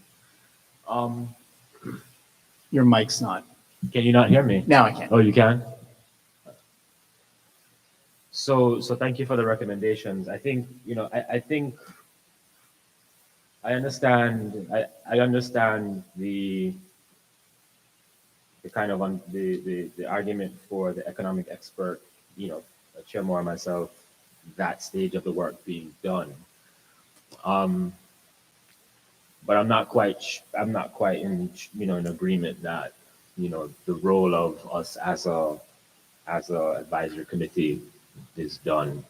I think there's a way to, in my view, there is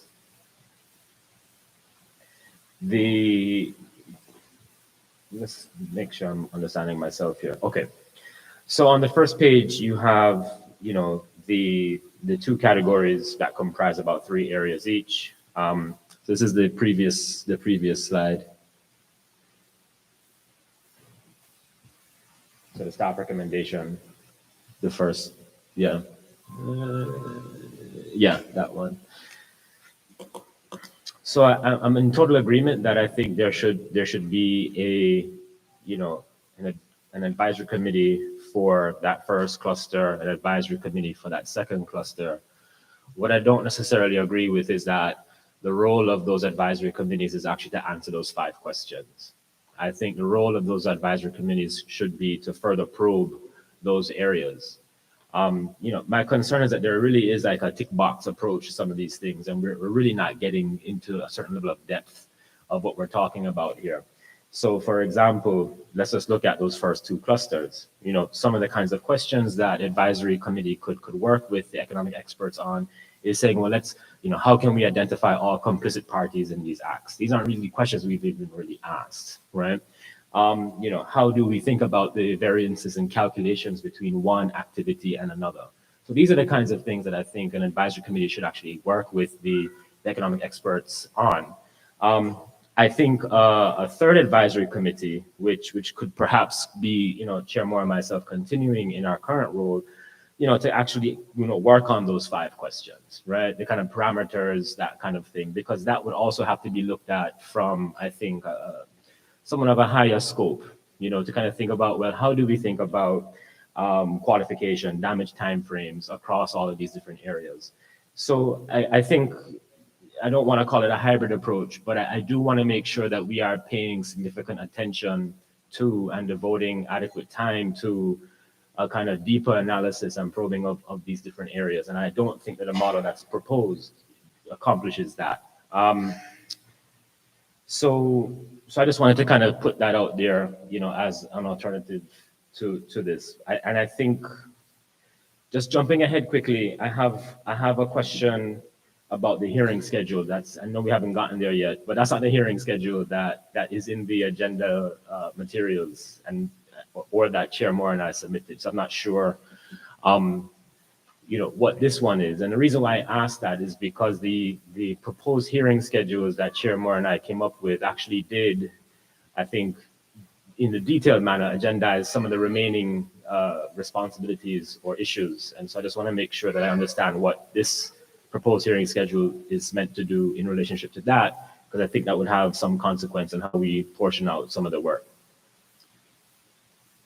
Yes, that's correct. I don't know, Chair Moore, did you want to say something or not? Okay. Yeah, you're correct. You're absolutely correct. So first and foremost, I'll talk about the hearing schedule. We haven't gotten there yet, but I'll talk about that. So that is correct. This is a sort of a staff recommendation hearing schedule. Your hearing schedule is still in there. Okay. I essentially, one of the things I was attempting to do was both in response to some of the discussion yesterday about the timelines and about the contents and how we would be approaching the different issues in the report that would be published by June 30th, 2023, as well as pending a vote of the task force on whether to be in person or remote and whether to have it in the locations laid out, as combined with the need to have these advisory committees working on the substance, trying to figure out a way, frankly, where we could manage getting outlines to you all on sort of the comprehensive issues, and then going through the drafting process again on the comprehensive issues as we go through. Part of this is why I recommended 2 task forces, is to sort of spread out the workload so that we could kind of be going on all cylinders on all of it. So we'll come back to the future meeting schedules. The second point you raised, which is the 5 questions. And I think you're right. That is another way that this could work, and that's fine. This is our recommendation. But the idea was definitely not that the advisory committees are only answering these 5 questions. I don't know if that's what you thought I was suggesting, but that's definitely not. I think you're right. And that's one of the reasons why we're recommending that they be split up and it not be one advisory committee doing all 6. Because I think there will need to be that very deep dive. And again, as we've talked about with the advisory committees under the Bagley-Keene Act, the advisory committees are working with us, and it'll eventually come back to the entire task force.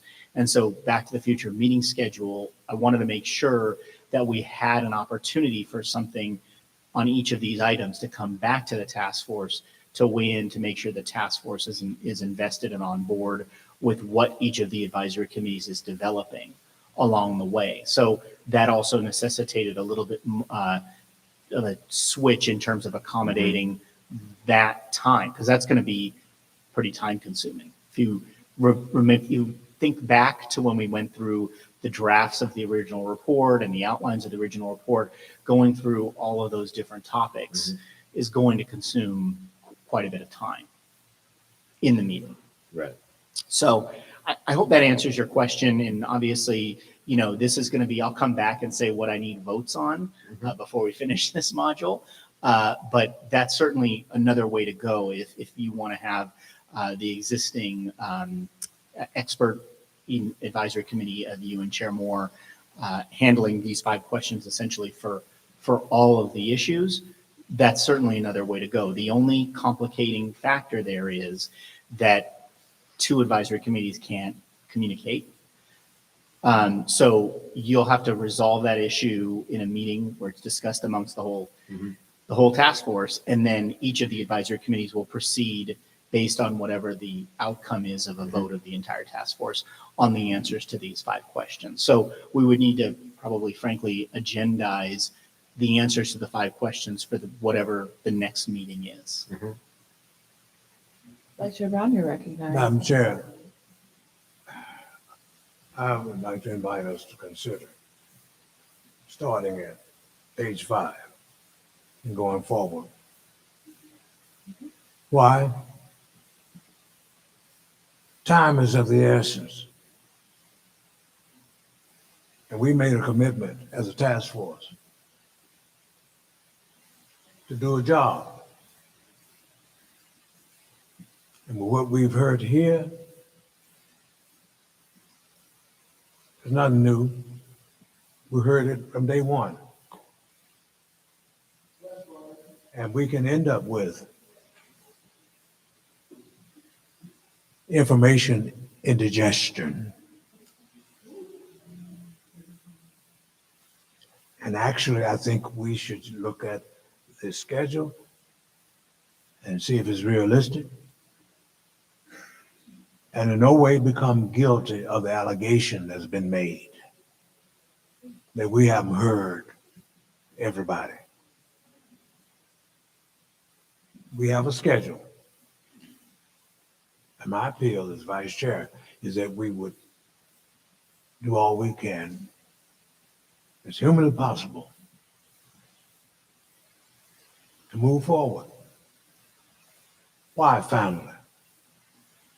Let's face the reality of the present political climate in this nation and this state, and I would say even worldwide, with this populist movement stuff.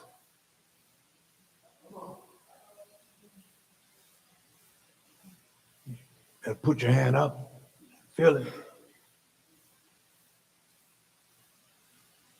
And we need to, as Benjamin Mays said, he or she who's behind in the race of life is going to stay behind. Yes, you better run faster to catch up. It's time for us to run faster and catch up. Or else we're gonna be left behind. And after the political bombshell comes, we still will not have made much traction toward getting our just due as Black folk.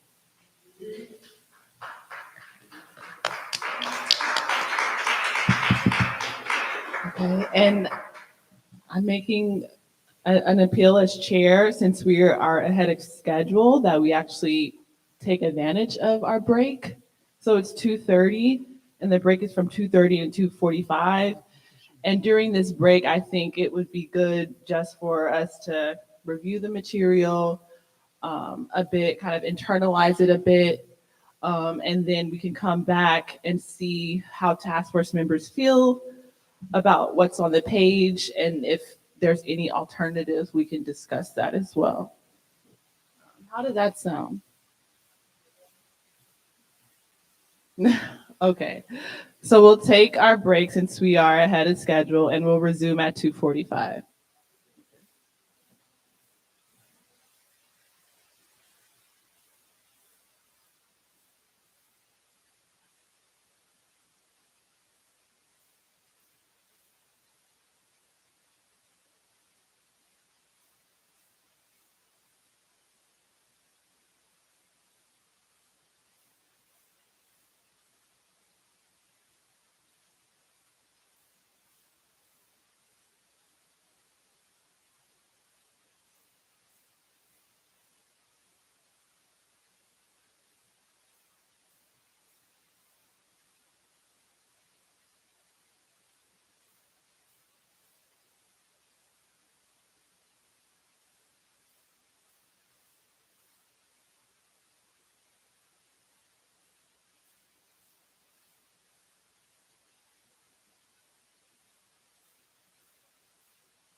All right.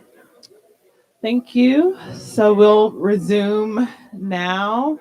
I need everyone to quiet down so we can resume our agenda.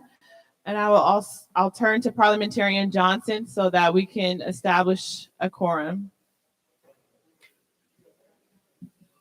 Yes, thank you, Madam Chair. I will begin calling the roll with the chair. Chair Moore. Present. Vice Chair Brown. Present. Member Bradford. Here. Member Grills. Here. Member Grills is present. Member Holder. Here. Member Holder is present. Member Jones Sawyer. Member Jones Sawyer is absent. Member Lewis. Here. Member Lewis is present. Member Montgomery Stepp. Here. Member Montgomery Stepp is present. And Member Tamaki. Here. Member Tamaki is present. Madam Chair, there are 9 task force members and the number needed for a quorum is 5. The number present is 8. Madam Chair, a quorum has been reestablished. Thank you, Parliamentarian Johnson. Now that a quorum has been reestablished, we will resume our agenda item, which is number 20, discussion and potential action item, plan for future meetings, including schedule, whether virtual, and subject matters to be addressed. Before me and Member Jovan Scott Lewis share our thoughts around this agenda item, I just wanted to check in with my fellow task force members to see if you all had any break. Totally fine if no thoughts right now, but just wanted to open space for that opportunity.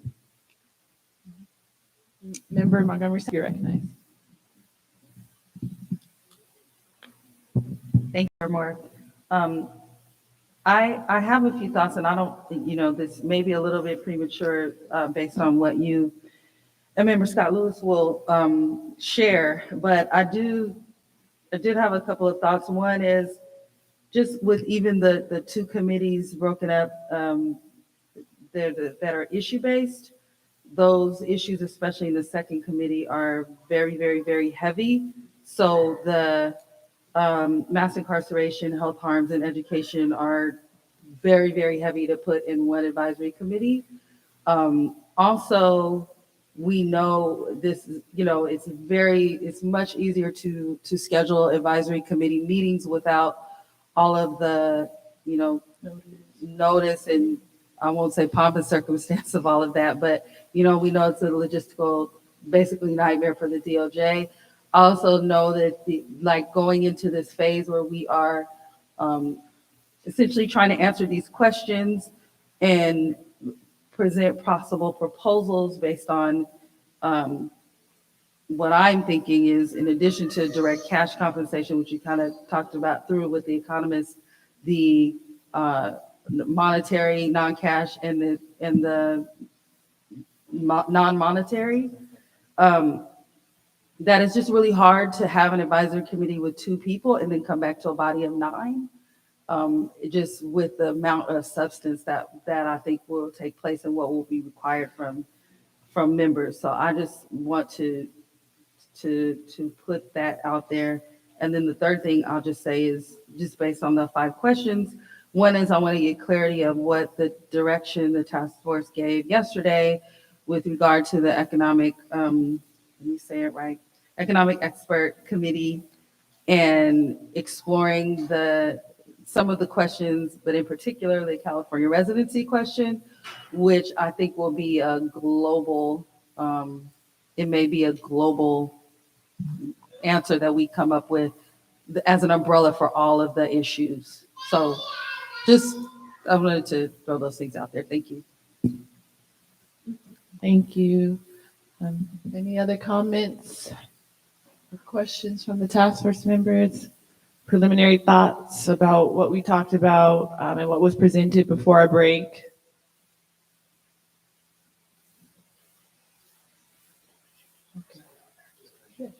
So this is just in the nature of thinking out loud.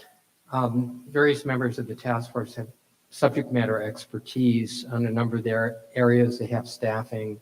Also for the legislators, there may be particular interests in the different subject matters, and depending upon what Member Lewis and the chair proposes, maybe we could work within that framework to kind of self-select. I mean, if there are task force members that are interested in any particular area and really want to pursue that, with great gusto, enthusiasm, maybe that would be a natural way to proceed. Just find out what people's interests are.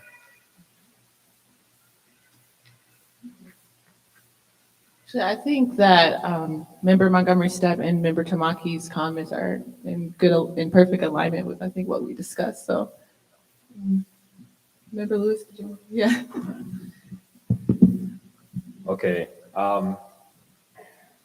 Thank you both for those comments. And Chair Moore is right. They are rather in line with what we're trying to propose. So there are a couple of issues that we have to address. One is the timing of the work going forward, the limitations that we have in terms of our ability to meet, our availability to meet, and of course, Bagley-Keene and the immense work that is ahead. And so we are trying to basically find a way to accommodate all of those constraints while still, I think really trying to do this thing right.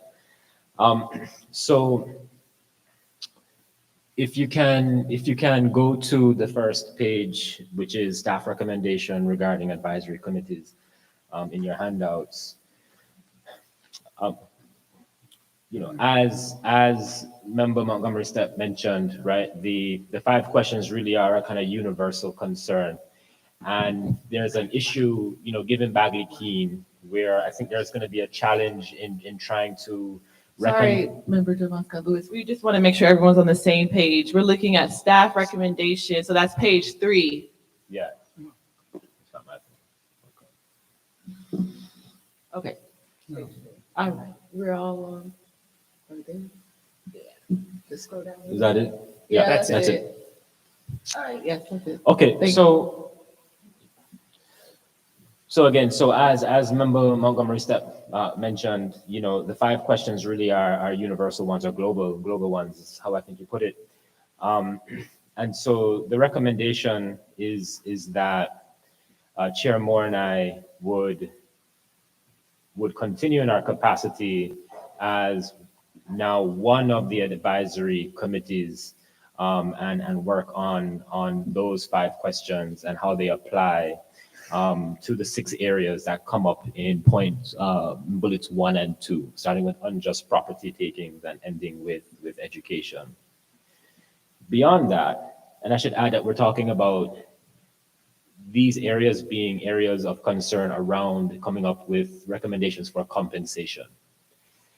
And so beyond that, what we would like is to propose that in clusters of 2 topics, we invite task force members to volunteer to join in an advisory committee of 2 members to tackle 2 topics each. So for example, there would be a pair of task force members who would work on unjust property takings and the devaluation of Black businesses. There would then be a second advisory committee of 2 task force members that would tackle housing discrimination and mass incarceration. There would be a third advisory committee of 2 task force members that would work on health harms and education. And so these are all very weighty. And the idea of 2 people, working on these, is daunting. But the purpose is to bring back recommendations to the task force. So the responsibility is not to, make final recommendations, but to, work with the DOJ and with the economic experts team to, kind of do a deeper analysis and to bring back to the task force some preliminary recommendations for us to all to vote on and to move ahead with. And so, as I mentioned earlier, Chair Moore and I would then work on what could be considered the kind of 4th advisory committee, which would be tackling the 5 questions and thinking about them, in that global manner, as Member Montgomery Stepp mentioned earlier. Okay, so there's more work to be done. And so if you go to the following page, which is page 4, there's a section working with DOJ staff on areas not addressed in experts' list of atrocities. So as mentioned by the experts team yesterday, these are the areas that came up in our preliminary report, in which we've heard testimony on over the past year, that they said that they are unable to quantify as far as finding a compensatory model to advance as a form of redress. And along with the section below, remaining issues, these two sections actually represent areas of our scope of work that fall outside of a compensatory framework. And so what we would ask task force members to do is to work with the DOJ, but not with the economic experts team, on coming up with what we might think of as non-compensatory, sorry, let me not say non-compensatory, yeah? I don't want to drop the O's too many times. Recommendations to bring back to the task force. And so again, that would be on issues of enslavement, racial terror, political disenfranchisement, the pathologization of the Black family, control over creative, cultural, and intellectual life, the racial wealth gap, in addition to, under the remaining issues, elimination of racist laws and policies, appropriate ways to educate the California public on our findings, as well as how and what form a formal apology should take. And so in total, in those two areas, there are 9 topics. And so what we will be asking is for each of us to take on one of those 9 topics. And so in that regard, it would be an advisory, committee of one, so to speak. But again, the role of us in that capacity would be just to work with the DOJ and try to find some form of recommendations to bring back to the task force that we can then work with to provide our actual formal recommendations. So the hope is that if we can do this, then we might actually be able to, have something significant to report on in our December meeting, which, unfortunately will likely be our next meeting because, as noted, we were unable to find a quorum to meet before then. So that's the proposal from Chair Moore and myself. Thank you, Member Javon Scott Lewis. Vice Chair Brown, did you have a comment? Madam Chair, members of the task force, to get us moving, I volunteer for homes and health and education.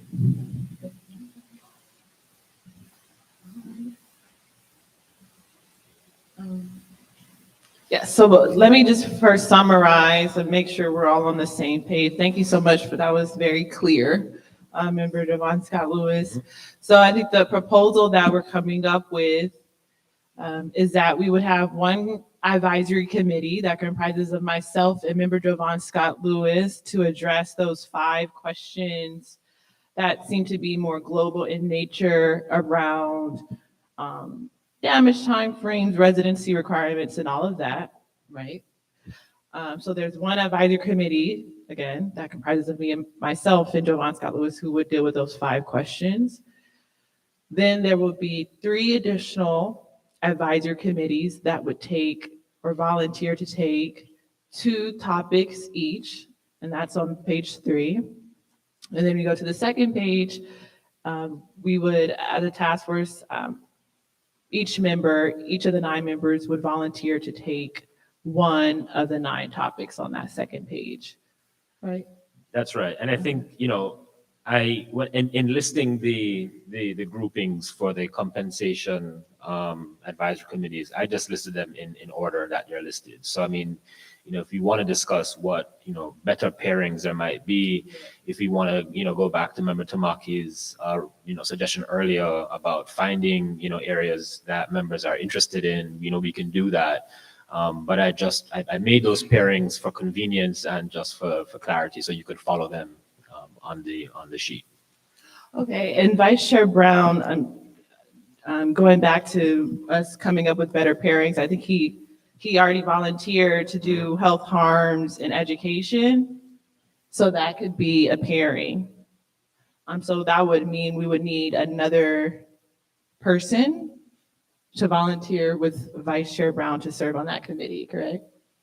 Yeah, I mean, what I'm saying is that I'm not necessarily recommending that these are the pairings. If everybody's fine with those pairings, then we can move ahead with them. I'm just clarifying that I listed them because that's the order in which they were listed in the actual sheet we were provided by the DOJ. Yes. And I'm just saying, since Vice Chair Brown already took the initiative, I think we should go for it. All right. And what do you all think about that? Member Montgomery Step? I just have a clarifying question just about the second page, the areas that are not addressed in the experts list of atrocities. It says 9, but I'm counting 7.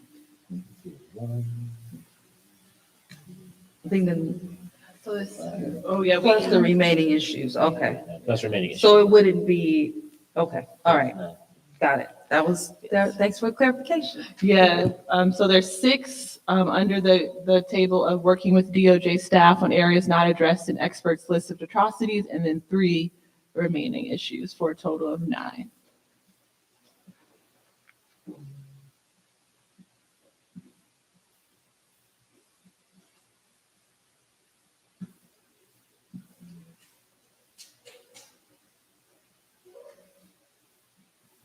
Yes, Member Tamaki, you recognize. This is in the nature of thinking out loud. It's not a proposal, but for instance, eminent domain and housing is subject matter related. So that might make it easier for pairing. Mass incarceration over policing, and some of the things about education, especially school to prison pipeline and discipline, is related to each other. I don't want to break up things that have already been suggested, but that might be another related pairing. I'm just trying to figure out ways to create commonality and synergy. Yeah. So Help streamline the work. yeah. Black business, maybe as a standalone, I'm not quite sure, but at least I see 2 categories where there's some overlap.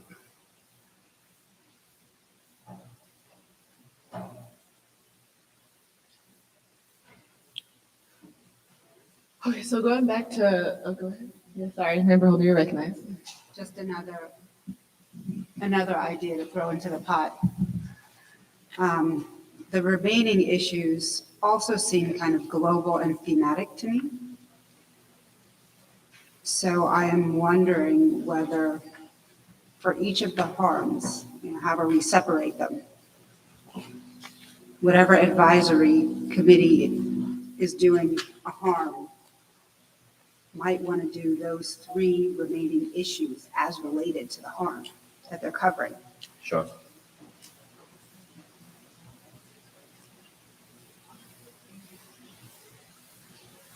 That's just one other way to conceive of this, to formulate it. Yeah, I mean, I think we could, and so that's why I was recommending we do the stuff on page 3, and then we can just say, well, because individuals would have to take on what's happening on page 4. And so I think you could absolutely accommodate that. Yeah. For sure.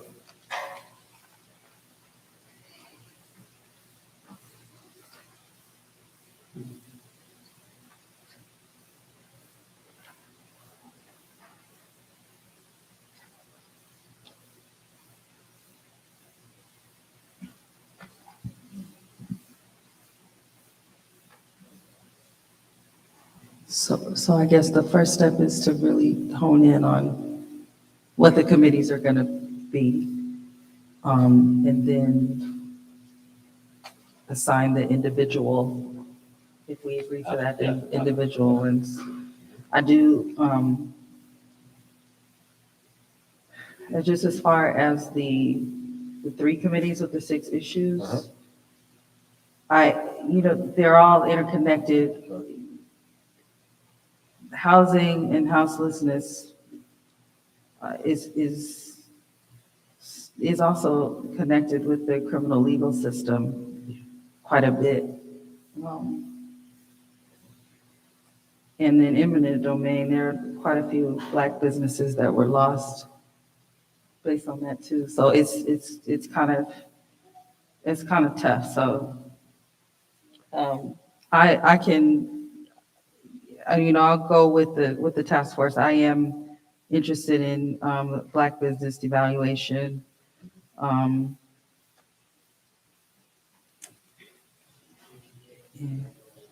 To pairing. I would take either one, what you proposed or what. So maybe that's a logical connection, and houselessness would go with another category. There's an intersection between houselessness and criminalization.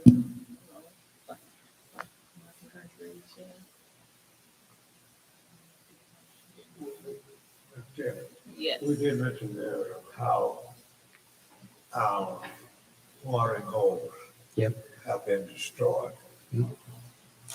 So the houselessness, eminent domain, and our basic communities have been destroyed through eminent domain. They're all related, those three. Can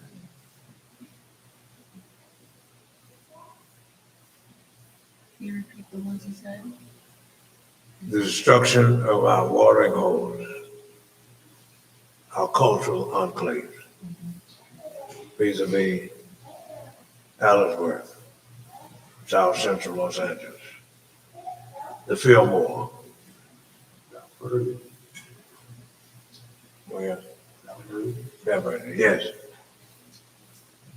Along with them, that's land.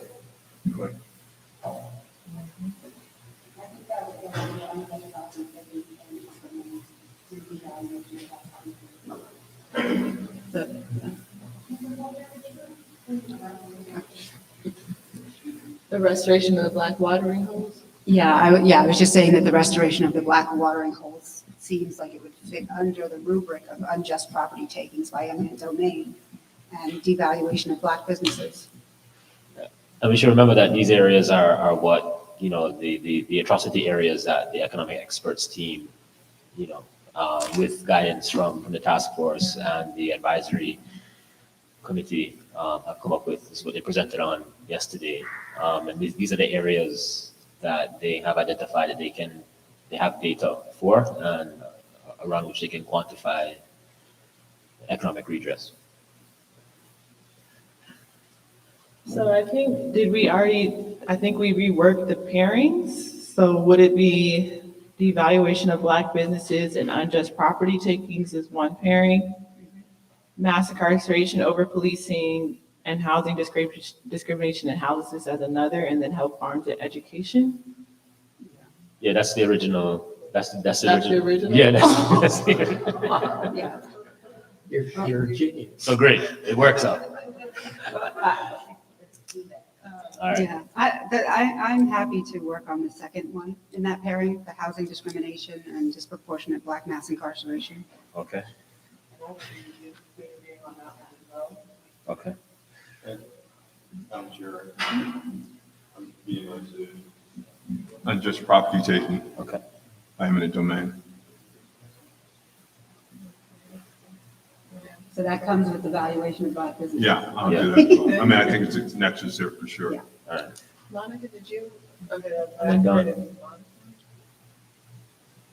So who's So Senator Bradford and who's? yeah, I got Senator Bradford.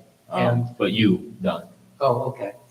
Yeah, I'd be happy to do that with Senator. You want to do that one as well? Unless, did you want to do that? No, Camila and I are doing the 5 questions. Okay. So Camila and I aren't.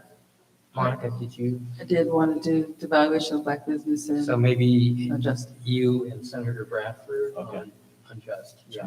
Okay. So then what would remain is health, farms, and education, which Brown already volunteered for. And so that would leave you done. Yeah. Because you haven't signed up for one And yet. Pastor Brown. Okay. All right. So to recap. Yeah, so, Reggie, Oh, Reggie. What happens? Skip class and you actually benefit sometimes. We'll express interest in that. What did they say? No, because Reggie's not here. Sorry. He gets mass incarceration. I mean, really, as public safety chair, he expressed interest in that. So we have, so the thing is that there was always going to be one task force member kind of left out of these pairings. But then he'll have an opportunity for Yeah. the remaining issues. Yeah. So what we can do is we can give him, we can assign him something in the next section that might be befitting his stature and status. Yeah.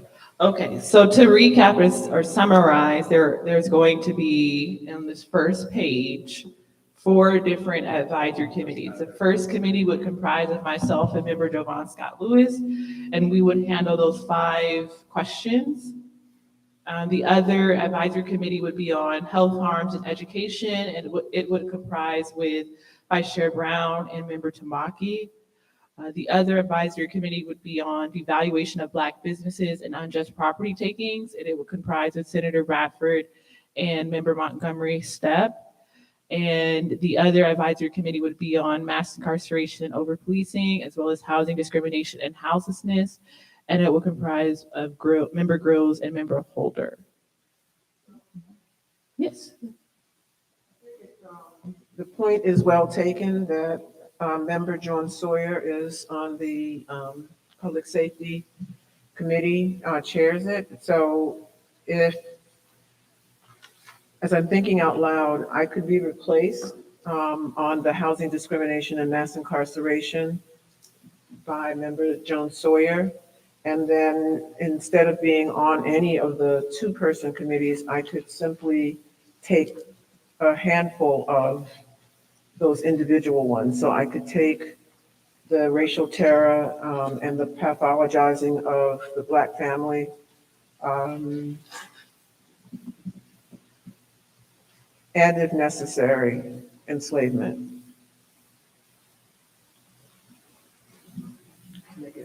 You don't have to volunteer for more work, member Grills.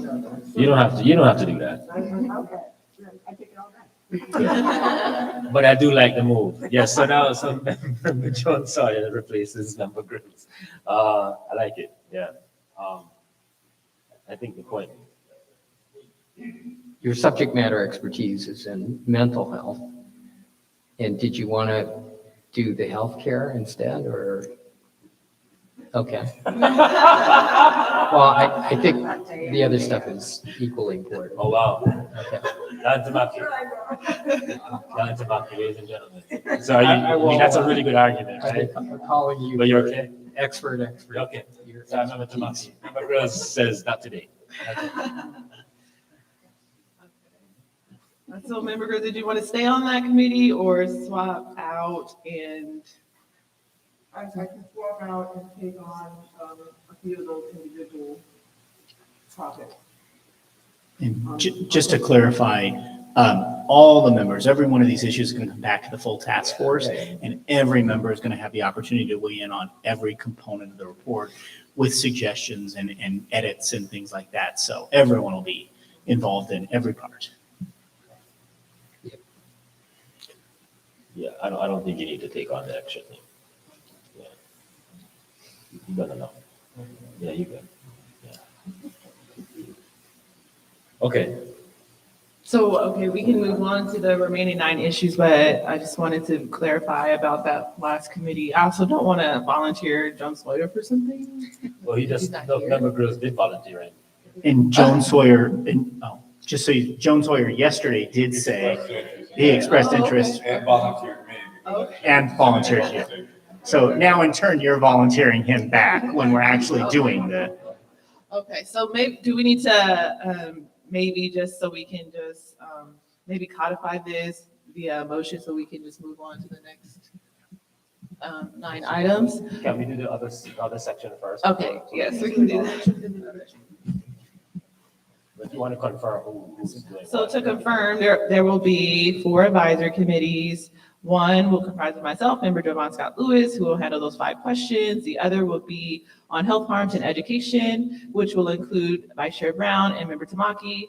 The other advisory committee would be on evaluation of Black businesses and unjust property takings, which would comprise of Senator Bradford and member Montgomery Steppe. And the other advisory committee would be on mass incarceration and over-policing and housing discrimination and houselessness, which will comprise of member Holder and member Jones Sawyer. So we'll go to the remaining 9 issues. And the original plan was for each of us to pick one, but we can talk through whether that's still the plan or if we want to do something different. Well, I'm particularly interested in appropriate ways to educate the California public of the task force findings. And unless somebody has a burning interest, that I certainly would defer to. That's one I have a high interest in. Great.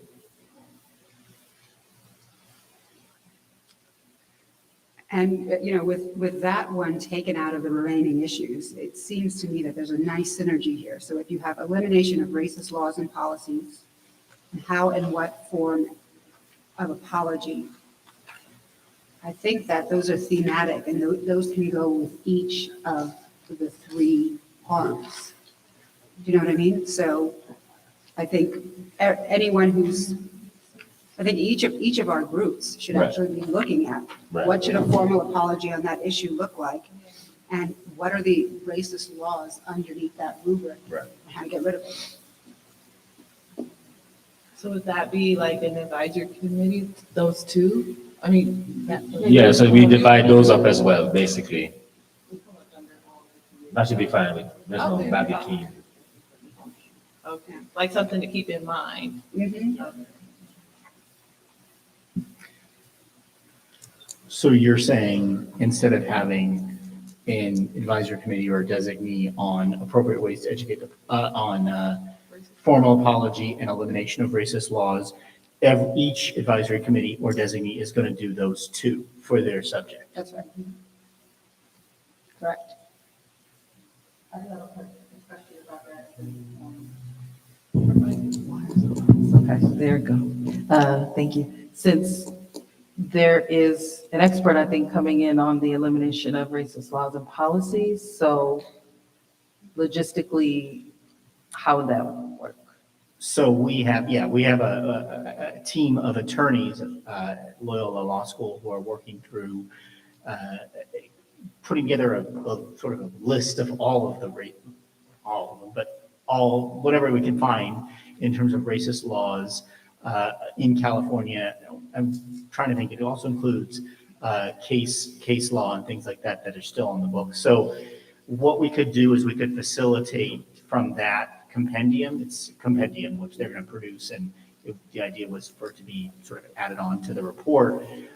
We could work off of that compendium with each group to identify the ones that are key to the different subject matters. And then each group, individual or advisory committee, could figure out what they want to do in terms of the elimination of the ones that are applicable to their group. Some of them are going to be overlapping, some of them may not fall into these categories, but we can figure that out. Okay, thank you. So if each of the advisory groups have to consider those 2 topics, and that would just mean, it would just be 7 advisory committees, right? Instead of 9? Yeah, 7 individual topics instead of 9. And I can do the racial terror. Okay. Racial terror. I would like to volunteer for control over creative, cultural, and intellectual life.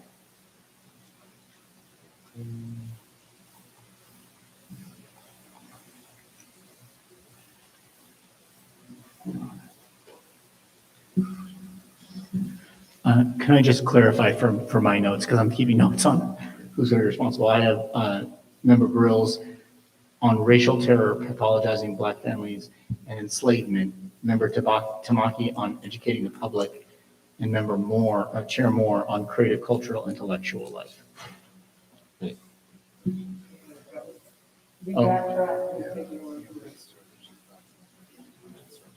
So you're just doing racial terror?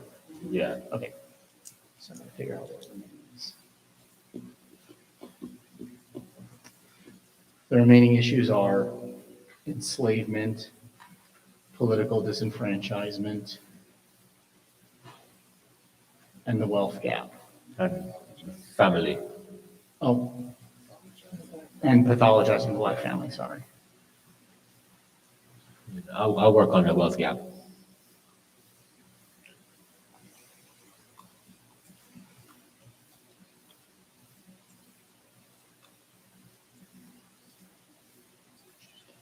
So the remaining, I'll do the, pathologizing the Black family.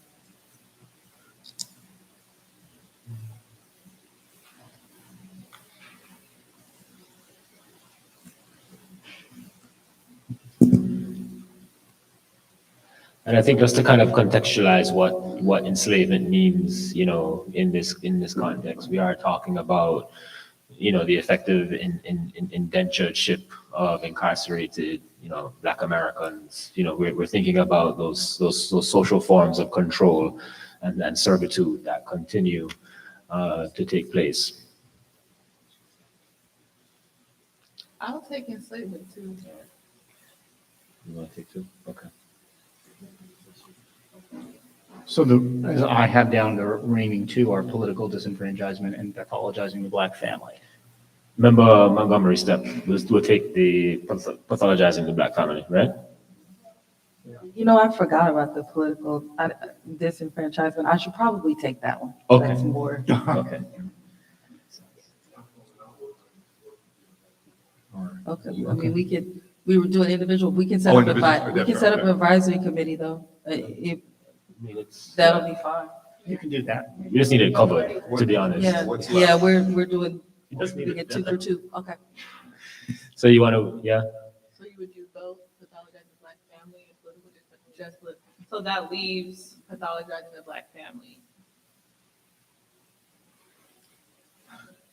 What happened? So there's one remaining issue, which would be pathologizing of the Black family. So you put two, you put doing two out into the universe and it's come back to, yeah. It's, Give that to Reggie. It's. Give that it's to Reggie. all right. Will you give it to Reggie? All right, I'll do pathologizing. Okay. So wealth gap is gone. Camila, I mean, Chema. Did they already sign up something?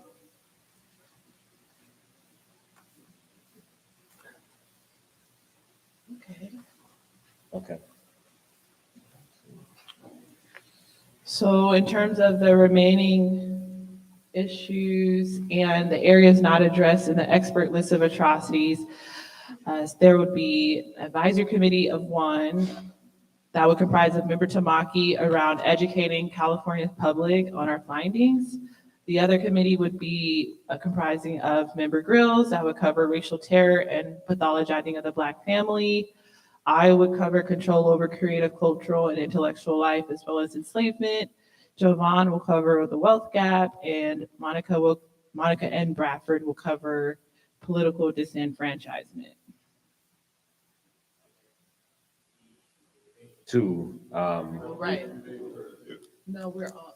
So the only two that are technically remaining are the elimination of racist laws and policies and what form a formal apology should take.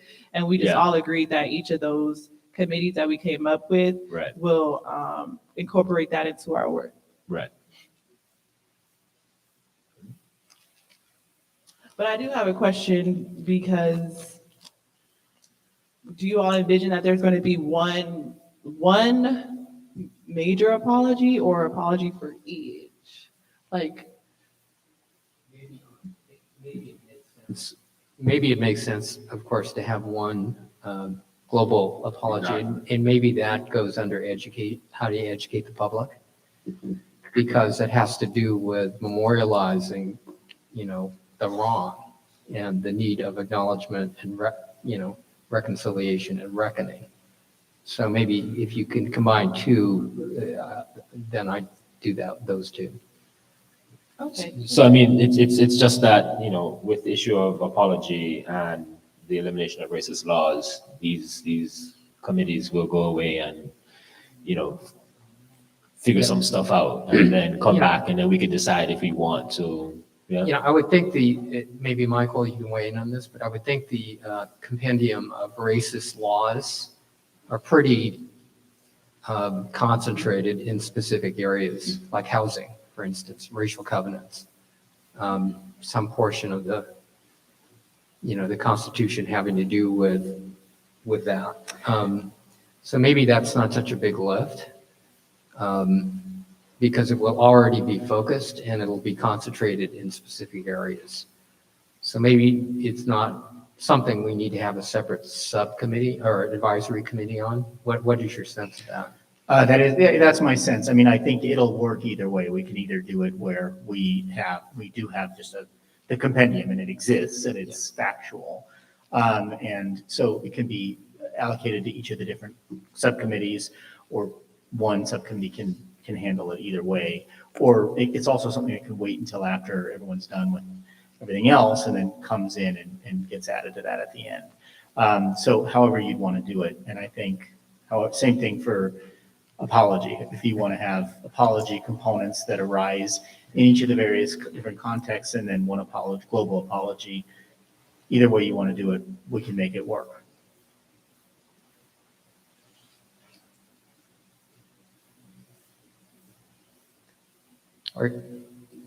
And again, I just reiterate, it's all going to come back to the entire task force anyway. So whatever these various advisory committees or individuals who are working with the DOJ, everyone will still have an opportunity to weigh in on the nature of the apology, how it should be made, et cetera, however it's done.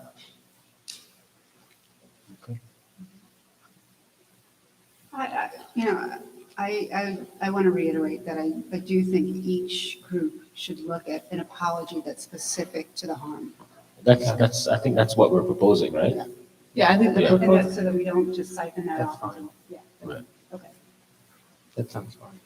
So each of the advisory groups will come up with what an apology might look like for that particular harm, come back to the task force, and is the plan still for Member Tamaki to kind of take all those thoughts about what a formal apology might look like for each of those discrete areas, and then you would help to come formulate a global apology? Yeah, I'd be happy to do that as just a suggestion. Yeah, sure. Is that what we said, or? Yeah, that's okay. Okay.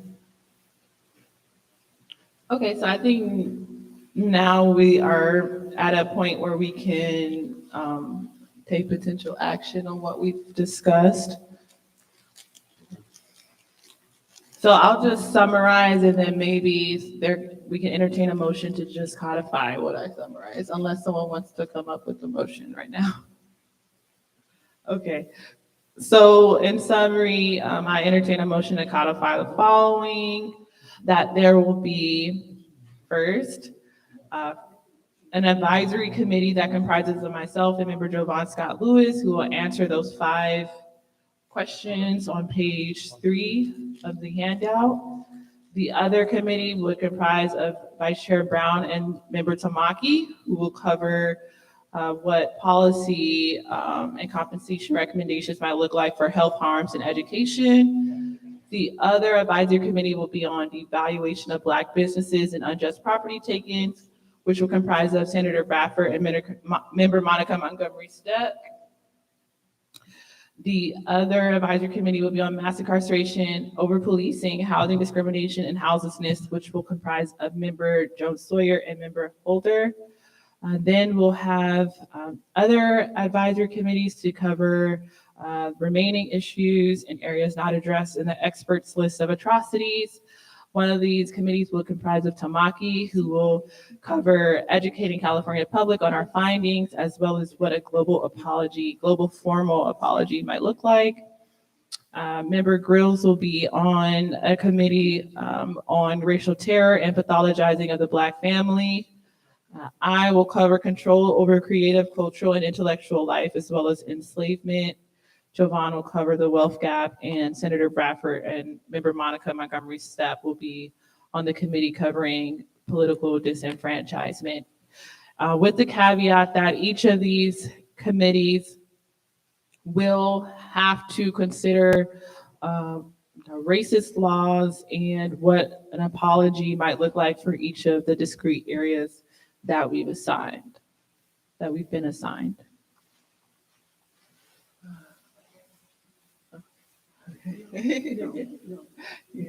I'll restate the motion for the record. Just, Well, For someone each has to. motion. Each of the advisory committees is set by motion, right? So that motion is going to be made, and at the time that motion is made, whoever is going to be the maker of the motion will yield to the staff person to state that motion on the record, unless you have it written down specifically as stated. If not, then it would be better for the attorney here to make that motion so that it's straight on the record. Because sometimes it's difficult to hear. Does that make sense to do it that way? So whoever is going to be the maker of the motion, the chair is going to ask, she is prepared now to ask for a motion. And you'll go all the way through. I think there are 9. There's 4, 5, 6, 7. Yeah, there's 9. Okay, so Yeah, that's why we need to that's do it one at a time so that it's clear on the record. Okay? So, Madam Chair, if you would say you're ready to entertain a motion. Okay, yes, that's great. So I'm ready to entertain a motion on the advisory committee around those 5 global questions. So maybe the person who's on the committee can. Okay.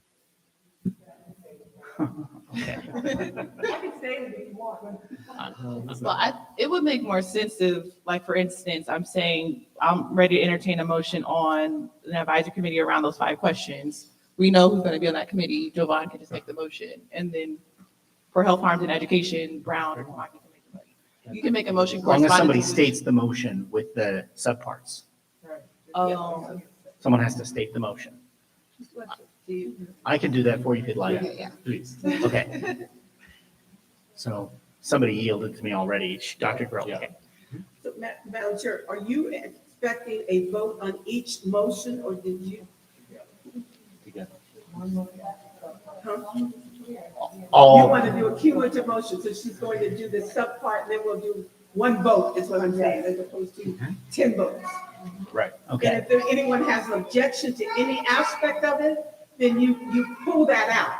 Otherwise, we'll do it all together. Yes. Okay? So if you disagree with any part and you want to do that separately, then that's what you can do. You can pull that component out. Otherwise, it will be one motion, one vote, One motion, one vote. That's right. okay? Uh-huh. If, Madam Chair, I have one clarification. yes, sir. We've all been listening. Let's go ahead and vote. Member Grills has already yielded to the stop. Okay, so on Member Grill's delegation to me, I will restate the motion as I have it down. Thank you. It is a motion with 10 subparts. Subpart 1, that Chair Moore and Member Lewis, as an advisory committee, will address the 5 questions laid out by the experts. Part 2 is that an advisory committee of members Bradford and Montgomery Steppe will address eminent domain and black business, devaluation of black businesses. Part 3 is that members Jones Sawyer and Holder address the components regarding incarceration and housing.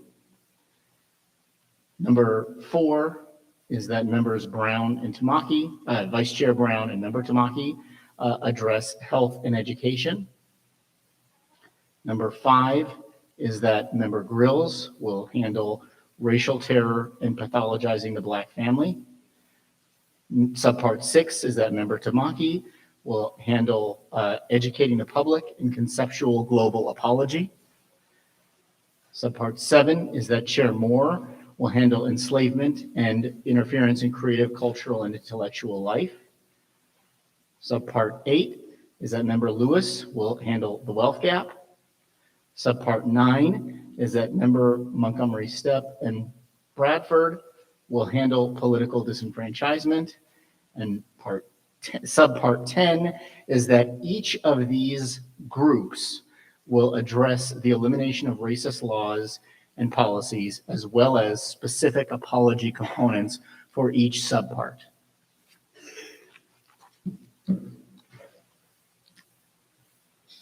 Second. Excellent. Okay, so it has been properly moved and seconded by Vice Chair Brown that we will adopt the restated motion with 10 subparts. Is there any discussion on the matter?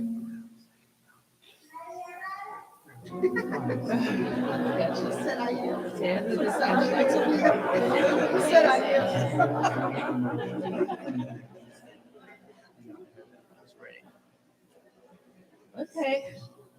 Hearing no further discussion, I'll turn to Parliamentarian Johnson for a roll call vote. Thank you, Madam Chair. Chair Brown? Chair Moore? Oh, Aye. my goodness. Chair Moore? Aye. Vice Chair Brown? Aye. Member Bradford? Aye. Member Grills? Aye. Member Holder? Aye. Member Jones Sawyer? Member Lewis? Aye. Member Montgomery Step? Aye. And Member Tamaki? Aye.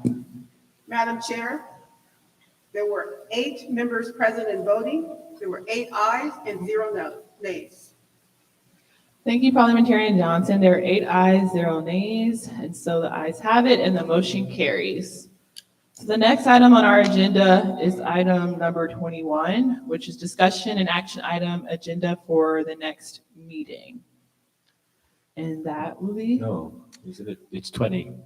We're still on 20, which is the future hearing schedule, I believe, yes? Oh, yes, excuse me. We're still on 20. So now we'll go to the last. Page 5. Page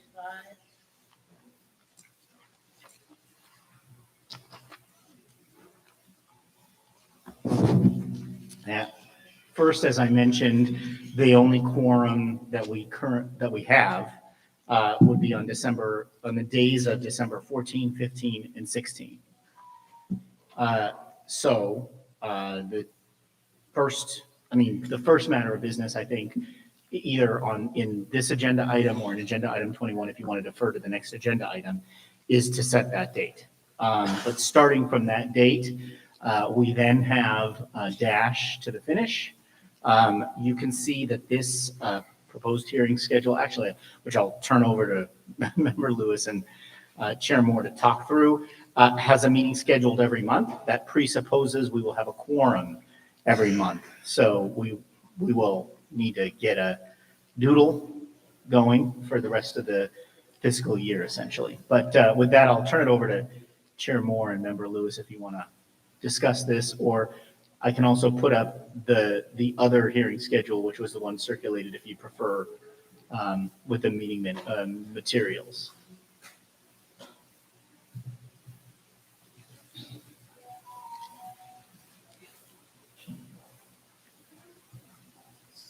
So we're just covering what's on the page? Is that okay? Well, it's up to you if you want to cover what's on the page and showing right now, or if you want to revert back to what was included in the meeting materials. This is incorporating some of the changes and the reporting back that we've just gone over with the advisory committees, which had not been in place when the original future meeting schedule was circulated. So this is essentially up to the minute following the vote you just took.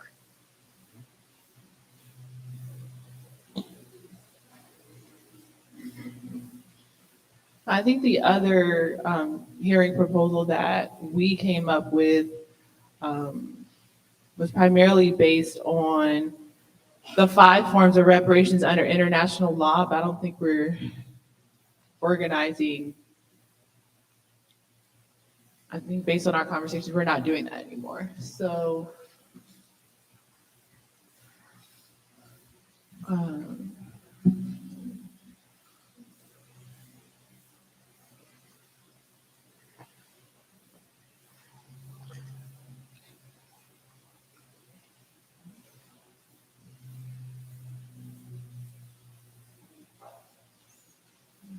to.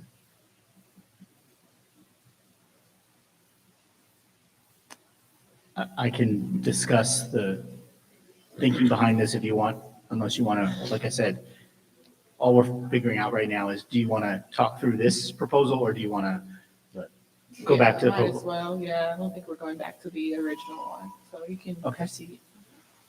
Okay, so this proposal is built around having a final report that incorporates essentially what we've just been talking about, all the different issues written up, with input from the experts, et cetera, that builds on the interim report, sort of builds out that interim report to include all of these issues that you're discussing. So it is, this schedule, as we propose, is built around a series of returns from the advisory committees to report back on their work, get the input of the entire task force, give input to Department of Justice so we can, and the experts, so we can continue to work up issues as we move forward, and then incorporating some amount of public testimony on, as we've delineated, potential remedies and remedial programs that are occurring out currently, experts for how to address the harms that are delineated in the report, in the interim report, testimonials on how racist laws have affected people, and legislative experts and legal experts' recommendations on what recommendations from this task force should look like once we get into the part of the task force's work that discusses recommendations for the legislature's implementation of the recommendations in the report. It's a lot of recommendations. We've also planned to follow similar to how we handled the first report, which is to come to the task force with outlines for what we're calling the second report. It's really part 2 of the final report. We are planning to come back February of 2023 on the schedule.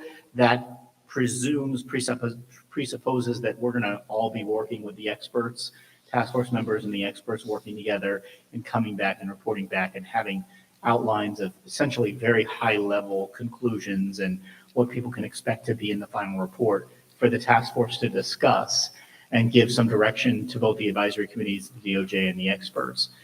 Then, like last time, we will take those outlines, convert them into a draft, which will come back to the task force for awareness, but not necessarily a vote. We'll have the same discussion that we had the last time, where all of you will have an opportunity to provide edits, suggestions, comments for us to incorporate. And then finally, we'll come back. We scheduled here for May of 2023 to come back with a final report to present for your approval, at which point we will then finalize and prepare for publication.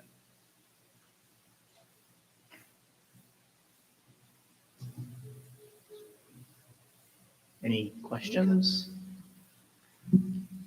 The one thing I will add is that as we go through this process, you'll have an opportunity to set for each meeting what witnesses you want, how you want to have public information come in, if you want that.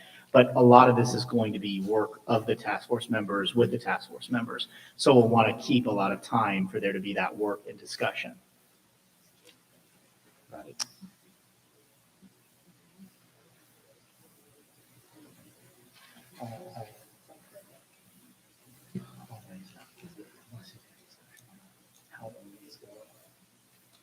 It's pretty straightforward. Any other comments? So could you just state clearly, what you said was very clear. I just want to say definitively, not clearly, at what point basically would you be looking for us to be prepared to kind of move towards the drafting of the final report? I'm trying to get a sense as to how many meetings do we have between now and that point, before, DOJ is like, okay, we need to start translating, what you all are doing into written form. Well, it's a great question. And you're right, the meetings don't necessarily match up with that. So I can report that we already have deputies that are starting to work through, based on the recommendations you all already concluded in the interim report. We're already at work on the second report. So that work is starting. It's going to continue. What we're hoping is now that we've voted on the advisory committees and the individuals, we're going to start working with you. We're going to connect you with deputies who are working on these subject matter areas. We're going to connect you with the experts. And so the work essentially starts now. Essentially, we would like to have probably those outlines that we'll be presenting in February done on our end, maybe even by early January, mid-January, collectively with your input, so that we can then get going with drafting. The drafting, in order to meet this deadline, the drafting is going to have to happen at a very early stage. Right. I'm just trying to figure out how much time we have for deliberation, to actually talk about reparations, before we have to somehow accommodate the timeline of the production of the second report or final report.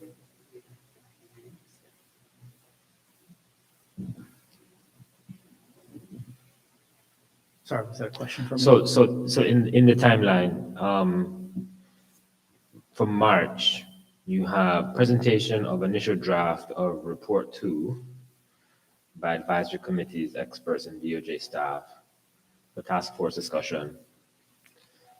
So what does that actually mean in practical terms? What does that actually look like? What is that? So if you remember from report 1, when we presented the draft, I mean, that was a fairly complete draft. That would be our expectation. So I think that's where we need to be. And it's down for March. So if we get a quorum and the only quorum we have is in early March, that's putting a lot of pressure for us to get it done by late February, so it could be included in meeting materials. An alternative could be if we can't get a quorum in March, we have a meeting in early April, and then the outline comes out later. We'll have the ability to move that around on a meeting by meeting basis. So this is you're voting on this right now. Essentially, there's two or three things that are really being locked in right now in terms of this vote is, are the meetings going to be in person or virtual? Are these the locations that you want the meetings to be in? Because then from there, we're going to do the doodle poll. Right. We're going to set the locations. Beyond that, if you want to change something about a particular agenda for an individual meeting, if we get to the meeting in December and there's still a lot of lack of clarity as to how things are going in terms of the developments of each of the advisory committees' workload, we can maybe push things back a little bit. So you have that flexibility, and that can be a meeting by meeting thing. Right. But it'll be a matter of, this is sort of everybody's expectations. Okay, no, thank you. So I asked for that definitive follow-up, just so that everybody on the task force realizes that we're basically, I think, expected to have the thing worked out by that time. So in other words, this is not us going into March, April, still trying to figure out what reparations are. And so that increases the burden on our advisory committees to take that element very seriously. Because when we meet, we will be actually bringing to the table, the majority of the work that can be done. And so that work won't actually be done in these meetings. And so I just want to make sure that everybody, fully appreciates the consequence of the timeline on what we are going to be able to do in the remaining time of the task force. And I say that because, so Chair Moore and I came up with the schedule that really, tried to accommodate, prolonged discussions on compensation, right? Because we are cognizant of the fact that we actually haven't talked about reparations directly, as it were. Despite, some in the press saying that we had done so, we haven't. And so, yeah, and so I just want to make sure that we're fully aware, of what's at stake here.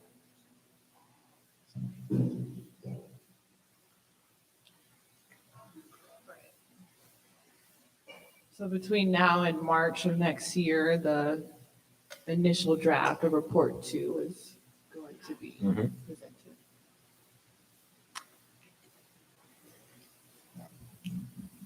So this feels like an even shorter timeline than we had to work with for the interim report listing out the harms. Not that this second part of the report or this final report needs to be anywhere near as long, but it does require a considerable amount of crossing Ts and dotting Is in terms of any recommendations need to be cross-referenced with a bunch of other things to make sure that it makes sense and it's something that legislators can work with. That being said, for the interim report, there were certain members of DOJ that worked specifically on certain chapters. Will there be something equivalent to that so that those in the various committees have a point person that will essentially be immersed in the same area or body of work as the advisory committee members? We're still working out staffing. Obviously, you know how much staff we used, we had working on the first report. That report was very much focused on legal and historical research, putting together the compendium of documents and the bibliography and everything else that we did in that report. I think with this report, you all have point people to talk with.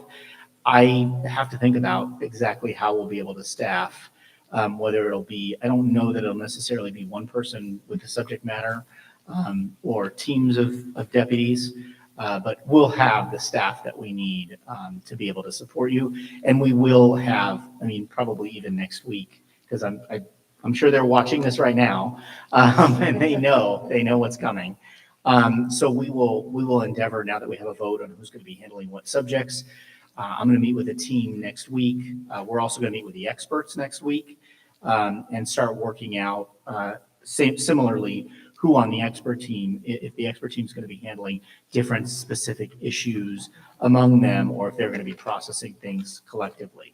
So hopefully we'll have that all worked out, and we will be in communication with each of the advisory committees or designees on their subject, because we do intend to be moving forward with all of it all together. There's nothing that's going to be sort of, we're going to do these topics now and then come back to these topics. We've got to, because of the time frame, we got to do everything together.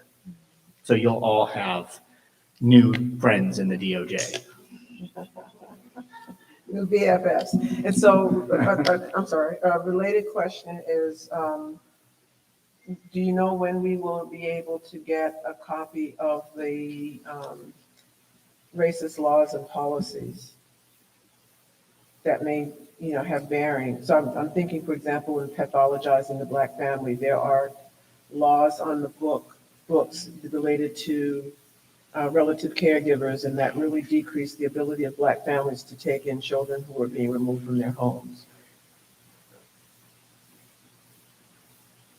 That's a good question. I believe we're hoping that's going to be, well, we have a draft, and we'll work with the experts to try to get an answer to you this week. I think we should have that by January, but we'll work on it. We can also, one of the things we can do is, now that we have you all engaged on the various subject matter areas, if we have a draft that we can provide, maybe you all can have stuff that you add into it as well,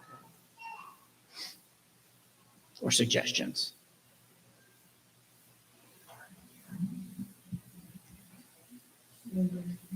You're recognized. Thank you. I just want to, since Chair Moore, Member Lewis did prepare a draft, and I'm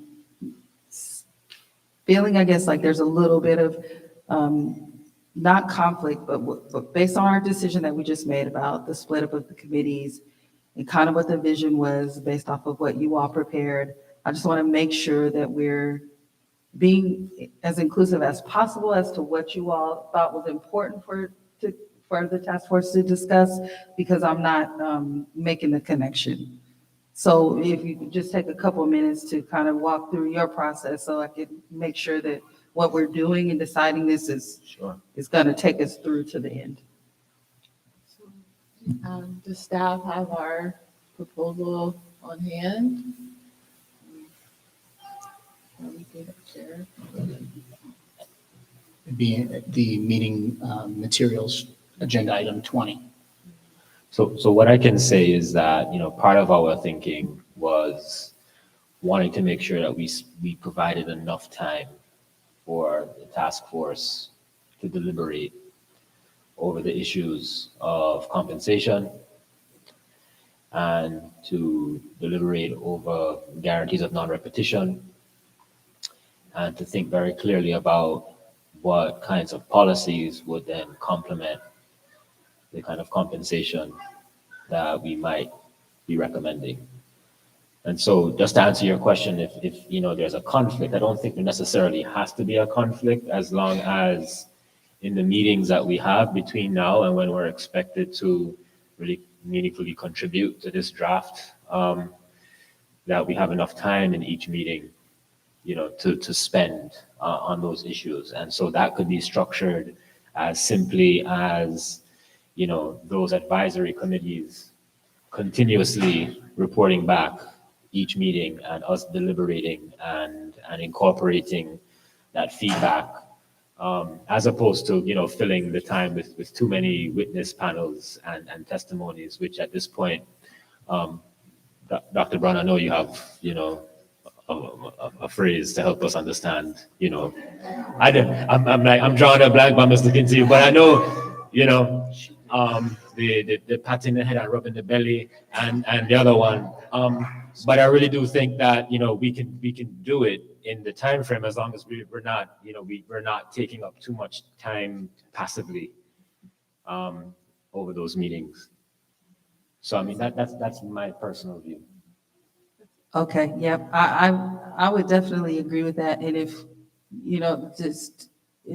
we could be as focused as possible, if we have additional panels specifically to, to potential remedies and just very clear examples. I think we have enough in the record. And I would agree that it really needs to, as Mr. Newman said, it's coming from us and it needs to be very substantive at this point, whatever we do from here on out.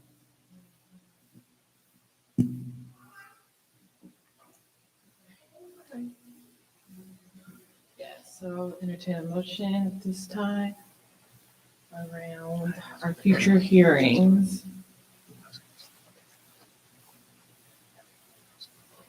And I think, Michael, you needed us to actually also talk about the locations and so forth. I will note a couple of things. There's another issue as well, right? Right, so I'll note a couple of things. Obviously, there's, number one question is virtual or in person. As you all know, the legislature enacted a Bagley-Keene Act holiday for this fiscal year. So until the end of the task forces, or the sunset of AB 3121, this Bagley-Keene Act holiday would allow the task force to go back to being virtual meetings.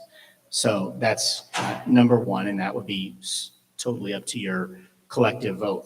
The other thing I'll note is that the locations in the proposal that I've now circulated, included in your materials, did change slightly from the original one in the materials. That was because of consolidation of meetings. The meeting schedules changed a little bit and were consolidated. And so there are questions the task force should address in terms of where you want meetings to occur. I remember there was a significant desire to do something in Allensworth, and also the locations that are delineated cover, I believe, all of the locations that came up when we first talked about where do we want to have all the meetings if we do them publicly. So anything you want to change in terms of location, obviously.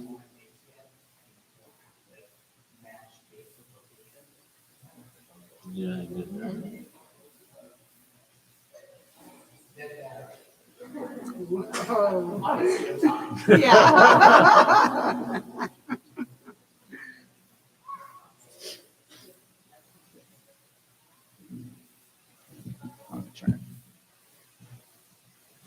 Okay, now I'm back. So actually, that was probably a good ending time anyway. You all get to decide where you want these to be generally, and then we'll try to work backwards once we get your availability in the doodle poll.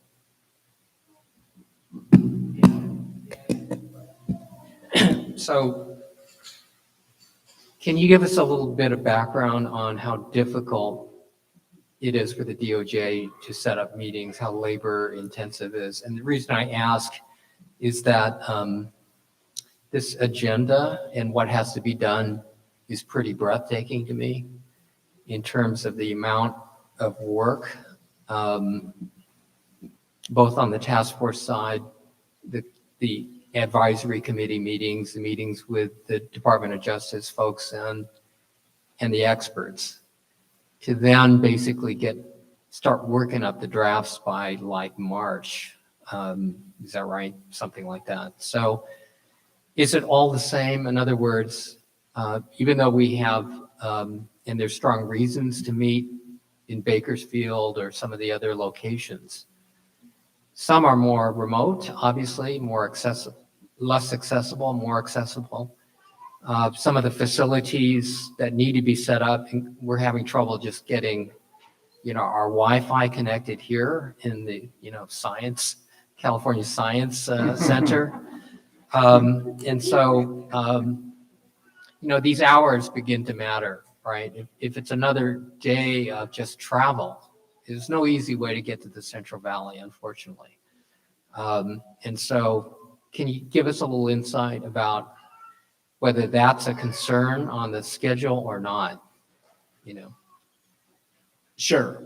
So thank you very much for mentioning that. I will say we have a huge staff here that are putting this on. Obviously, it's also a Saturday. And it does require staff to drive down from Sacramento with all this technology. It's all based out of the Sacramento office. So wherever we're having the meeting, Trini and her team are going to be driving down with all this equipment from Sacramento. I will say in this location, we had a huge amount of support from member Joan Sawyer and member Bradford staffs. So that was certainly helpful. But even with that, obviously, you've seen the technological issues moving from room to room. So there are issues that come up with having meetings in person.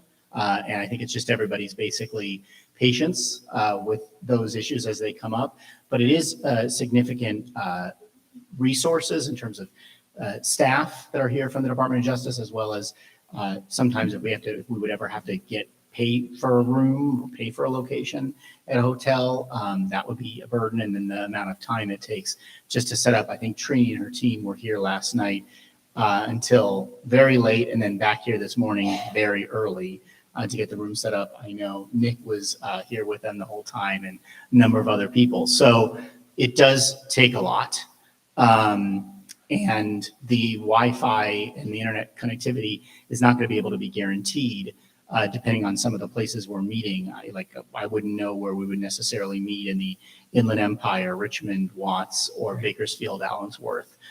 So that's also a consideration in terms of if we want, you saw what happened with the witnesses that were giving testimony. And that's not a small thing when people prepare their testimony and they want to be heard. And we have a lot of people who want to hear from them. It can become very difficult. I wouldn't raise this issue because these are really important places to meet. They are. But now to get this done on time is a sprint. It just sounds to me. And to the extent that having it in, I'll call it inconvenient but desirable locations, if that greatly impacts the schedule for everybody, and including for task force members to get the job done, then I think we have to consider the balancing of that. Whether being in a location is worth the impact on the schedule and the stress that it would cause when we've got all these deliverables that have to be done within a fixed period of time. So the schedule looks very challenging to me right now. I'll also say in terms of our challenges in getting a quorum for this meeting, obviously it's been several months since our last meeting, and it's going to be several months until the December meeting based on quorum. That would be something else to take into consideration. And we could, if you wanted us to do the poll for in-person and virtual on a meeting by meeting basis, if you wanted to consider that. Madam Chair, Vice Chair Brown, you're recognized. I would like to suggest that we consider that this decision be dictated on the basis of the convenience and make it hybrid. And the staff would immediately do the research to let us know. And number two, that we will look at the importance of and the timeliness of the issues that we have to deal with, and the decision be made on the basis of that. For us, the main thing is the functionality, the practicality of our meeting in person over gangs, doing it virtually.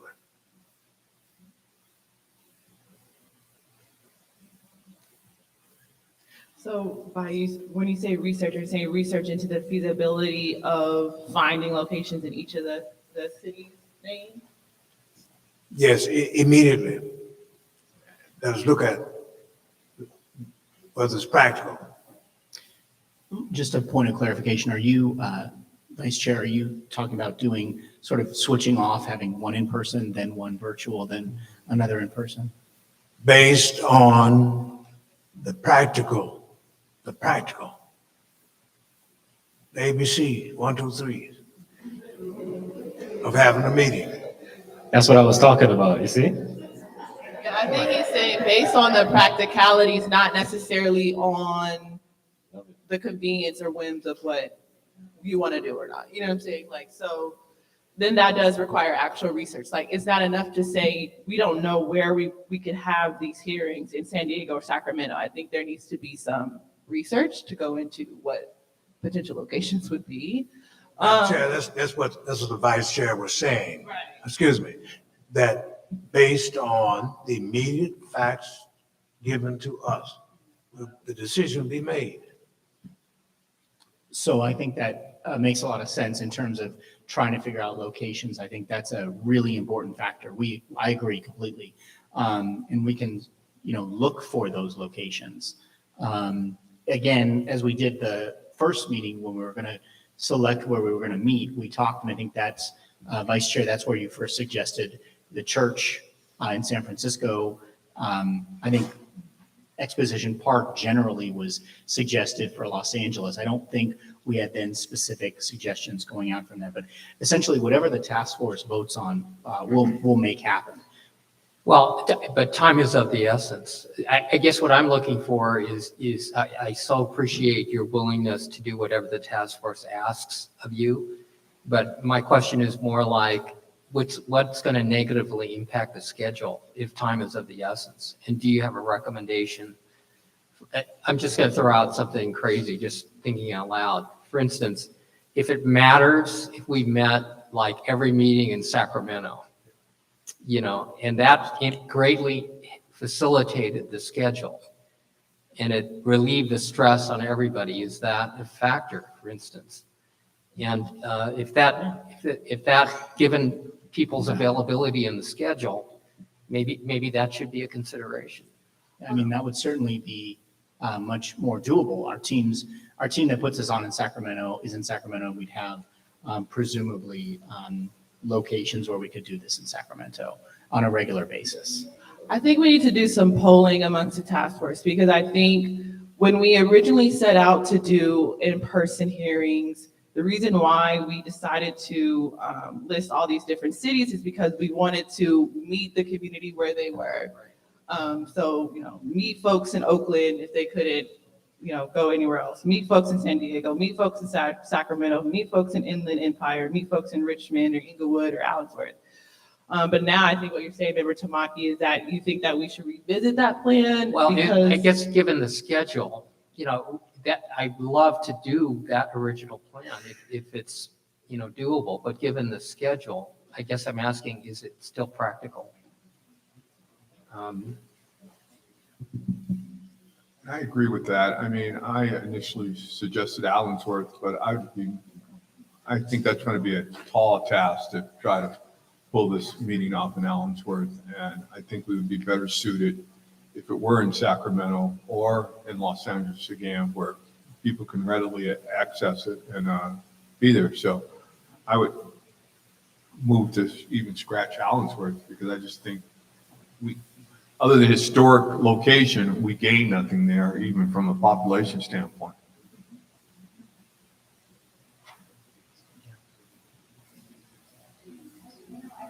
Variables went into how we organized it.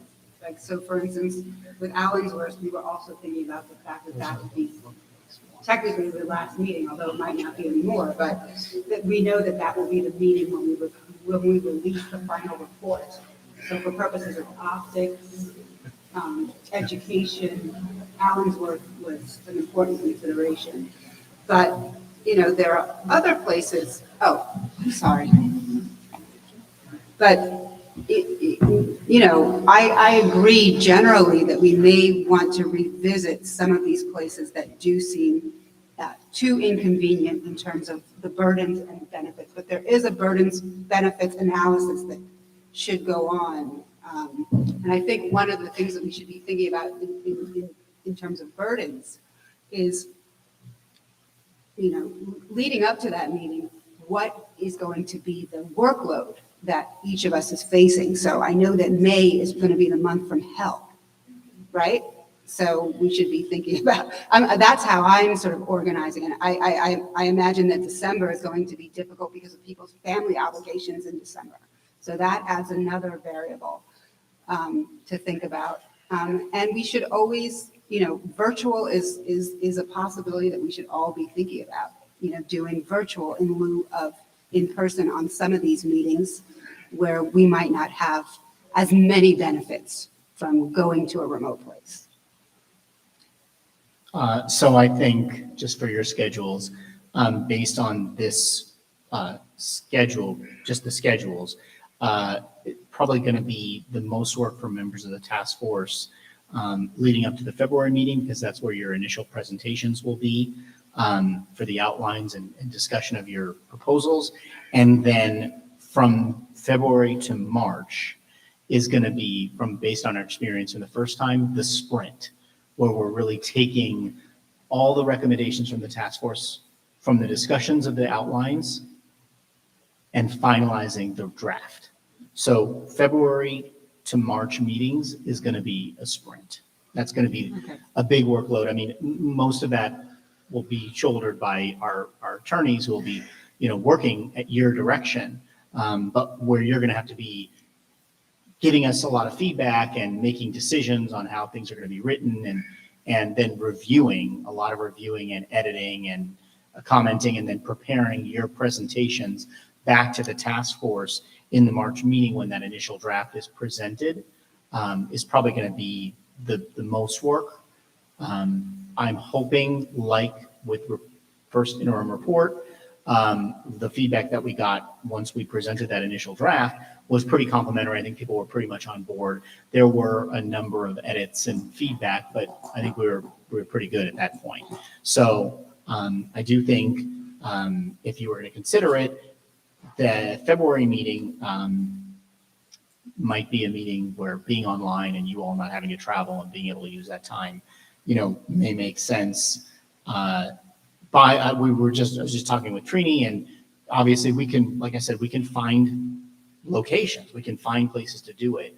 I think, as we've experienced, where we're going to have witness testimony and presentations online, probably facilitates that better, because they have the ability, we're all online, they're online, and there's a much easier ability for them to communicate with everybody in the virtual space. But where we're maybe going through reports and sitting and writing through and meeting with one another about that, that might make more sense in person. We can, I'm very hesitant to steer you in any direction. It's really your determination. We will make happen whatever you all vote on. I want to make that very clear. The idea is just to make sure that these meetings are done in a way that allow you to take care of all your work.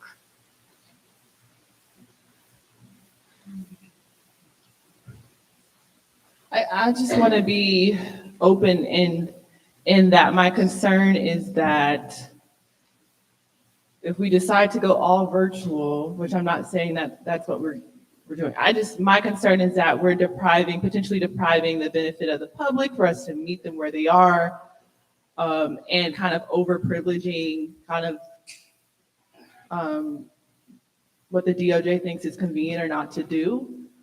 The statute says, you all are supposed to give us technical, legal, and administrative assistance, and there's additional money provided for that. So I'm just being transparent about how I feel. I do think it is difficult, not only for the DOJ, but task force members to kind of, meet in person in these locations. But I do think in part is necessary in order to meet the public where they are, and to benefit folks in the public. Because for instance, there's people who are emailing me all the time. When are you guys coming to Oakland? When are you coming here? When are you coming there?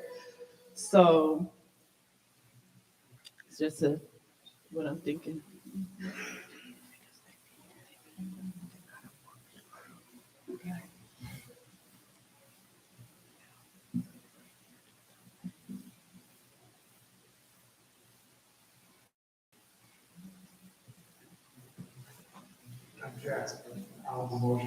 That this matter will be determined on the basis of the practical arrangements and what's humanly possible to deliver. And that we would get back from the staff what their analysis is and give it to you, and the decision be made by you. So just to clarify, so we have the December meeting is currently scheduled for Oakland. That's that needs to be decided today, obviously, whether that's going to be in person or virtual. And Vice Chair Brown, what you're suggesting is we sort of put together based on the.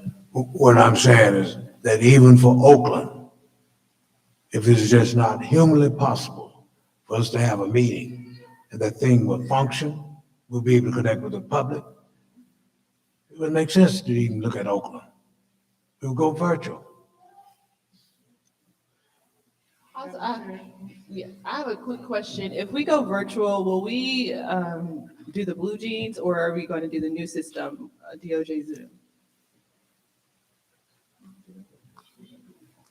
Are we?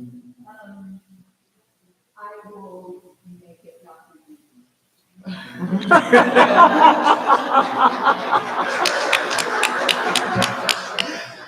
Okay, Member Grills and then Member Brack. So I was wondering if we could maybe consider a hybrid option in the following way, because I think some of the in-person is important. And so I'm also mindful of what was said earlier about the crunch time coming around February, March. So what if the December, the January, and the February meetings were in person in various locations? And then from there, the March, April, and May are virtual, which allows us to still have our meetings, but we're not using valuable time that's going to be needed to write and edit finish up the report. And then we go back to in-person in June. I was thinking, what about, I just have a question. Did you consider flipping it? Like what it would look like for the first 3 months to be virtual and then the rest to be, I'm just curious if you consider if there's any, you have any thoughts on that? If we flipped it though, in flipping it, we're going to be knee deep in trying to get that report out the door.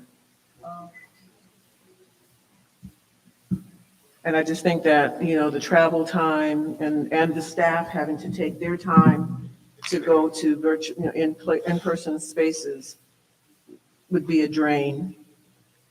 Towards the end of the process rather than the beginning, that's what you're saying. Yeah, so we go virtual toward the end, except for the very final meeting. So in December, January, and February, we continue with in-person, decide on the cities, and then March, April, and May, we go virtual, which, you know, allows the staff to stay focused and us not to use travel time. That travel time could be used for report work. And then in June, we go back to in-person. Maybe we can do a poll on that suggestion. Motion that Dr. Grills' recommendation will be adopted.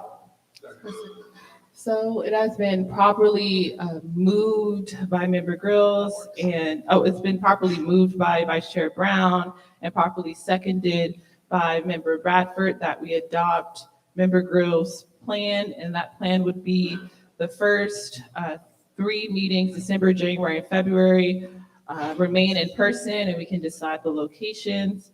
The March, April, and May meetings will be virtual, and then our last meeting will be in person.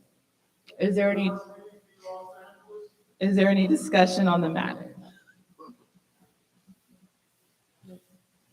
The one thing I just want to confirm for the in-person meetings, Oakland, San Diego, and Sacramento are going to be the best for Wi-Fi and connectivity. So I think, and the location and hotels and all those things. So I think I would just, I will say this.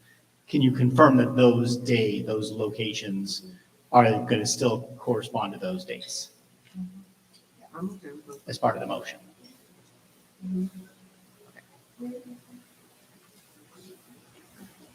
Call for the question. Okay, pause the question. So I'll go to Parliamentarian Johnson for a roll call vote, and we'll address that in a different motion. I'll begin with the chair. Aye. Chair Moore, Aye. Vice Chair Brown. Yes. I'm sorry, sir. Yes. Thank you. Member Bradford.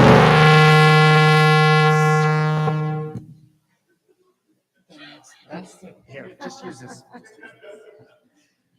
Aye. Thank you. Member Grills. Aye. Member Holder. Aye. Member Lewis. Aye. Member Montgomery Steppe. Aye. Member Tamaki. Aye. Madam Chair, there were 8 members present and voting, 8 ayes and 0 nays. Thank you. There were 8 ayes and 0 nays. The ayes have it, and the motion carries. Our December, January, and February meetings will be in person. Our March, April, and May meetings will be virtual, and our final meeting in June will be in person. So I guess now to go back to Attorney Newman's comment on confirming the locations for at least the first 3 in-person meetings. Maybe we can also solidify where our final location will be for our final hearing, or we can do that at a later date.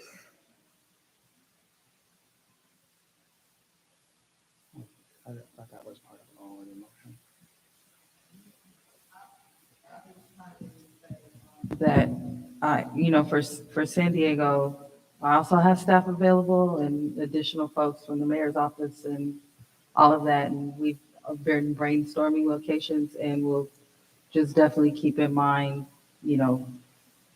what's really important to me is that we hear every single person that has prepared to come, that we've invited to come, and that we be able to take in that testimony fully. And so we'll just keep those in mind, but we're available in San Diego, so that shouldn't be an issue at all.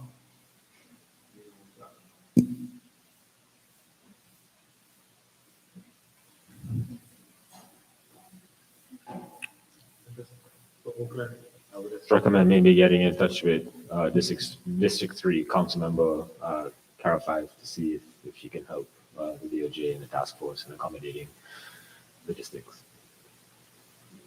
Thank you all for the recommendations and support. Okay, so the locations will stay the same. I don't think there needs to be a motion for that since it's already on the page. Are there any other comments or questions from the DOJ? Oh, if you wanted to, you don't have to decide that now. You can decide at a future meeting. But if you wanted to have the June meeting somewhere near Allensworth, that was something that was discussed in a few times during the process. If that's what you want to do for a commemorative meeting where essentially that meeting is going to be releasing the report. That'd be nice. Final. Yeah, that's going to be the final, yeah. And we'll need time to figure out where that's going to be as close as possible. Mr. Gross? So I wanted to, I'm not sure if this would go here or not, but in terms of the meeting agenda, I'm wondering if the task force might consider including in our agenda the following: building in some time, whether that's 2 hours in the existing 2-day period, whether that is adding a half day, adding 2 hours in the evening, but that we open the space, focus solely on personal testimony related to the 13 areas of harm. I suggest that for a number of reasons, but I think that being able to have those personal stories will deepen our understanding of the nuance of how these things are operating. It could also help us to have greater empathy and sensitivity to what we have been talking about with these different areas of harm, but it's been from the perspective primarily of expert witnesses, academics, experts, et cetera. And we did have periodically a few examples of personal testimony in the beginning, in our first year, and I think that it was pretty powerful. And remembering what our witnesses said this morning in terms of the Japanese reparations, one of the most impactful components of their efforts was that personal testimony. In particular, it built community within the Japanese American community, and it also helped to educate the public. So it spoke to people's hearts as well as their minds. I think that's a brilliant idea. Thank you for that suggestion. To that, when we say personal stories and relating back to the Japanese American hearings that were powerful, the personal stories are different from positions or exhortations. In other words, in the Japanese American hearing, there was witnesses who talked about a brother who walked too close to the barbed wire fence line, and from 300 yards away, the sentry took aim, shot, and killed him with a single shot in the chest. People had not heard that before because no inquest was held, and the guard was exonerated. Here, for instance, in the interim report, you have the Odell Short family, for example. In 1943, they move into a house that the Odell family built. And the sheriff says, if I were you, you need to go back to your black neighborhood. Vigilantes warn him to get out. 2 weeks later, as disclosed in the report, there's an explosion. Witnesses see the mother, Helen, trying to beat back the flames, consuming her children. All family members died. San Bernardino Police Department concludes it was an accident.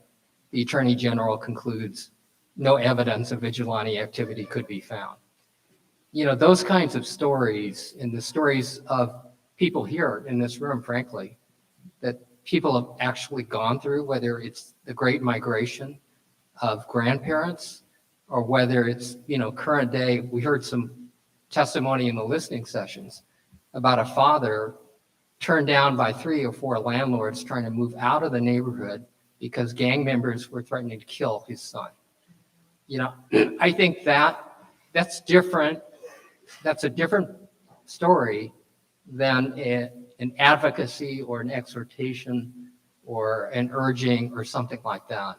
And so we dealt with that too, and tried to make a distinction between, actually disclosing the human side of what happened and the consequences versus taking a position. And so I think what you're talking about is something like that, which means that some careful attention has to be gotten to get people who are willing to share their story. And maybe they never shared it before because it's so damn painful. And for those people, coaxing them out, or maybe not, but in our struggle, we actually worked with those witnesses. We helped them get prepared, and we made sure the press was there and cameras were on. And so when the country saw that, it did move the needle of public opinion. So there's a difference here between even our public comment, even the comments from the listening session, and personal stories.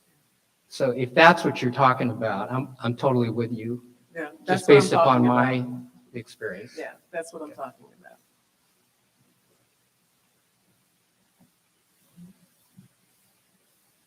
So was that for just one hearing or over a series of? Well, and I guess it raises the question about whether we could actually do this effectively within the context of all the business we have to do in our public hearings.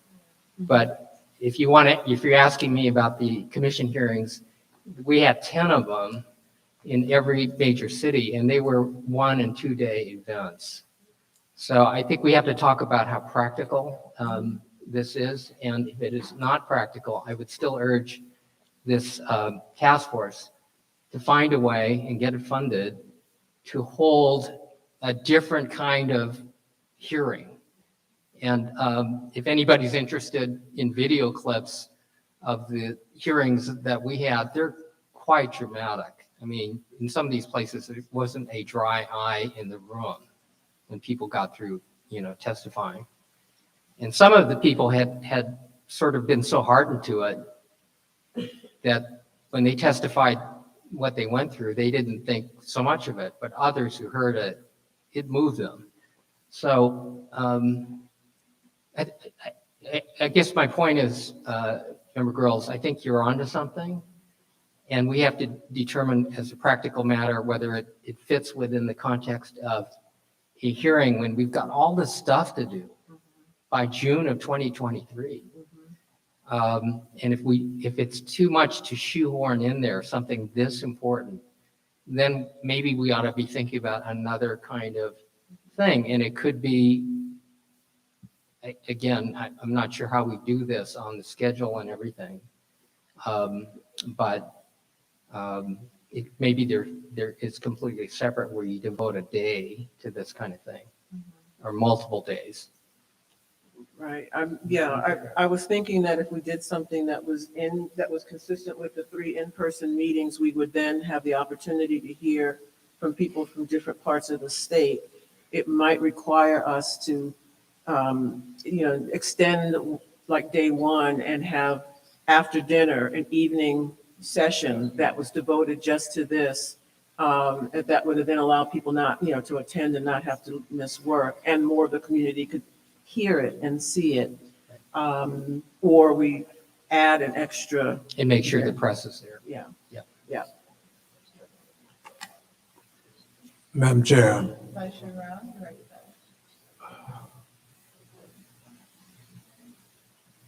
all we have to do is extend the invitation. People will show up. Just let them know. They will be. All we have to do is let them know, get the word out, and know the network that really gets the word out and cover all 4 corners of these communities. They will come, but we got to get the word out. Visually, orally, and written.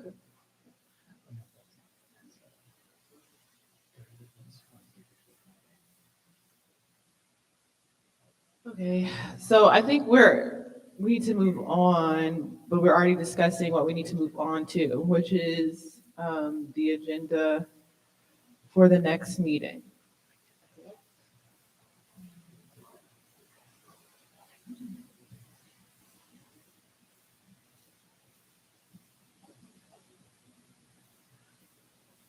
But yeah, just to tie up loose ends, I think, again, what Member Girls offered is brilliant. I'm personally in favor of those evening sessions after the three in-person, after each of the three in-person meetings. We also are in the process of hiring a communications consultant. So in the event that we wanted to do a separate event, in light of what Tamaki said, we could work on that through them.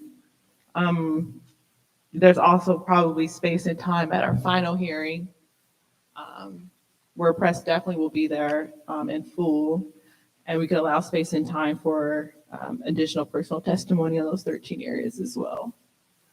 Chair Moore, excuse me. For the December meeting, we have the quorum for the Wednesday, Thursday, and Friday. Perhaps what you are suggesting could be accomplished on a Wednesday evening before the meeting, because we don't have any current availability for it after the meeting. And maybe in future agendas, it may be the day after. But if you wanted to schedule something like that, we could do an evening session on Wednesday for the personal stories, and then the task force would meet on Thursday and Friday. Okay, thank you for that. Are we meeting on Tuesday evening? For December, the quorum is on Wednesday, Thursday, and Friday. Thursday would be better. So then that would just be an evening session following the conclusion of the task force business.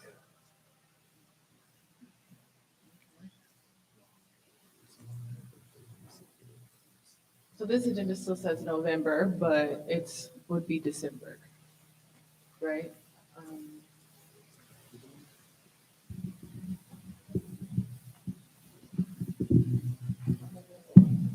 So the agenda that was circulated, because of the votes and the way everything's been set up with the advisory committees during this meeting, doesn't necessarily reflect the conversation. So the task force can really do whatever it wants with this agenda. It still could work if you want to have a testimonial focused meeting. But we will need to add in time for reporting out from the experts and advisory committees on the interim and final recommendations as we laid out in the future meeting plan.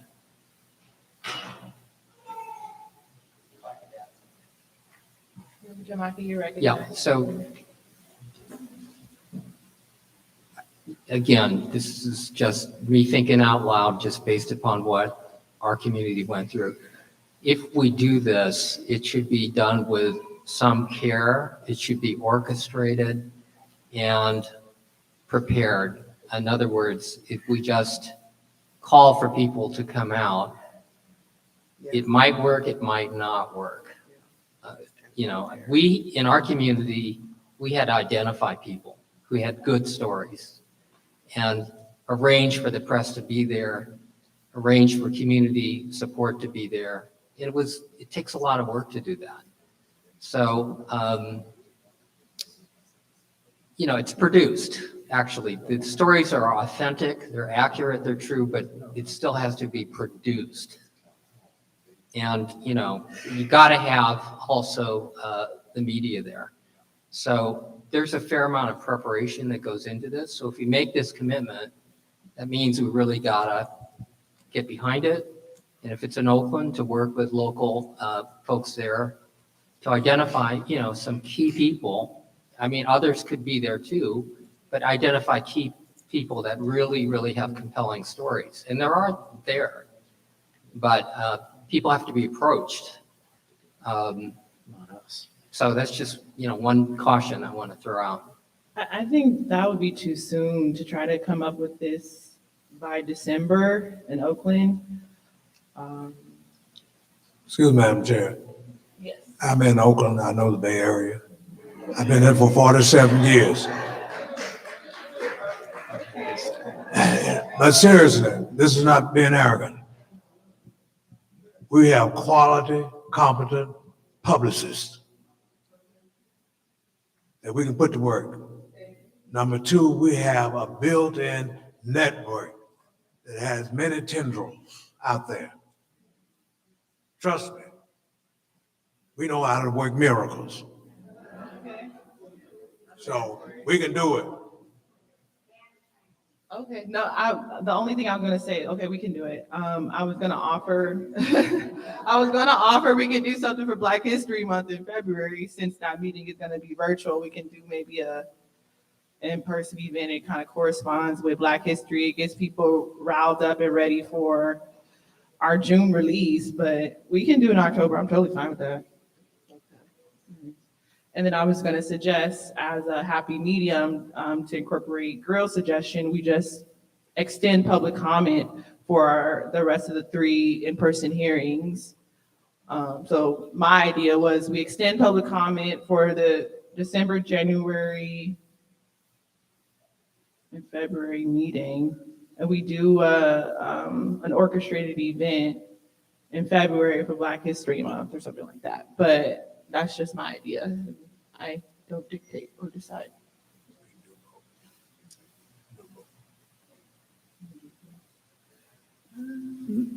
Madam Chair, are you saying hold the February meeting on a certain date, or are you saying use that February meeting for a Black History Month event as well? No, I was saying the Sacramento meeting would stay as is with that particular topic, but then there would be an extra event or like an extra day. But I'm really just thinking out loud. And I would like to just probably defer to Vice Chair Brown or anyone else who has some other thoughts around what we could do.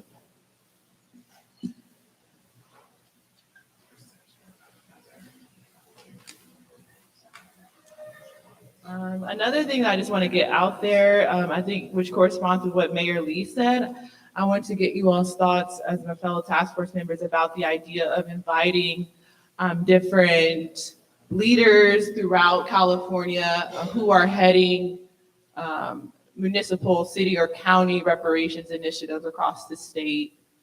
Yeah.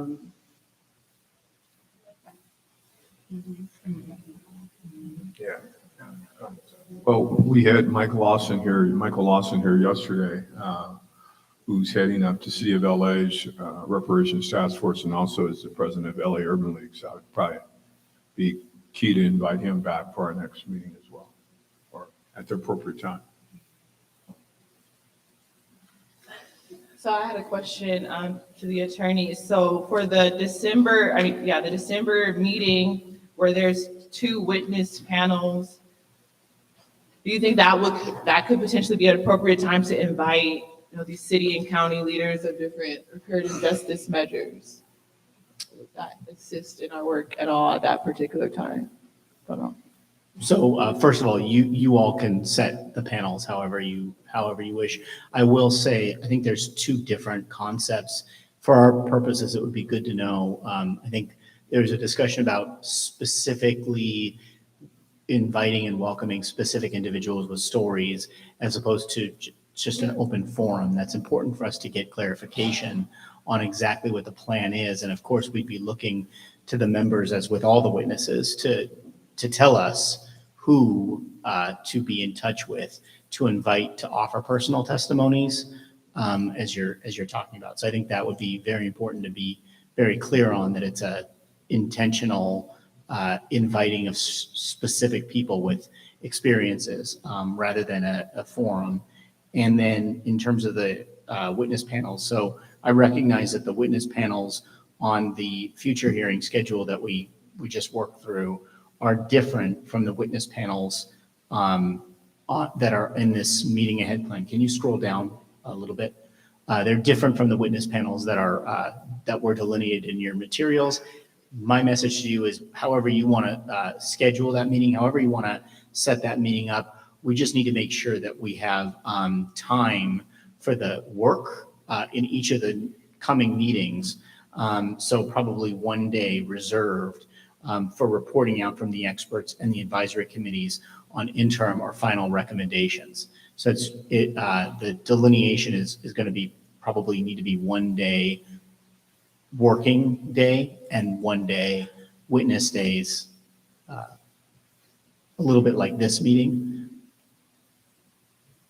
But I want to make sure you all have time to hear from the other advisory committees, weigh what's being discussed, and make the decisions that'll need to be made. And I wanted that to cut into witness testimony.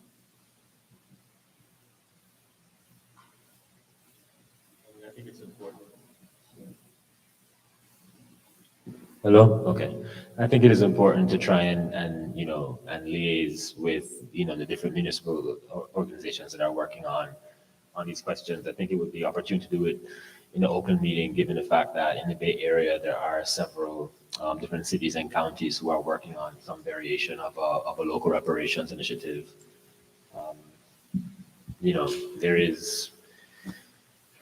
is Cal 5 working on kind of like a Black New Deal program in Oakland. There is, of course, San Francisco and Alameda counties respectively working on their initiatives. There's the city of Hayward working on a Russell City initiative. So I think, given that those are like 4 or 5 that are named, they're all in the Bay Area.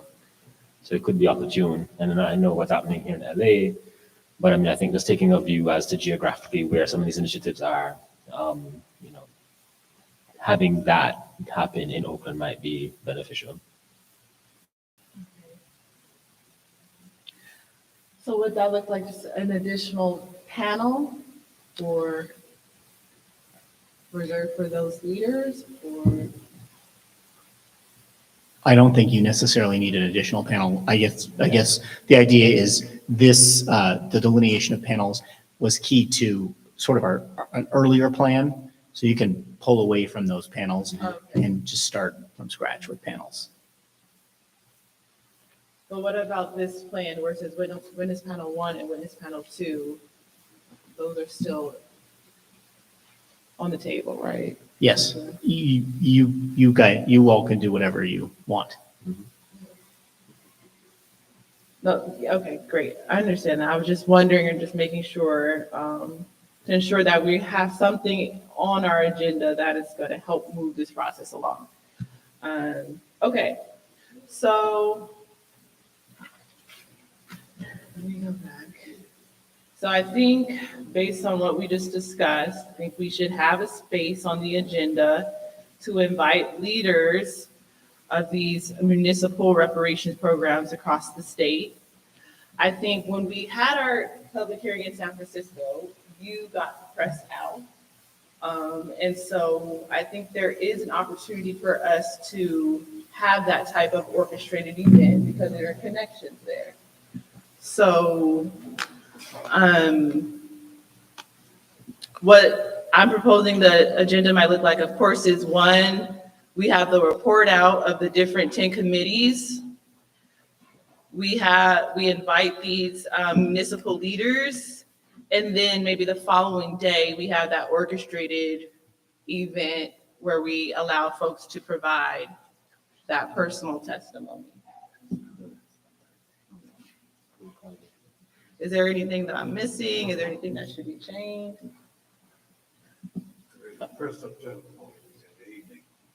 Oh, in the evening. Okay. Right. Okay. Chair Moore, just to clarify, are you saying the witness panel on that Member Lewis was just talking about, as well as the 2 witness panels that we talked about on this plan, or scrap those 2?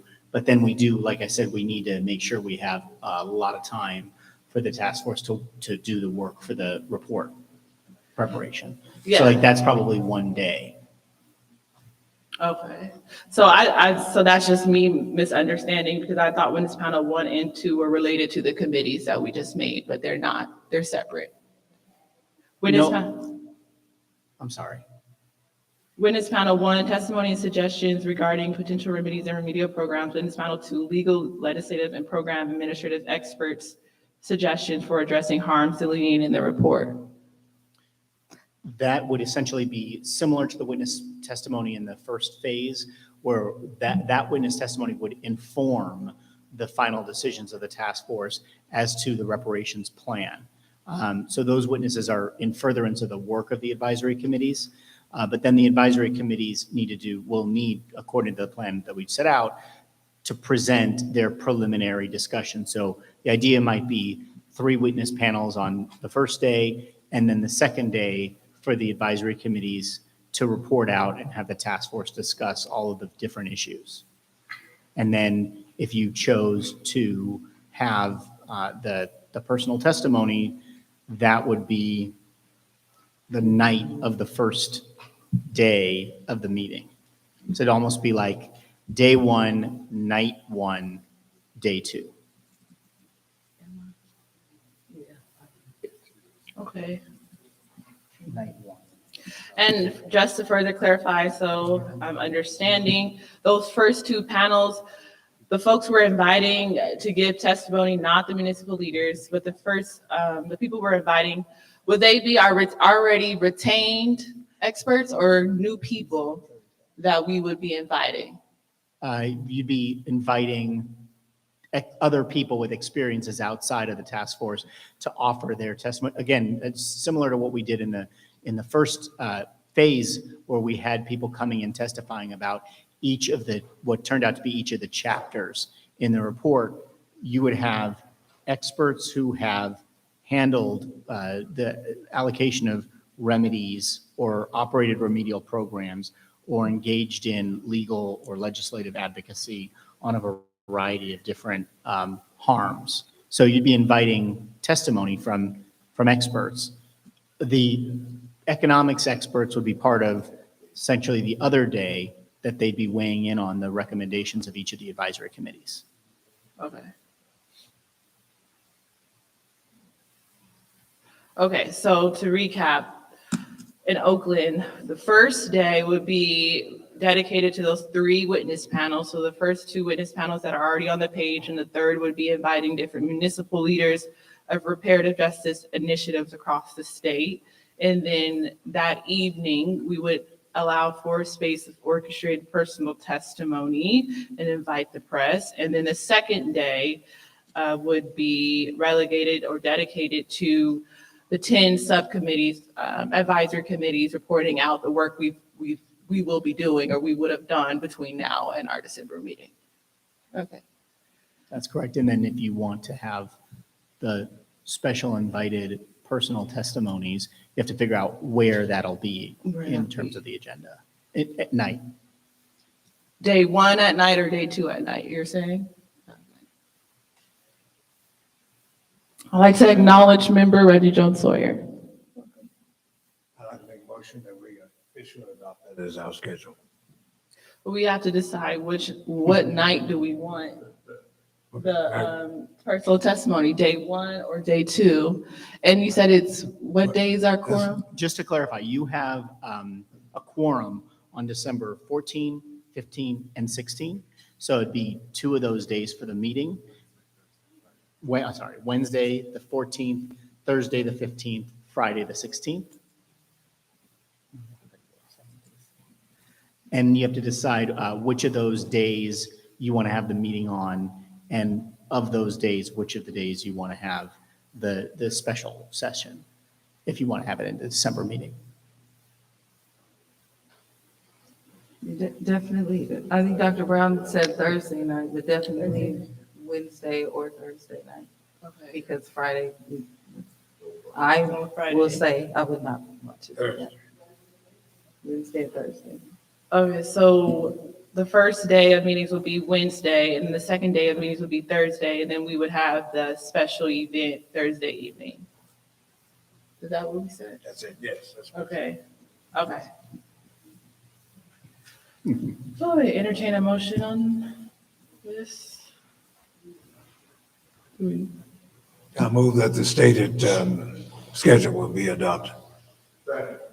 It has been properly moved by Vice Chair Brown and properly seconded by Member Bradford that our, oh, sorry, by Member Reggie Jones Sawyer, excuse me, that our next meeting will be in December, on December 14th and December 15th. That's a Wednesday and a Thursday. So the first day, December 14th, will be dedicated to 3 witness panels. The first 2 panels we've already discussed, that's on the page. The second or the third panel would allow for us to invite municipal leaders of different reparative justice efforts across the state. And then the second day would be dedicated to the 10 subcommittees that we created this afternoon to give out reports as to the work that we've been doing over the past 2 months it will be. And then that night, Thursday evening, we will have that special event inviting folks to provide personal testimony on the 13 harms or atrocities outlined in our interim report. And we will invite press. Is there any discussion on the matter? Hearing no further discussion, I'll turn to Parliamentarian Johnson so we can establish a roll call. Thank you, Madam Chair. I will begin the vote with a call with Chair Moore. Aye. Vice Chair Brown. Aye. Member Bradford. Aye. Member Grills. Aye. Member Holder. Aye. Member Jones Sawyer. Aye. Member Lewis. Aye. Member Montgomery Steppe. Aye. Member Tamaki. Aye. Madam Chair, there were 9 members present and voting. There were 9 ayes and 0 nays. Thank you. There are 9 ayes and 0 nays. The ayes have it, and so the motion carries. The next item on the agenda is unfinished business and potential action. I don't think there's any unfinished business, but I'll ask the DOJ if there is. But since Reggie or Member Jones Sawyer is here, I wanted to ask Member Jovan Scott Lewis if he could update Member Jones Sawyer on what we discussed in terms of the 10 subcommittees or 10 advisory committees. No? In terms of what? Because we assigned you work, so. Okay. It's right in your wheelhouse. I'll talk to you about it. We're working on it together. Okay. All right. I guess people are ready to go. All right. Go ahead. Okay, so did you have something? Yeah. Go ahead.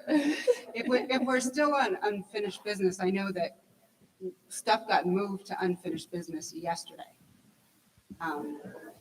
And it's also related to what we just discussed, which is the next month's meeting. I think that, given the fact that there's legislation pending that could change the scope of power and work and the time frame of AB 3121, we have an obligation to discuss the change as a task force. And if and when it happens, I think that, we're going to have to address it as a task force and think about how it's changing our scope of work, adding to our powers, and adding to our time frame. So I think it's going to be important for the next meeting, when we will have definitive information whether or not these changes and amendments are occurring, that we reserve time to discuss and, if necessary, take action related to the new powers authorized in any amended legislation. So I would move that we reserve time in the next meeting to discuss that issue. Clarification on that. The governor may not sign that, so it just sounds to me like, wait, hold on. If the governor does sign it, we absolutely have to discuss it. If the governor doesn't sign it, it's a moot point. So I guess the motion would be, the safest motion would be a contingent motion, that if the governor doesn't sign, it appear as an agenda item because there's nothing to discuss. But if the governor does sign, I think we have a duty to discuss it. So if the parliamentarian can provide some guidance as to whether such a contingent motion is appropriate, it seems to me that if it is, that would be the appropriate way to frame this. And it becomes a non-issue if he doesn't sign. But if he signs, I think vetoes it. If he signs it, then I think we're duty bound to discuss it. Because, it's the change in the law. Yes, if the bill is signed, then it would be relevant to the motion that would be made. It would be appropriate. So if you do a contingent motion, then it would be framed that in the event the bill is signed, then you would like an agenda item to discuss whatever it is your motion is. Okay, so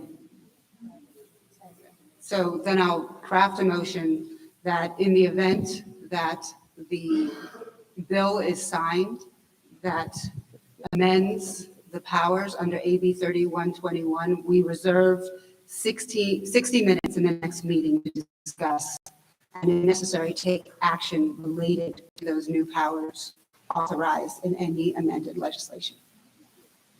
That is fine. I would recommend that you put the bill number in so that you know what bill you're talking about. 22, can you 2296. interlineate 2296 so I don't have to say it all over again?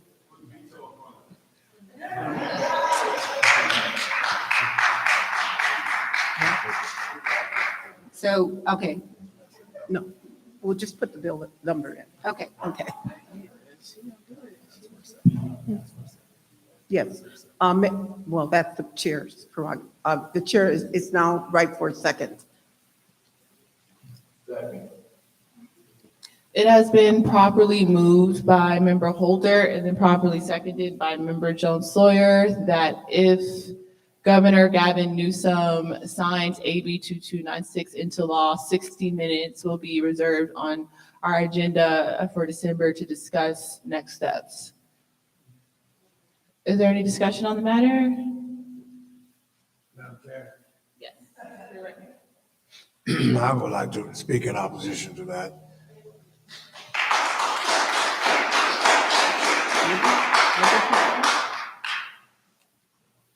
Why waste energy and time on something that has not happened?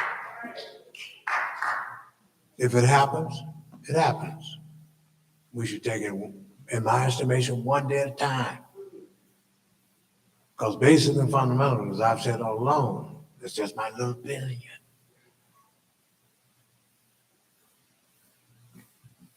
It was not necessary. Now, why should we spend our time discussing something that hasn't happened? And if he does, then we have to deal with it.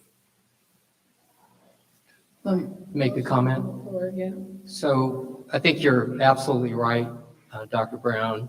If it's vetoed, then it doesn't, according to this motion, it's not on the agenda. We waste no time. But if it is signed, we won't be able to discuss it in December because it hasn't been agendized. It's my understanding, the way it works. That's correct. So the safest thing to do is to pass a contingent motion that gives the possibility for that option. If it's not signed, nobody wastes time on this. If it is signed, I think we're duty bound as early as possible to discuss it. And the task force may decide to do nothing, but at least it should be on the agenda for discussion. But provided that it's signed. If it's not signed, no discussion. Is there any other discussion on the matter? Hearing no further discussion, I'll go to Parliamentarian Johnson to establish a roll call vote on the motion. Thank you.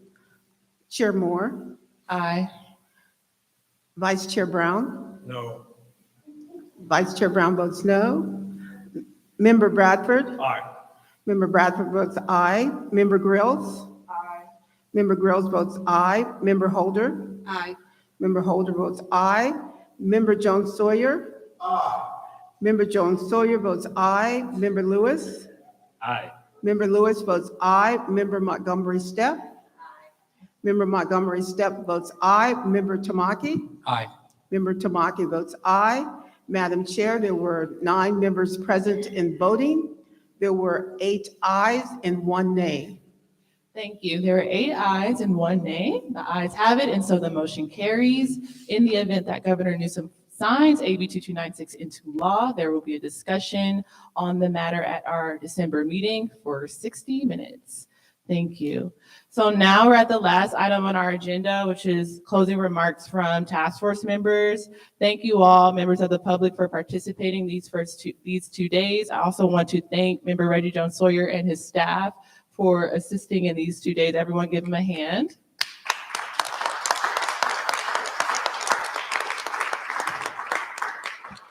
All right. Is there any other closing remarks from our task force members?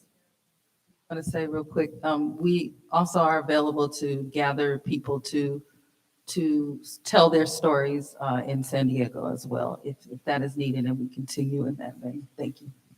Thank you. Hearing no other closing remarks, this meeting is now adjourned. Thank you all.